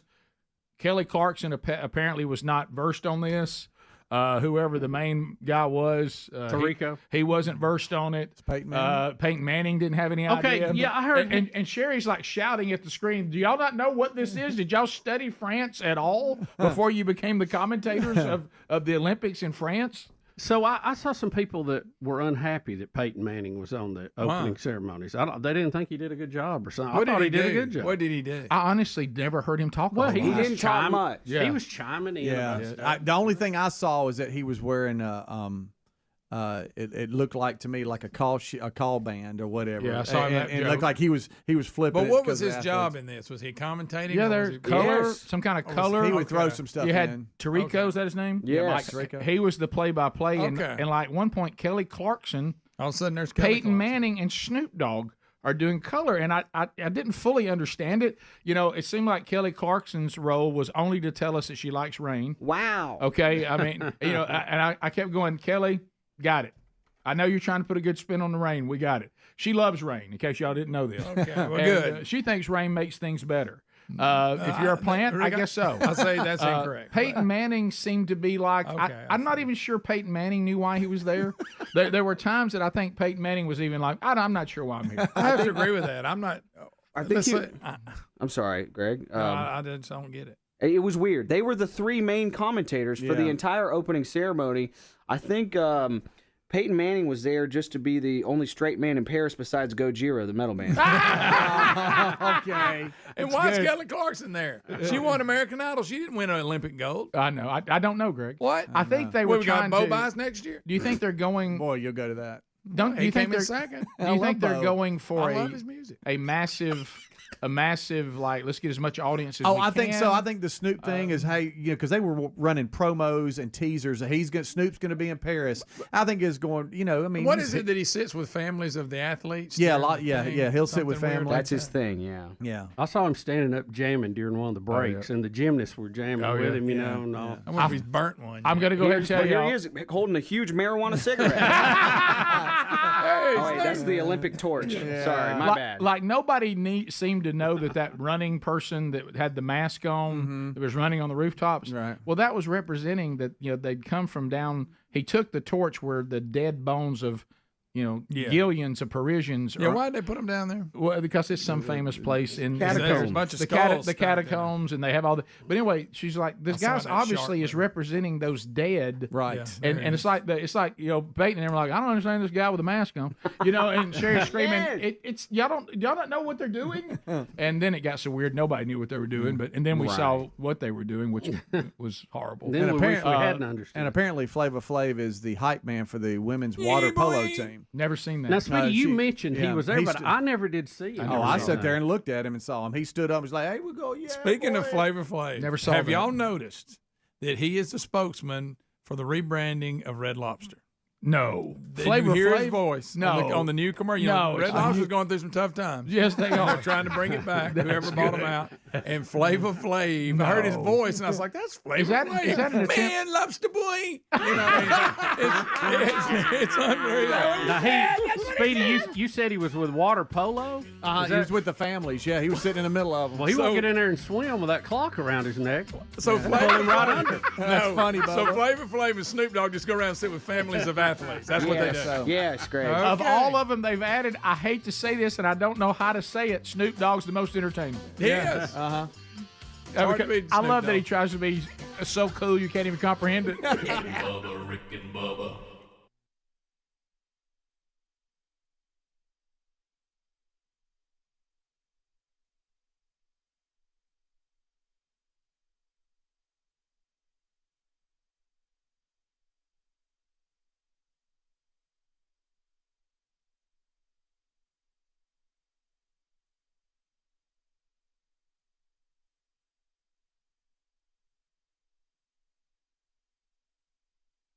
Happy God Night Church in Roebuck, so. Well, good. So everybody, if you get a chance, go out there. I've seen God a lot too. I mean, y'all's pastor. Pastor Lowe, Pastor Jim Lowe. He can go too. He'll bring the house. See, that's a 1-2 punch, isn't it? Hey, yeah, both of them. Come on.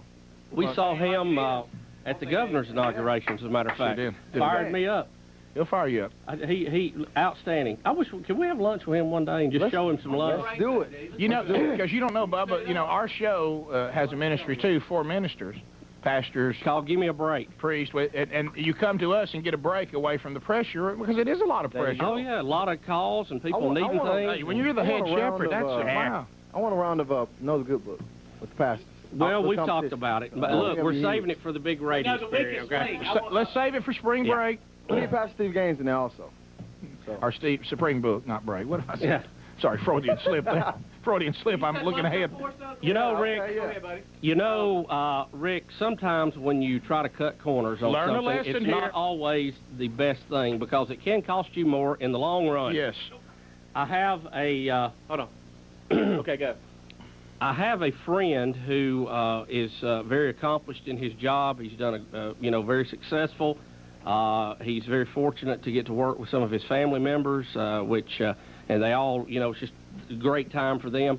They recently decided that they were going to get a boat, and they have got them a little piece of property down on the water, and they didn't want a big, one of these big bass boats, that run 900 miles an hour, sure. Which I've never understood. What's the rush? But they wanted one of these smaller ones, just really on the big picture, inexpensive, functional. Something we get out on the water, functional. Throw a few, cast a few times, do a little fishing, little bonding time for the family. 2 people in it tops, whatever. Sure. So they had ordered the boat, and they were all excited. As a matter of fact, he'd called me and said, we are going to put it in the water, and if you want to come down and take a ride in it, we'd love to have you. And We've got a Mo alert in progress. Okay. All right. Mo alert on Hobie. Okay. So you got invited, but this is just them going out the first time? Yeah, they were going to go out, and I made the joke about they're going to christen the boat with grape juice and all that kind of stuff. So they went out to ride around. J-Bo, don't let me bother you with this story. Yeah. And so see how knowing it when you really got something. Oh my God! I know, it's terrible. It's like shotguns going off behind you. You know, we have breaks that are 5 minutes, 10 seconds, so you can talk about whatever you want. But go ahead. So they're going out to test their boat out, and they're actually going to put the boat out at their place and whatever. And I asked him, I said, and I was very curious about what all they were getting, and I said, well, did you get you a trailer and all that stuff? He said, no. I said, we're not going to get a trailer because we're going to pretty much leave it at our place, and I feel like it'll be a waste to have the trailer, and we can save a little cash there on that expense. So they get this extremely nice boat. Got a lot of little extra features to it, some very nice seats, a real nice motor, and they went to the 4-cycle, so it doesn't make as much, theoretically noise to the fish, and smoother operation. I mean, they're going to get serious about their fishing. Well, I said, how are you going to get your boat out to your place? And they said, well, the folks that we're buying it from have been very nice. They're just going to let us borrow a trailer. And I said, well, you know what? That's boy, nice of it. Hey, that's stand up right there. Well, Rick, sometimes the trailer that you let people borrow is not the nicest one that you have. That's not your A game. So they carry the boat out. They have a nice day on it. They're all excited. They're going to carry it back to their house, and they're going to store it there until their dock and everything is prepared, for the boat. But they're excited. Had a great day with the boat. Excited about the future of them and the boat. Probably Channing. Extremely nice little features on it they like. Well, they're headed on their way home up the interstate at dusk, getting dark. They hear a tremendous noise behind them.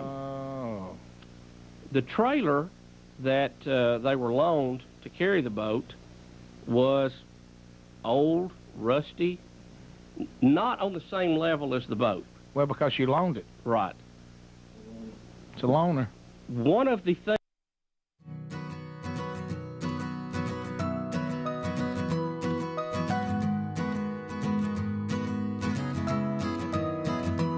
Here it comes, the first one of the week, a Patriot Mobile phone troll. Are y'all ready? Make your phone money matter. Make the switch to patriotmobile.com and make your phone money go to an organization that maybe shares your views as opposed to one that's in opposition. Yeah, and you're not going to compromise on quality and coverage. Do that now by going to patriotmobile.com/bigbox for free activation. So 30 seconds a pop. That's the largest number of people in the shortest amount of time. At the end of 30 seconds, the buzzer will grab you. Your time on the program comes to a close. Then we move to the next caller. Looking at the text line right now, which you can also do, 866-932-3244. There's Flavor Flav. Looks like she's standing near a swimming pool and, of course, hanging out. Is that Jill Biden? Yep. Yeah, sure is. Who left Joe at home. And a lot of you think it's not even Joe. You're saying it's some tall person in a mask, but saw a lot of that over the weekend. Mm-hmm. So there is Flavor Flav. So, yeah, the Olympic coverage is a little bit odd. You've got your normals, but then you've got like a Peyton Manning thrown in, a Kelly Clarkson, a Snoop Dogg, and Flavor Flav. But Snoop has done this before, hasn't he? Didn't they do a Snoop cast? Something not too long ago? Are you confusing that with his TV show with Martha Stewart? Possibly, Bubba. Chuck gets us started. Trolling. Get them phones a trolling. Here we come, phone trolling, phone troll. Chuck, welcome to Rick and Bubba. 30 seconds, go. The opening ceremony at our office, set it up on the big screen so people can come in and watch it. And we accidentally had the lady on that, I guess it's for the blind, that tells what's going on, that, in monotone voice. And when Snoop Dogg was standing there with the other 3 or 4 people on the bank, she described what they were wearing, and then they said, Snoop Dogg is about 3 foot taller than everyone else. That was the whole thing?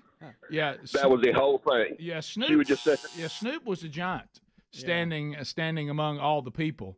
866 We Be Big if you want to join us. Greg taking phone calls now. Lines are opening up as we move through calls. Also, we think, and y'all can confirm, that TuneIn is back up. Yeah. They're now trying to figure out. It was something on TuneIn's side. It was not apparently on our side. Well, Helmsley had already exhausted everything that we could do on our end to no avail. But they now seem to have that up and running again. So he's 6'4", by the way. Is he 6'4"? Yeah. And his commentary and stuff is, I do find it to be entertaining. How old is Snoop now? Huh? Because he does everything like he has to. Yeah, it was Kevin Hart and Snoop that did the last Olympics. You're right on the text line, and I remember that. So they've done some sort of Snoop cast back. But remember that was a weird Olympic game because we were in the pandemic and all that. Shannon, Gulf Shores, Sunny 105. Shannon, go ahead. 30 seconds. Hey, Rick, how y'all doing? Good morning. Good, Shannon. Hope you're okay, buddy. Yes, sir. I remember the other day y'all was talking about people who had storage units for so long. Oh, yeah. My sister has had hers since 1981 and still has it today, still paying on it. She been there or got anything out of it, or is there something in there? It's full of stuff. She hadn't been back there or nothing. Yeah, I was shocked after, because y'all gave me kind of a hard time. Well, yeah. But I received multiple emails that said, "Oh, Rick." One woman said, "I have 3 of them that I haven't been to in years." And, I understand, like, for instance, with my mom, we put, because she's just in an apartment now, so we put her Christmas stuff in a storage unit. But we go get it and bring it back out. She decorates for Christmas. We take it down and take it back. That's functional. But when you have units that just have stuff in it that you are not currently using periodically or ever plan to use, if it's an heirloom or something, sure. But when it's just like a couple of chairs, yeah, I don't know. Boo is in Dothan, and Boo's got us on News Talk 103.9. Boo, welcome to Rick and Bubba. 30 seconds, go. Flavor Flav has got the funniest voice ever. I'm going to say this. Y'all missed it when Greg said it, but he was like, yeah, boy. Yeah, and he's the new voice of Red Lobster. I didn't know that either. Everybody says TuneIn is back, so that's good. So this polo team thing, I read that Flavor Flav, I'm looking at our text line, has been sponsoring, Bubba, the USA women's polo team after he learned some of them were working multiple jobs to raise money to go to the Olympics, that that's cool. He financed it. Yeah. Now, that's off a text line. I don't know if that's – yeah, there you go. Somebody else saying the same thing. So he is sponsoring them. I had to know because I saw one of the water polo games. Yeah. And I confirmed it. They tread water the entire time. Yeah, they never touch the bottom. They can't touch the side. The only position that can touch the sides is the goalie, who has to tread water. Other than that, they tread the entire time. Even when they're in penalty. Amazing. And then they can still lift their bodies out of the water for hard, get up over somebody. It's crazy. Do you push off the bottom to do that, or how? No, you can't touch the bottom. If you touch the bottom, you're done. The underwater camera of what I call the center, he or she is just seeing all the kicking. Got 2 or 3 people on top of them. Their nose is barely above the water. Yeah. I'd be panicking, and they're just fighting away. I don't see how they do it. Here's another person says, we have a neighbor in our neighborhood that's had one of the pod storages that they deliver in their driveway for 5 years now. What? Would anyone consider sponsoring that whatever they can't pay to get that out of their driveway? Yeah, I understand having another location, but one of those temporary pods is still in their driveway? Yeah. So, yeah, someone else said that too. If you play water polo, the pool has to be, I think, 10 feet. You're right.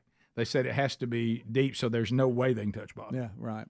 And I did see on the text line they're saying that Jason Kelsey has been hanging out with the women's rugby team, and I did see him arm wrestle one of them. Really? And he barely won. Yeah. Somebody said that after they found out he was there, they fired Kelly Clarkson, and now Taylor Swift will be doing the commentary, bringing mobs to watch it. So how much money did he donate to women's polo? You know, I really have no idea. I don't know what I don't know what Flav had to come up with. So I have no idea. So, all right. see if it's online. Top of the hour. If you're leaving us, have a big day. If you got more Rick and Bubba, stick around. Any parts of the show you miss, you can catch it every day. The archives are on our podcast channel and our YouTube channel. Rick and Bubba, Rick and Bubba.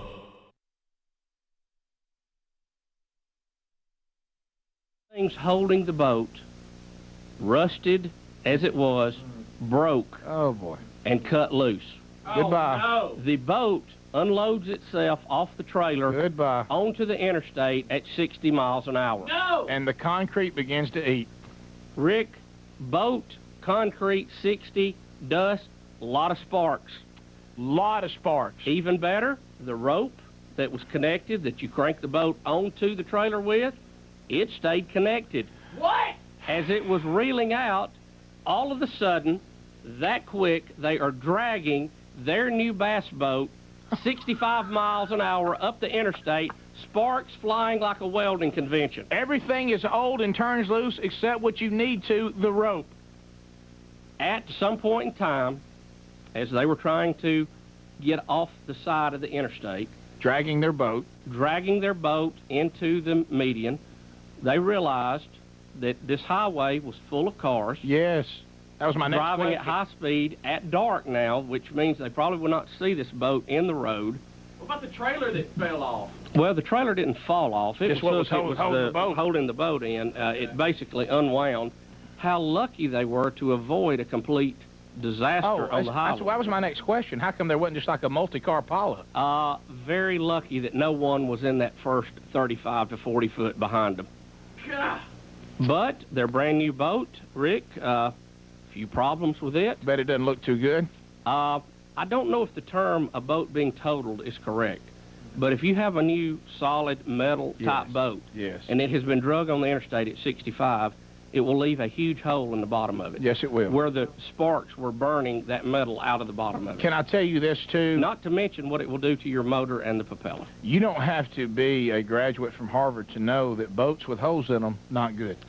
Had a conversation with him after it was over with, feeling lucky that a giant pileup on the interstate starring him and his dad, complete with helicopter coverage, had not occurred, said to me, I think I've learned a lesson. I will buy a trailer to go with my boat next time.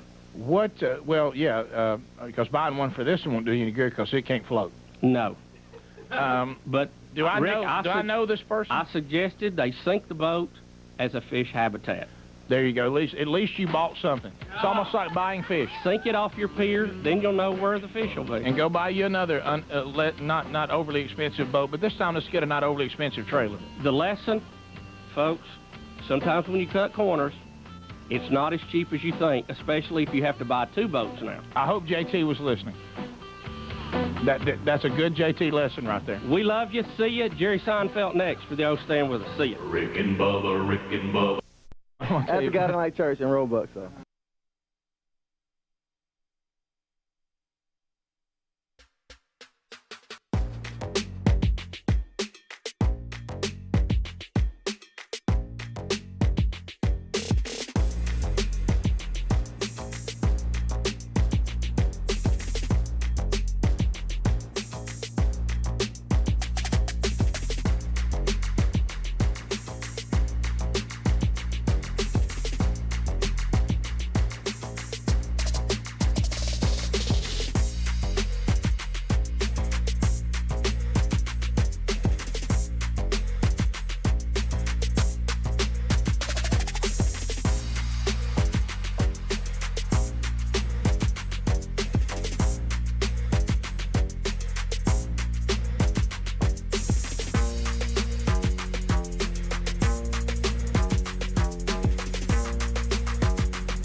Come on with that.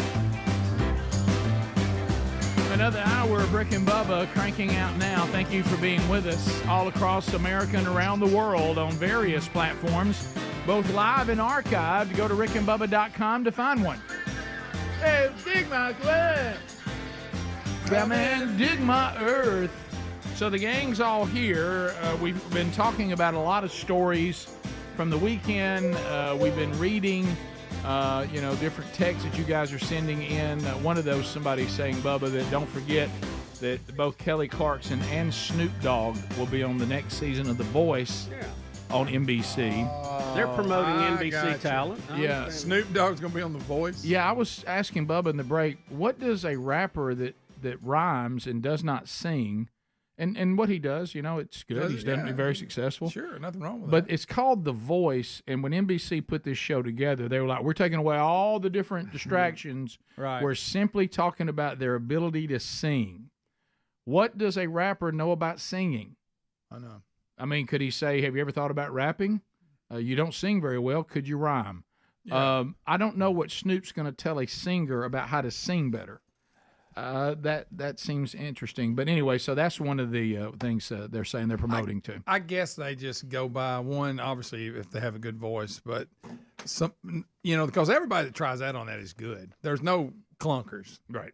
I guess you just have to pick somebody that has star power, you think, And Yeah. I guess he could do that. Yeah, they're trying to get viewers, and they mix it up. They spread it out over a lot of genres on there. So Yeah. He said he was thinking about a master plan. Well, it seems like that Snoop would be a better fit for American Idol that doesn't say we're just here talking about voice. Mm-hmm. But The Voice is literally that's called true. The Voice. Yeah. And here's a guy that talks. He doesn't sing. He doesn't. And he rhymes. Mm-hmm.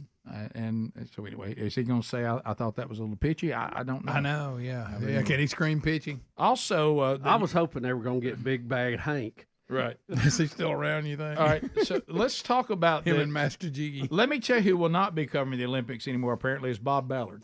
And I'm sorry. What this happened is here, ridiculous. Bubba? What happened? It's ridiculous. So, look, this just shows you the amount of political correctness and the lack of anybody gets a joke anymore. Oh, my goodness. This is a shame. He's a commentator. He was dumped after what they're referring to as sexist remarks during the swimming competition. Right.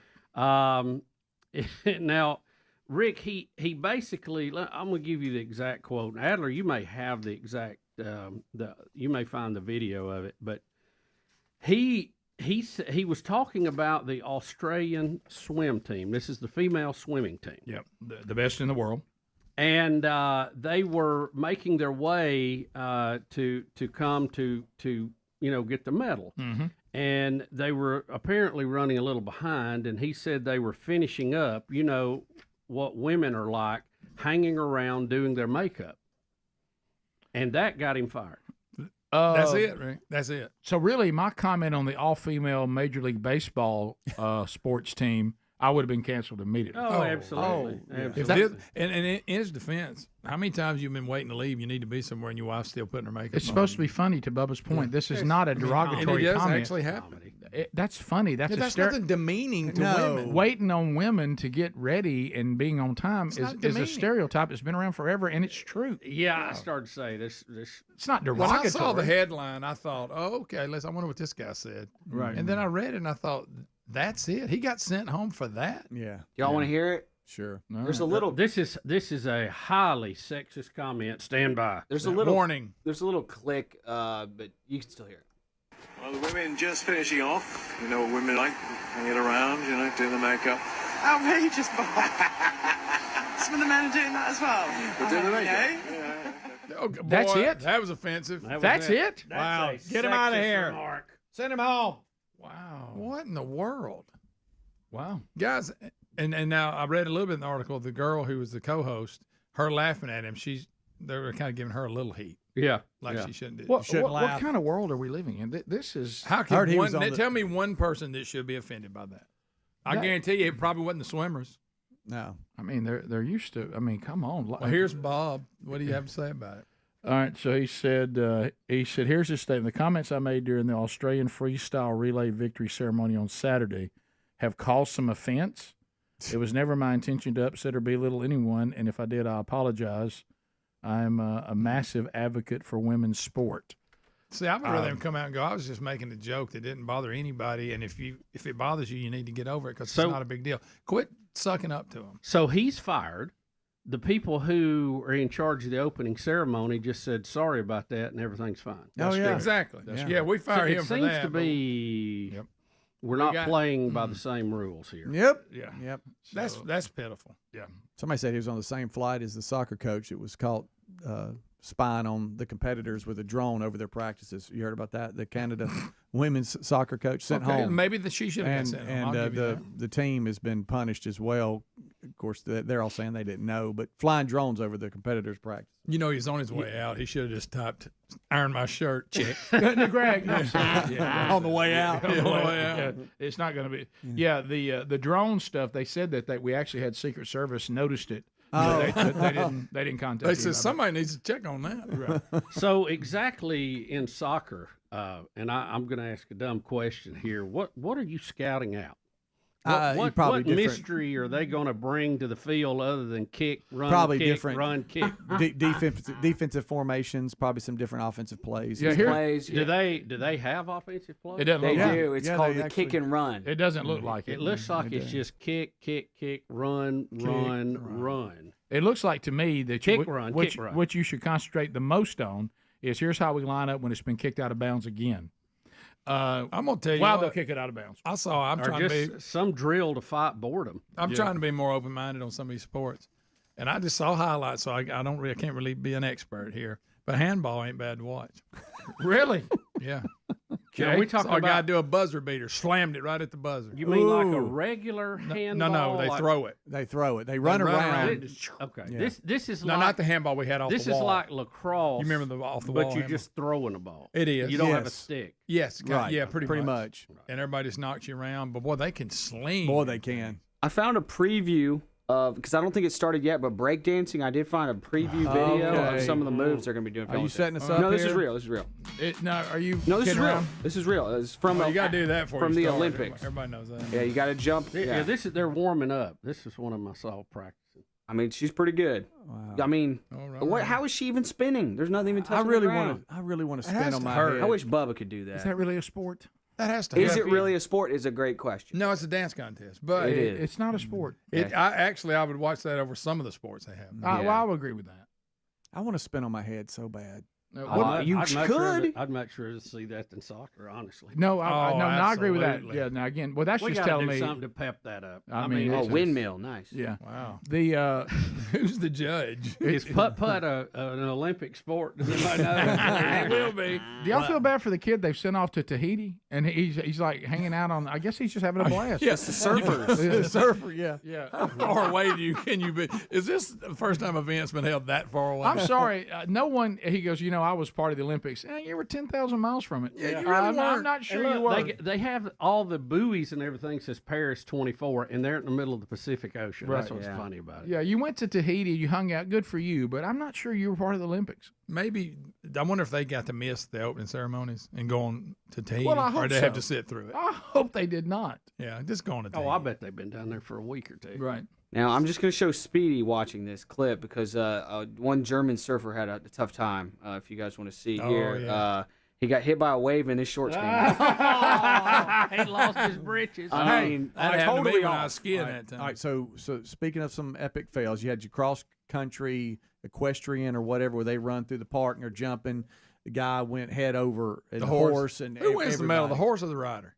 Yeah, They share it. They share it. Did the other horse one is- lock it down? Was that? Did Oh, they here's put the horse brakes? falling. Portuguese guy. Yeah, man, this guy busted bad. Yeah. Ready and boom. Oh. Yeah. Oh, And how'd that happen? and they wear the this horse is okay. vest. They ain't moving. The man's Yeah. not moving. The horse is up. He's ready. They wear this vest, they say, that protects them, but it can knock the breath out of you. So I think that's what happened with him. Also, did you see the epic fail on the diving? Yeah, No, I did. The guy I did. The guy did a backbuster. Or, Did he really? Because Yeah. I've been waiting. he on landed on his back. Can I Oh, tell I you hate what I I'm thought not was saying. so bad about that is the teammate that gave him a high five. Yeah, at the that end. felt weird. Yeah. You don't get a high five You for don't unless get a it's the high belly five. flop You don't contest. get it. Right. At the Oh, by very the way, end, I guy, didn't- it was a charity five. I did not. Adler, you must have missed it. They said they actually did a separate opening ceremony in Tahiti bunch of drag queens and paddle boats. Oh, that's good. Okay, and so that they had that one. Yeah. Do you realize how far they are from the Olympics? 10,000 miles. I mean, what about when they get on the podium? Who cares? I did hear that their accommodations are a lot better in Tahiti than Well, that's probably in Paris. true. Well, where would you rather be? Right. I mean, come on.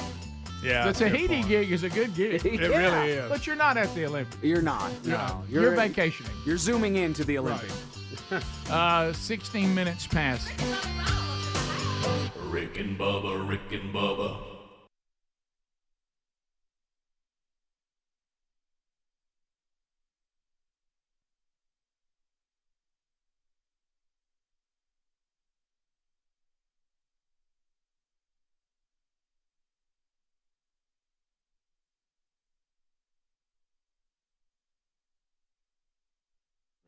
Is we play a contest here called The Price is Somewhat Right.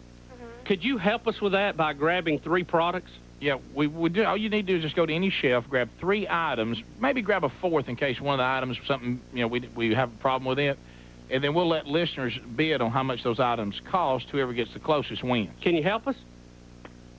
Sure. Hold on just a second. Okay, thank you. 2 words, Dixie Spice. Play the clock, Rick. That's on another bank. Do you think she will be able to make? Let's go ahead and get our contestants. Yeah, let's meet them while we're doing that. First of all, let's see. I'm not sure who was first and what and where.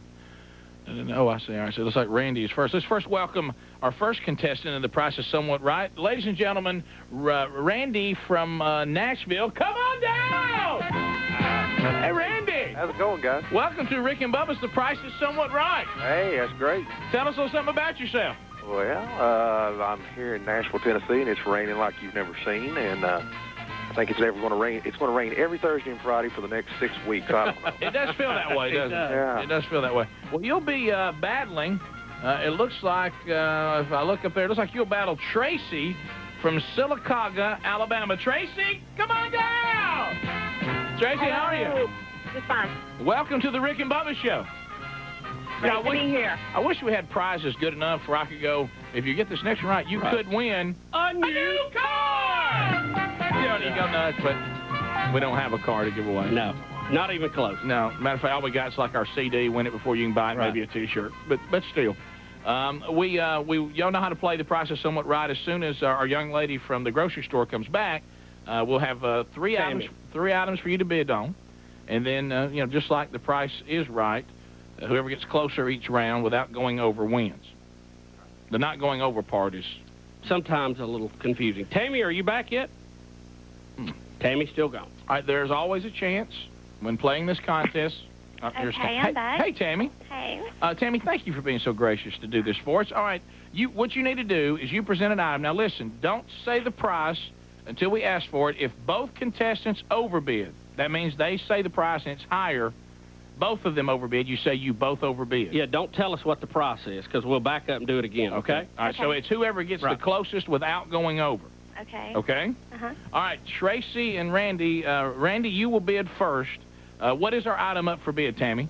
Okay, it's liquid cheer laundry detergent. Liquid cheer laundry detergent. Liquid cheer laundry detergent. Randy, any clue? How big of a bottle? How big a bottle? It's 80 ounces. 80 ounces. I would say $5.29. $5.29. Tracy in Sylacauga, what do you say? $5.30. $5.30. Tammy? Tracy's the closest. What's the price? It's $5.99. Oh, okay, Tracy. way to go, Tracy. Tracy jumped up one thing and it was higher than what Randy had bid. Good strategy there, Tracy. Good strategy, Tracy. That means that you have not won yet, but you're a little bit closer. Randy, you got to stay alive this round, sir. All right, buddy. All right, Tammy, what's our next item up for bid? Golden Flake barbecue potato chips, 1.5 ounce. Golden Flake barbecue potato chips, 1.5 ounce that's the little bag. That's the little one. The little bag? Mm-hmm. Okay, whose phone's ringing? It's Is that yours, our other Tammy? line. Okay, sorry about that. All right, Randy, what do you think would be a small bag of Golden Flake barbecue potato chips? I got to go first again. Yeah, well, no, you're right. You're right. It said Tracy goes first this time. Tracy, what do you think? Thank you for saying that, Randy. And it's the very small or like the big grab? It's the big draft.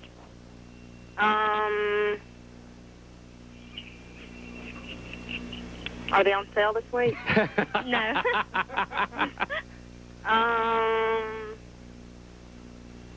59 cents. 59 cents. Randy, what do you think? I'm going to step out and say 60 cents. 60 cents. Tammy? It's 69. Oh, Randy stays alive. All right, this is the deciding round. This is it. Tammy, what's the last item up for bid? Okay, it's Secret Solid deodorant,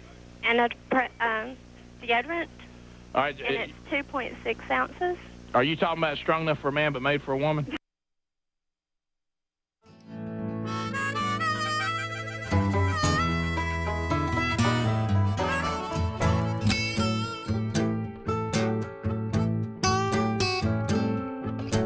Minutes past the hour.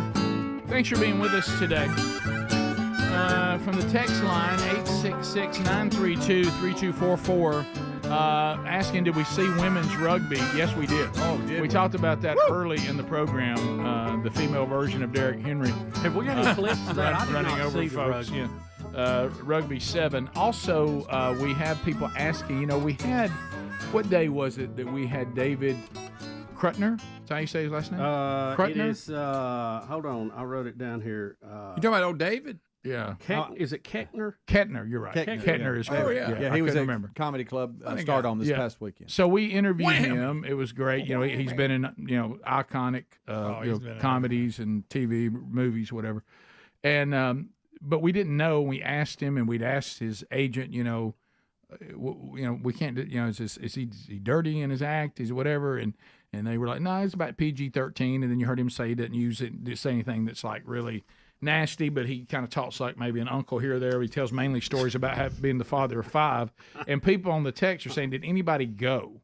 Did anybody see that? Have you seen him at Zany's? Have you seen him at the Stardome? Yeah. Has anybody seen his stand-up act to see if he is, what it's like? Yeah, you see it this weekend? I hadn't got any emails or anything about it. He was so nice. I think we're friends now, and this is where I got to be careful. We're walking that line again. I'm gonna tell you what a resume! What a resume for funny shows, movies he's been in. Oh yeah. I mean, if you had to pick, current day, you said, well, I want to really get into the comedy. Well, where would you want to be? Well, I would have liked to have been on The Office. I would have liked to have been on Anchorman. I would have liked to, and the list and there's goes stuff on that and we on. forget. Yeah. And no matter, even if it was a big role or a small role, you remembered him. Right. They were hilarious. Absolutely. He's always funny. To me, he'll always be AJ's dad on Goldberg's, There you go. Yeah. He was the Cowboy fan, and Goldberg was the Philly fan. Right. Yeah, it's funny.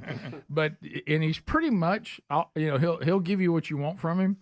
If you really look at him as the sportscaster or as Todd Packer, it's the same thing. All this mouth. All that's missing is whammy. But the cowboy hat. Yeah, but y'all don't get to see never mind. Oh no, okay. But champ. He's champ. Yeah. When she was standing at the door and he didn't know she was there. Great. Don't go back that kind of stuff. In Anchorman, where the TV stations came and were going to rumble, to me that was one of the funniest scenes ever. Right. Oh, you're dead. Yeah. So anyway, I don't know that anybody saw that or not, but and how it was to stand up. I mean. We just want to know. I hope he was funny, and I hope it wasn't.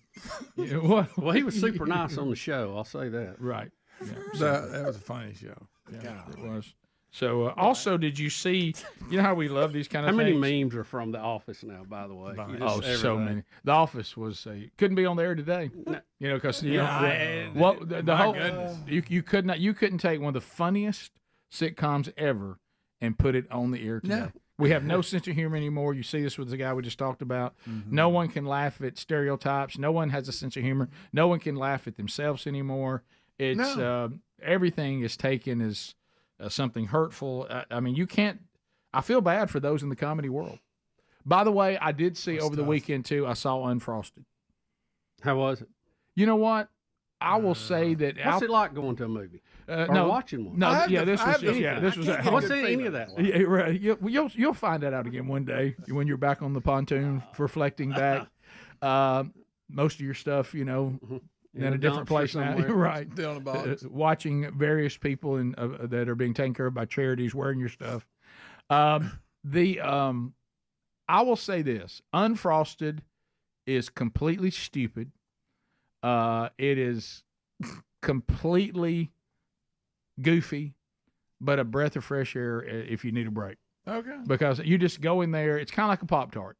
And it's about the story of the Pop-Tart, made-up story with a little bit of truth. Wait a minute. And the funniest part is at the end this has nothing to do with the plot, but at the end you can tell a lot of this has been parody, obviously. And then all of a sudden at the end they show Mrs. Post, from Post, and buying Mar-a-Lago, and then underneath it goes actual fact, because she is the one who built it.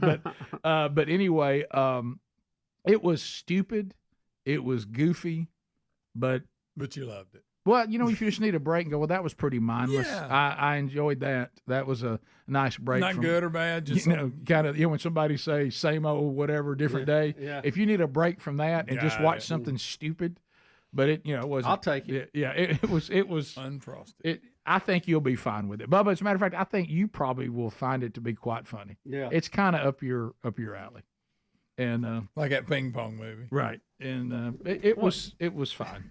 Yeah, it's there. But anyway, did you see also out of the Olympics? You know how we love this stuff. What was the name of that? I forgot. We had this guy from Balls of Fury. Yeah, that's right.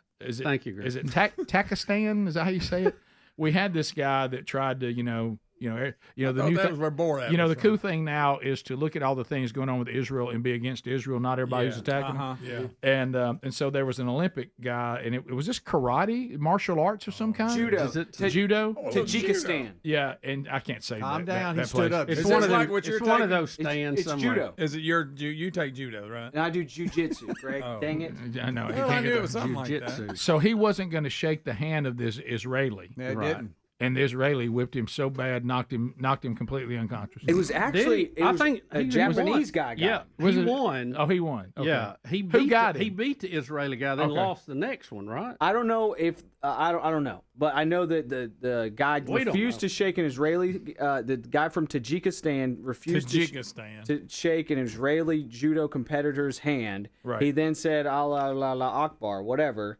And Right. then that was it. Yeah. Shortly after that, he's doing a judo match with a Japanese guy, and this is tough to watch because his shoulder goes the wrong direction. Uh-oh. I'll just show Speedy watching it. Yeah, but this is not long after his little Not long after that. public So, defiance. and blue arm goes down, and blue arm goes backwards. Ow! That's a backwards arm, friends. Oh boy. So that from Kyrgyzstan. So that's why they're saying there was this karma. Yeah, this they're karma saying it word. was instant karma. On that. Okay. But the The Israeli Hindus didn't were. fight him. Somebody beat him up on behalf of the Israeli. Yeah. Yes. His name is Nurali Imomali. So he won, wouldn't shake the Israeli's hand Right. in sportsmanship, yelled Ali Akbar or whatever at him, and then the very next match the Japanese took his shoulder out. Yes. Yeah, that is correct. Okay. Woo! That's a backwards arm, friends. Yeah. friends. He could scratch his own back. Yeah. He could have. Yeah. We'll be back. 866 Yeah. would be big is our number. More Rick and Bubba next. Rick and Bubba, Rick and Bubba.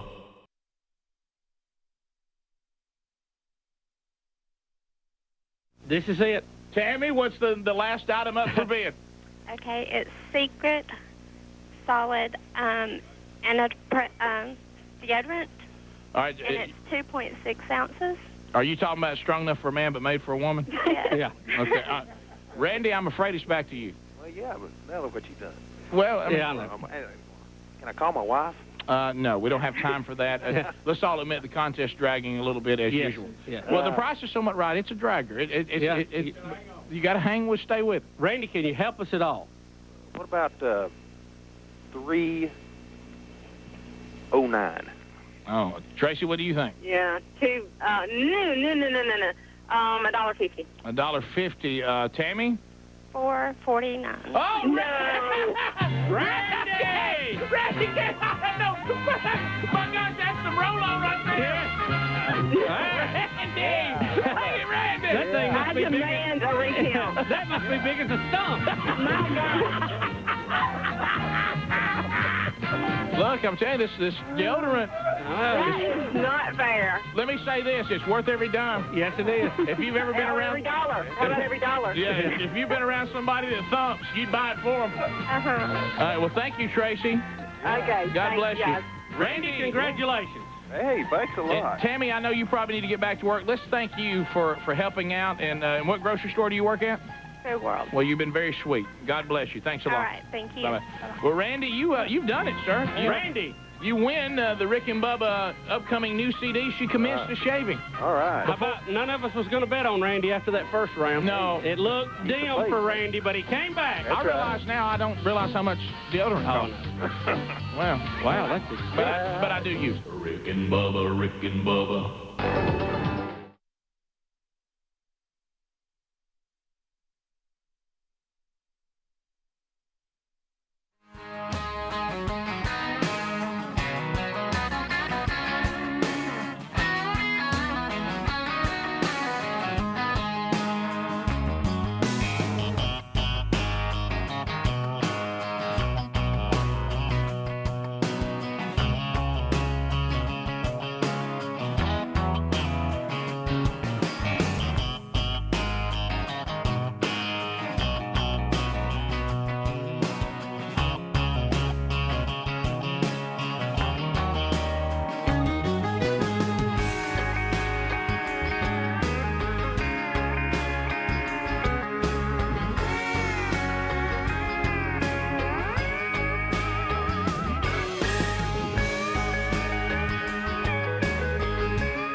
Bigbox.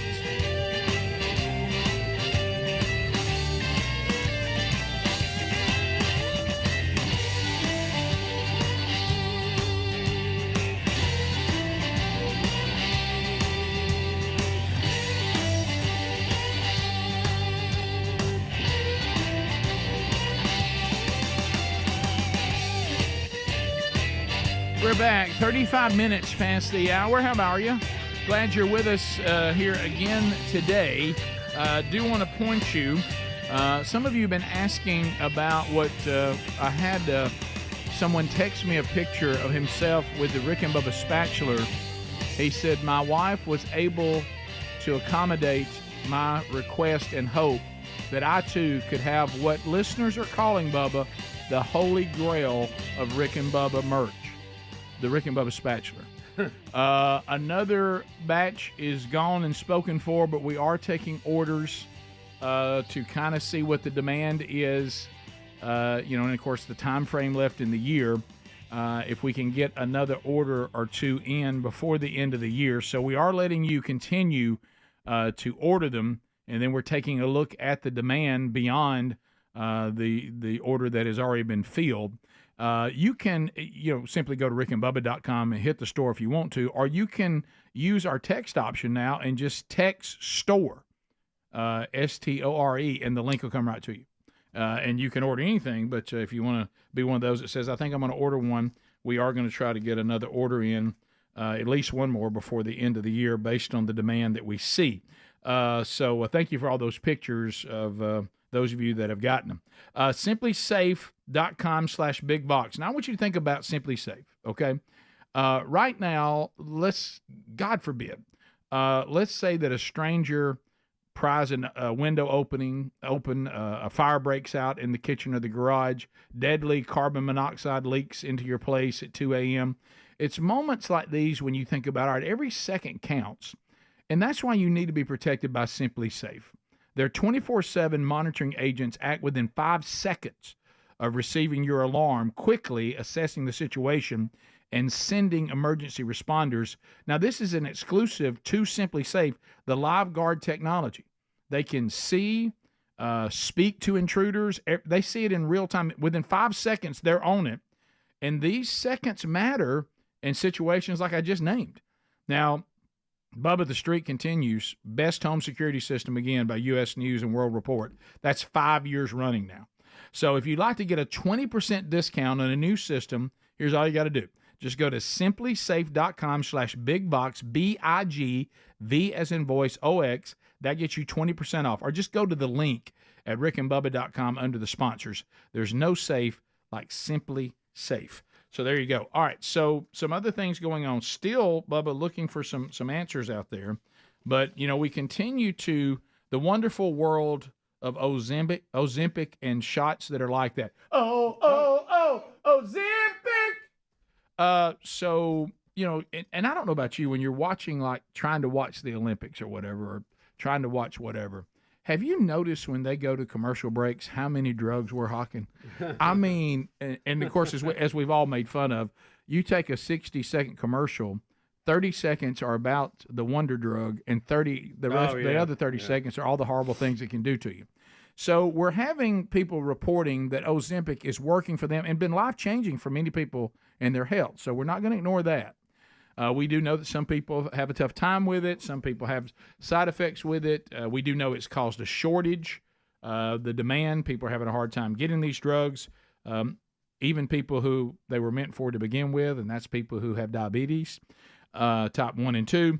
But we're getting a new side effect that now doctors are saying they're starting to see, especially with women.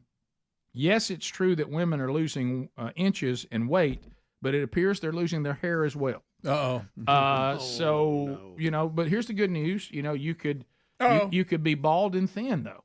And so that is the they got wigs. So this is starting to happen. We have women here in this story that are saying, I was excited about what it was doing for me, and then I started standing in the shower and seeing my hair coming out in clumps. Side effect. And this person in the story actually says this: I love my new slim frame, but now I'm terrified that I'm going to be bald. Yeah, I started to say, under the umbrella of you can't have nothing, this has to be at the top of the list. I slimmed down, right. I'm looking good, I'm getting compliments, and my hair's coming out by the handful. Right, yeah. I mean, you just can't have nothing. You can't. They have some hair loss. I don't know what a hair loss specialist is, but they have them here, and they are saying, yes, we are noticing that we're seeing more and more of this from people who are using the shot. Did you get the name of the company from the hair loss specialist? Is this the one called Scalp Confidential? Yes. So that's a strange name. And then you've got a cosmetic doctor saying she's seeing this as well. So I don't know if any of you out there are experiencing this, but they're saying this is starting to show up around the world. This is not a story out of these are people talking in other countries, but I don't know that we've seen it here.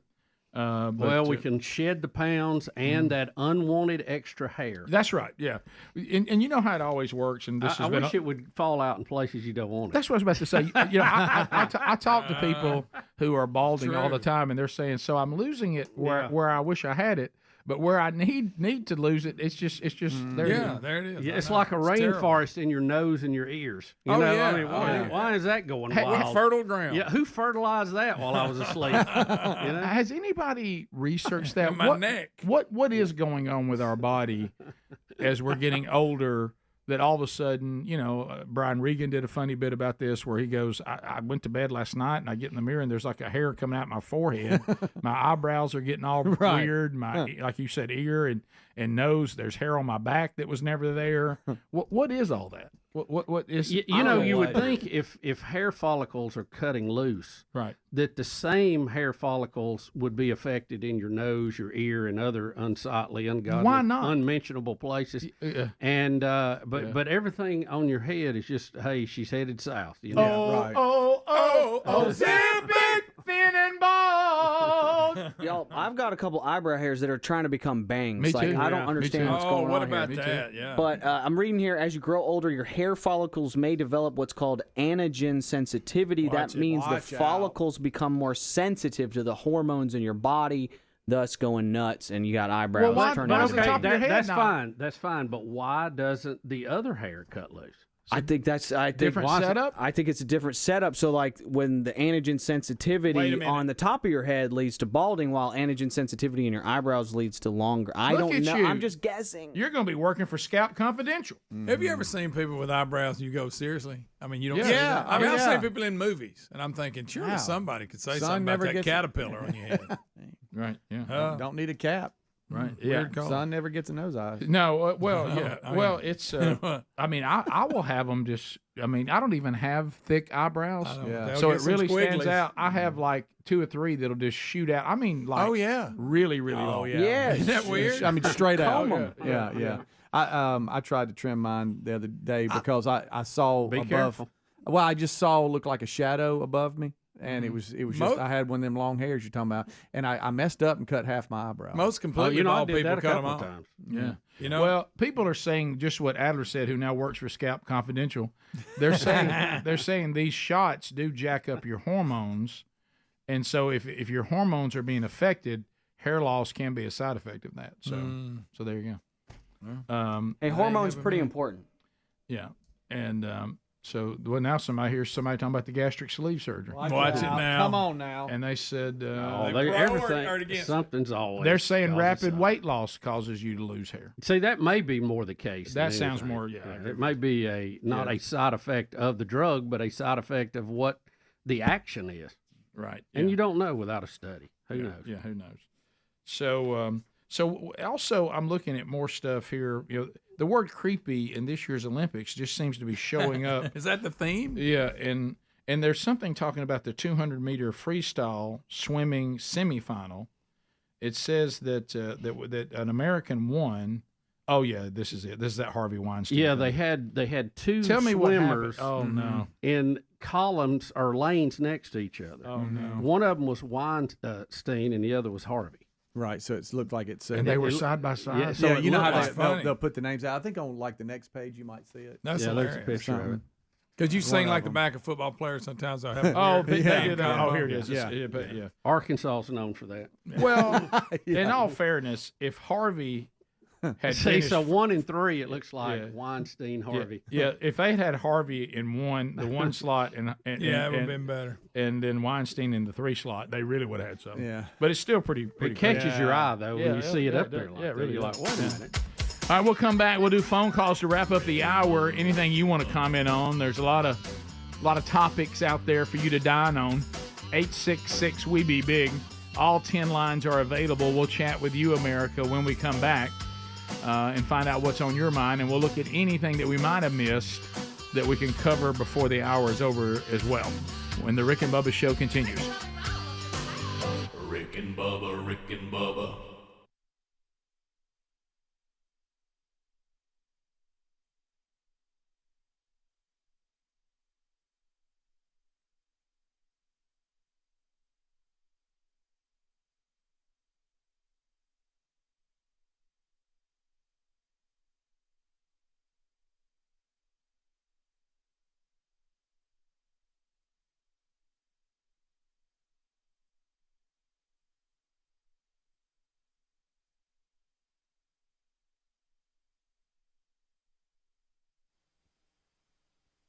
I do have a list this morning that I think we all need to hear coming off the holidays, don't you? Because Well, a holiday season. You know, Rick, it goes back to the office party, and, some folks have this problem with family. We didn't, but, there's some signs that you've had too much holiday cheer when. Okay, now, is this a official top 10 No, form? no, it's just Okay. a list for discussion. Okay, these are signs you've had too much holiday cheer. When? When? You realize you're the only one under the coffee table.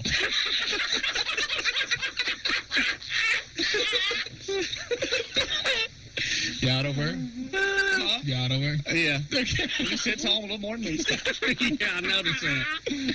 Yeah, Rick, you have had too much holiday cheer when you suggest that everyone stand proudly and sing the national budget. You ever notice too, especially at New Year's, you see people getting sauce that you didn't even know they ever invented sauce. You know, so so you've got sauce. I saw a lot of people New Year's Eve. I went, so yeah, I know. Signs you've had too much holiday cheer when you pick up a roll and butter your watch.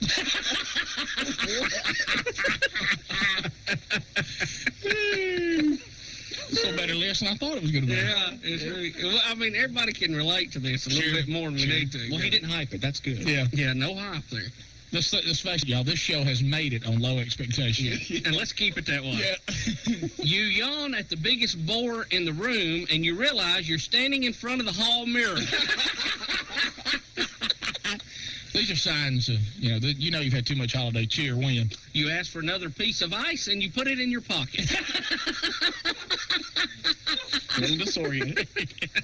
Signs you've had too much holiday cheer. I mean, you know that. When what? Yes, you tell everyone you've gone home or to go home and the party's at your place.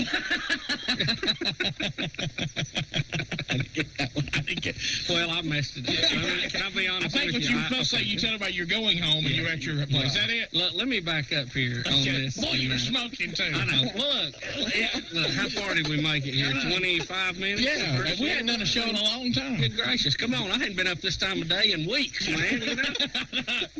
And can't believe I'm up now. Oh, man. You've had too much holiday cheer when you refill your glass from the fish bowl. Have you ever tasted fish bowl? I have. I don't doubt that, Steve. It'll kill him, too. Yeah. I mean, almost on contact. But,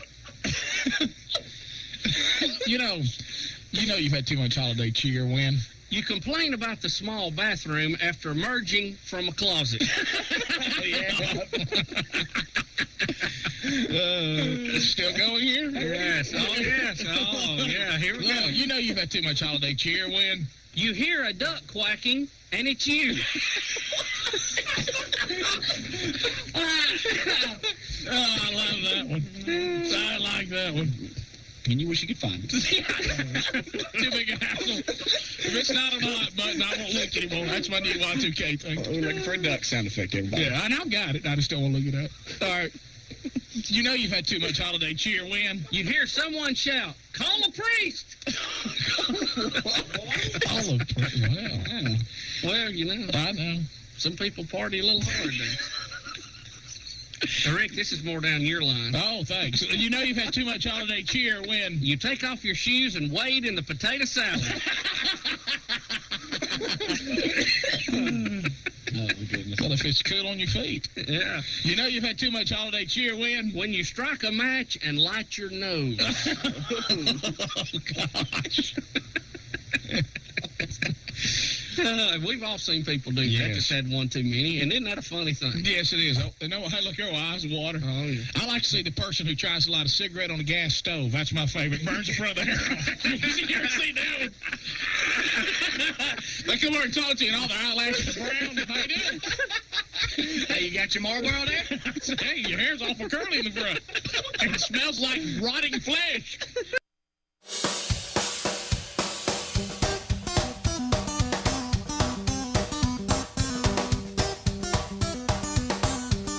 Here we go, 10 minutes to the top of the hour.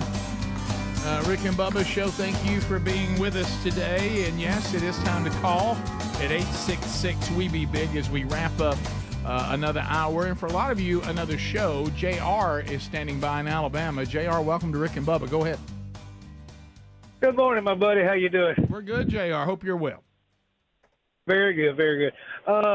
Want to comment on the opening ceremony for the Olympics y'all been talking about this morning? Yes. I heard that it was so bad that Caitlyn Jenner's actually thinking about going back to be Bruce again. You know, it wouldn't surprise me.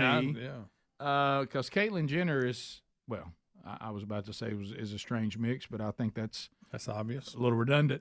But Caitlyn Jenner's point of view on this kind of stuff may surprise you. Yeah. Yeah. Big advocate of women. Bruce is anti-biological males competing against women. Yeah. No matter what they identify, including himself. And I don't think he would think this was the best foot forward for that community either. And politically, he seems to lean right, he except does. for this one little issue. Right. Cindy, Huntsville, 100.3 The River. Cindy, go ahead. Guys, it's been a pleasure for 30 years. I'm going to miss you. Thank you, Cindy. But I do want to comment. Rapid weight loss does cause hair loss. I've been in the hair business for almost 40 years, and I can attest the gastric sleeve, yes, it will cause. Rapid weight loss does cause hair loss. Now, why so is you don't that? have to do a study. Why is that? And why does it just affect the hair on your head? I don't know. You got because it's got to move down. It has to move to your nose and your ears and everywhere else. I don't know. You can't get rid of that. Good question. Yeah. So, but you're saying there's no. Good question. But thanks, guys. I enjoyed it.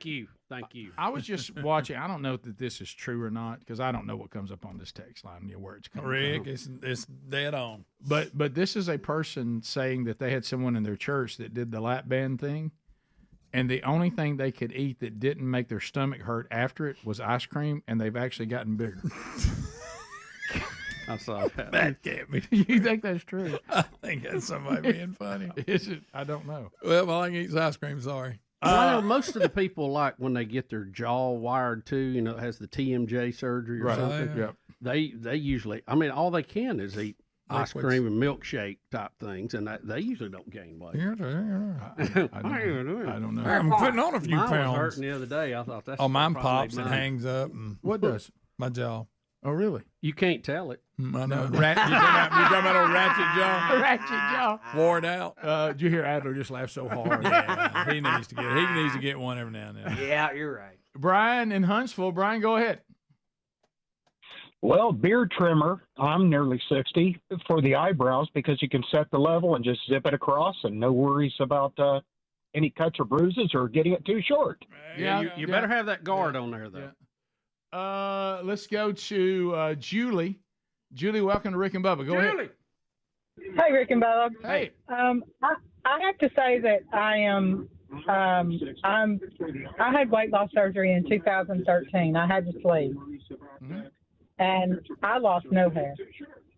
Okay, yeah. How did you? Did the weight come off rapidly? Yes, I lost 127 pounds. Wow. I had it in November, and I lost 127 pounds by Christmas. That is amazing. Congratulations, and I'm glad you didn't have that issue, but apparently some people do. Yeah, and so you're. But I didn't lose any hair. Well, that's great. Congratulations on all that. I hope you're feeling a lot better now. Cindy, Birmingham, ZZK. Cindy, go ahead.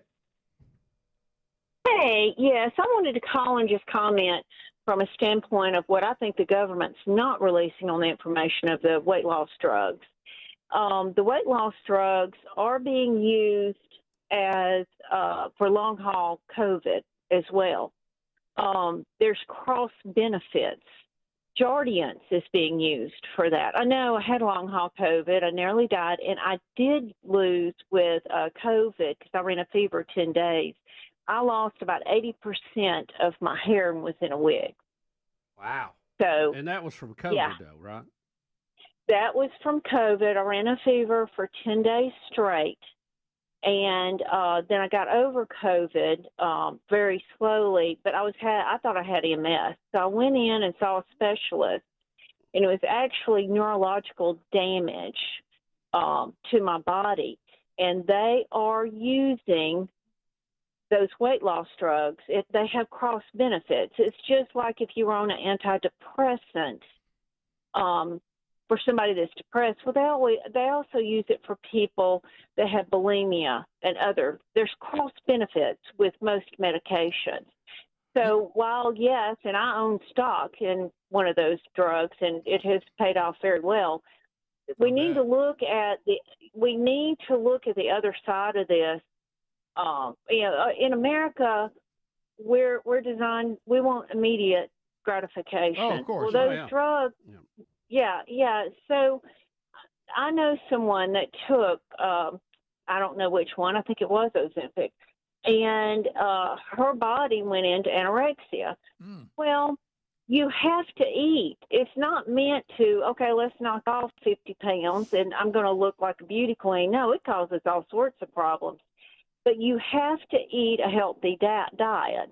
So if they're using it and eating a healthy diet and let it come off slowly and then maintain it, but just for instant gratification, that's where you're getting into these problems, because the lack of nutrition will cause your hair to fall out.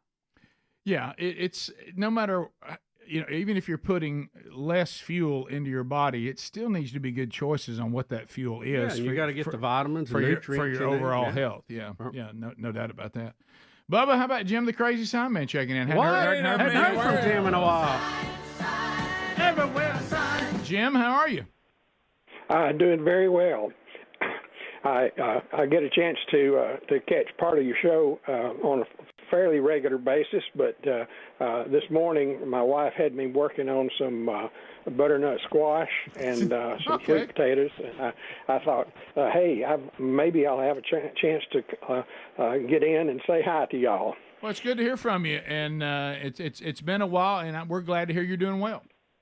Yeah, doing very well. Sticking pretty close to home, trying to make sure we don't have any medical issues or anything like that. But otherwise, things are going extremely well. So good to talk to you again. Jim, good to hear from you. Yeah, I was worried about Jim. I know Greg said he hadn't seen you at remotes and eating and taking some pizza home. He didn't know what happened. I know what to do. I know it. I've been pretty busy lately. So well, those are over, so don't go. Right. Thanks a lot. Yeah, thank you, Jim. So good to hear from Jim. Jim show up at a remote, get his signs out. Well, look, he an Auburn, Alabama one that he flips on everybody. Well, football season about to start. You can't be Jim the Crazy Sign Man and not have signs. You're right. Yeah. Then you're just Jim the Crazy Man. That's right. Pizza eating man. All right, if we're wrapping it up and our time together is done for the day, thank you for being with us. Lord willing, we'll gather for another one tomorrow. If you want to catch any of the part of the show that you missed, you can do that on our YouTube channel or our podcast channel, daily archives, and even best of hours available every day. Rick and Bubba, Rick and Bubba.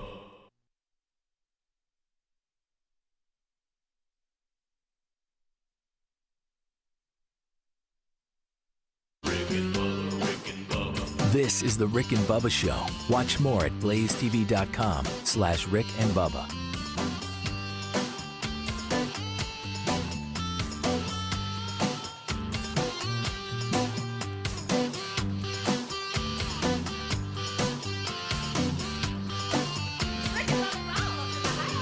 Rick and Bubba, Rick and Bubba.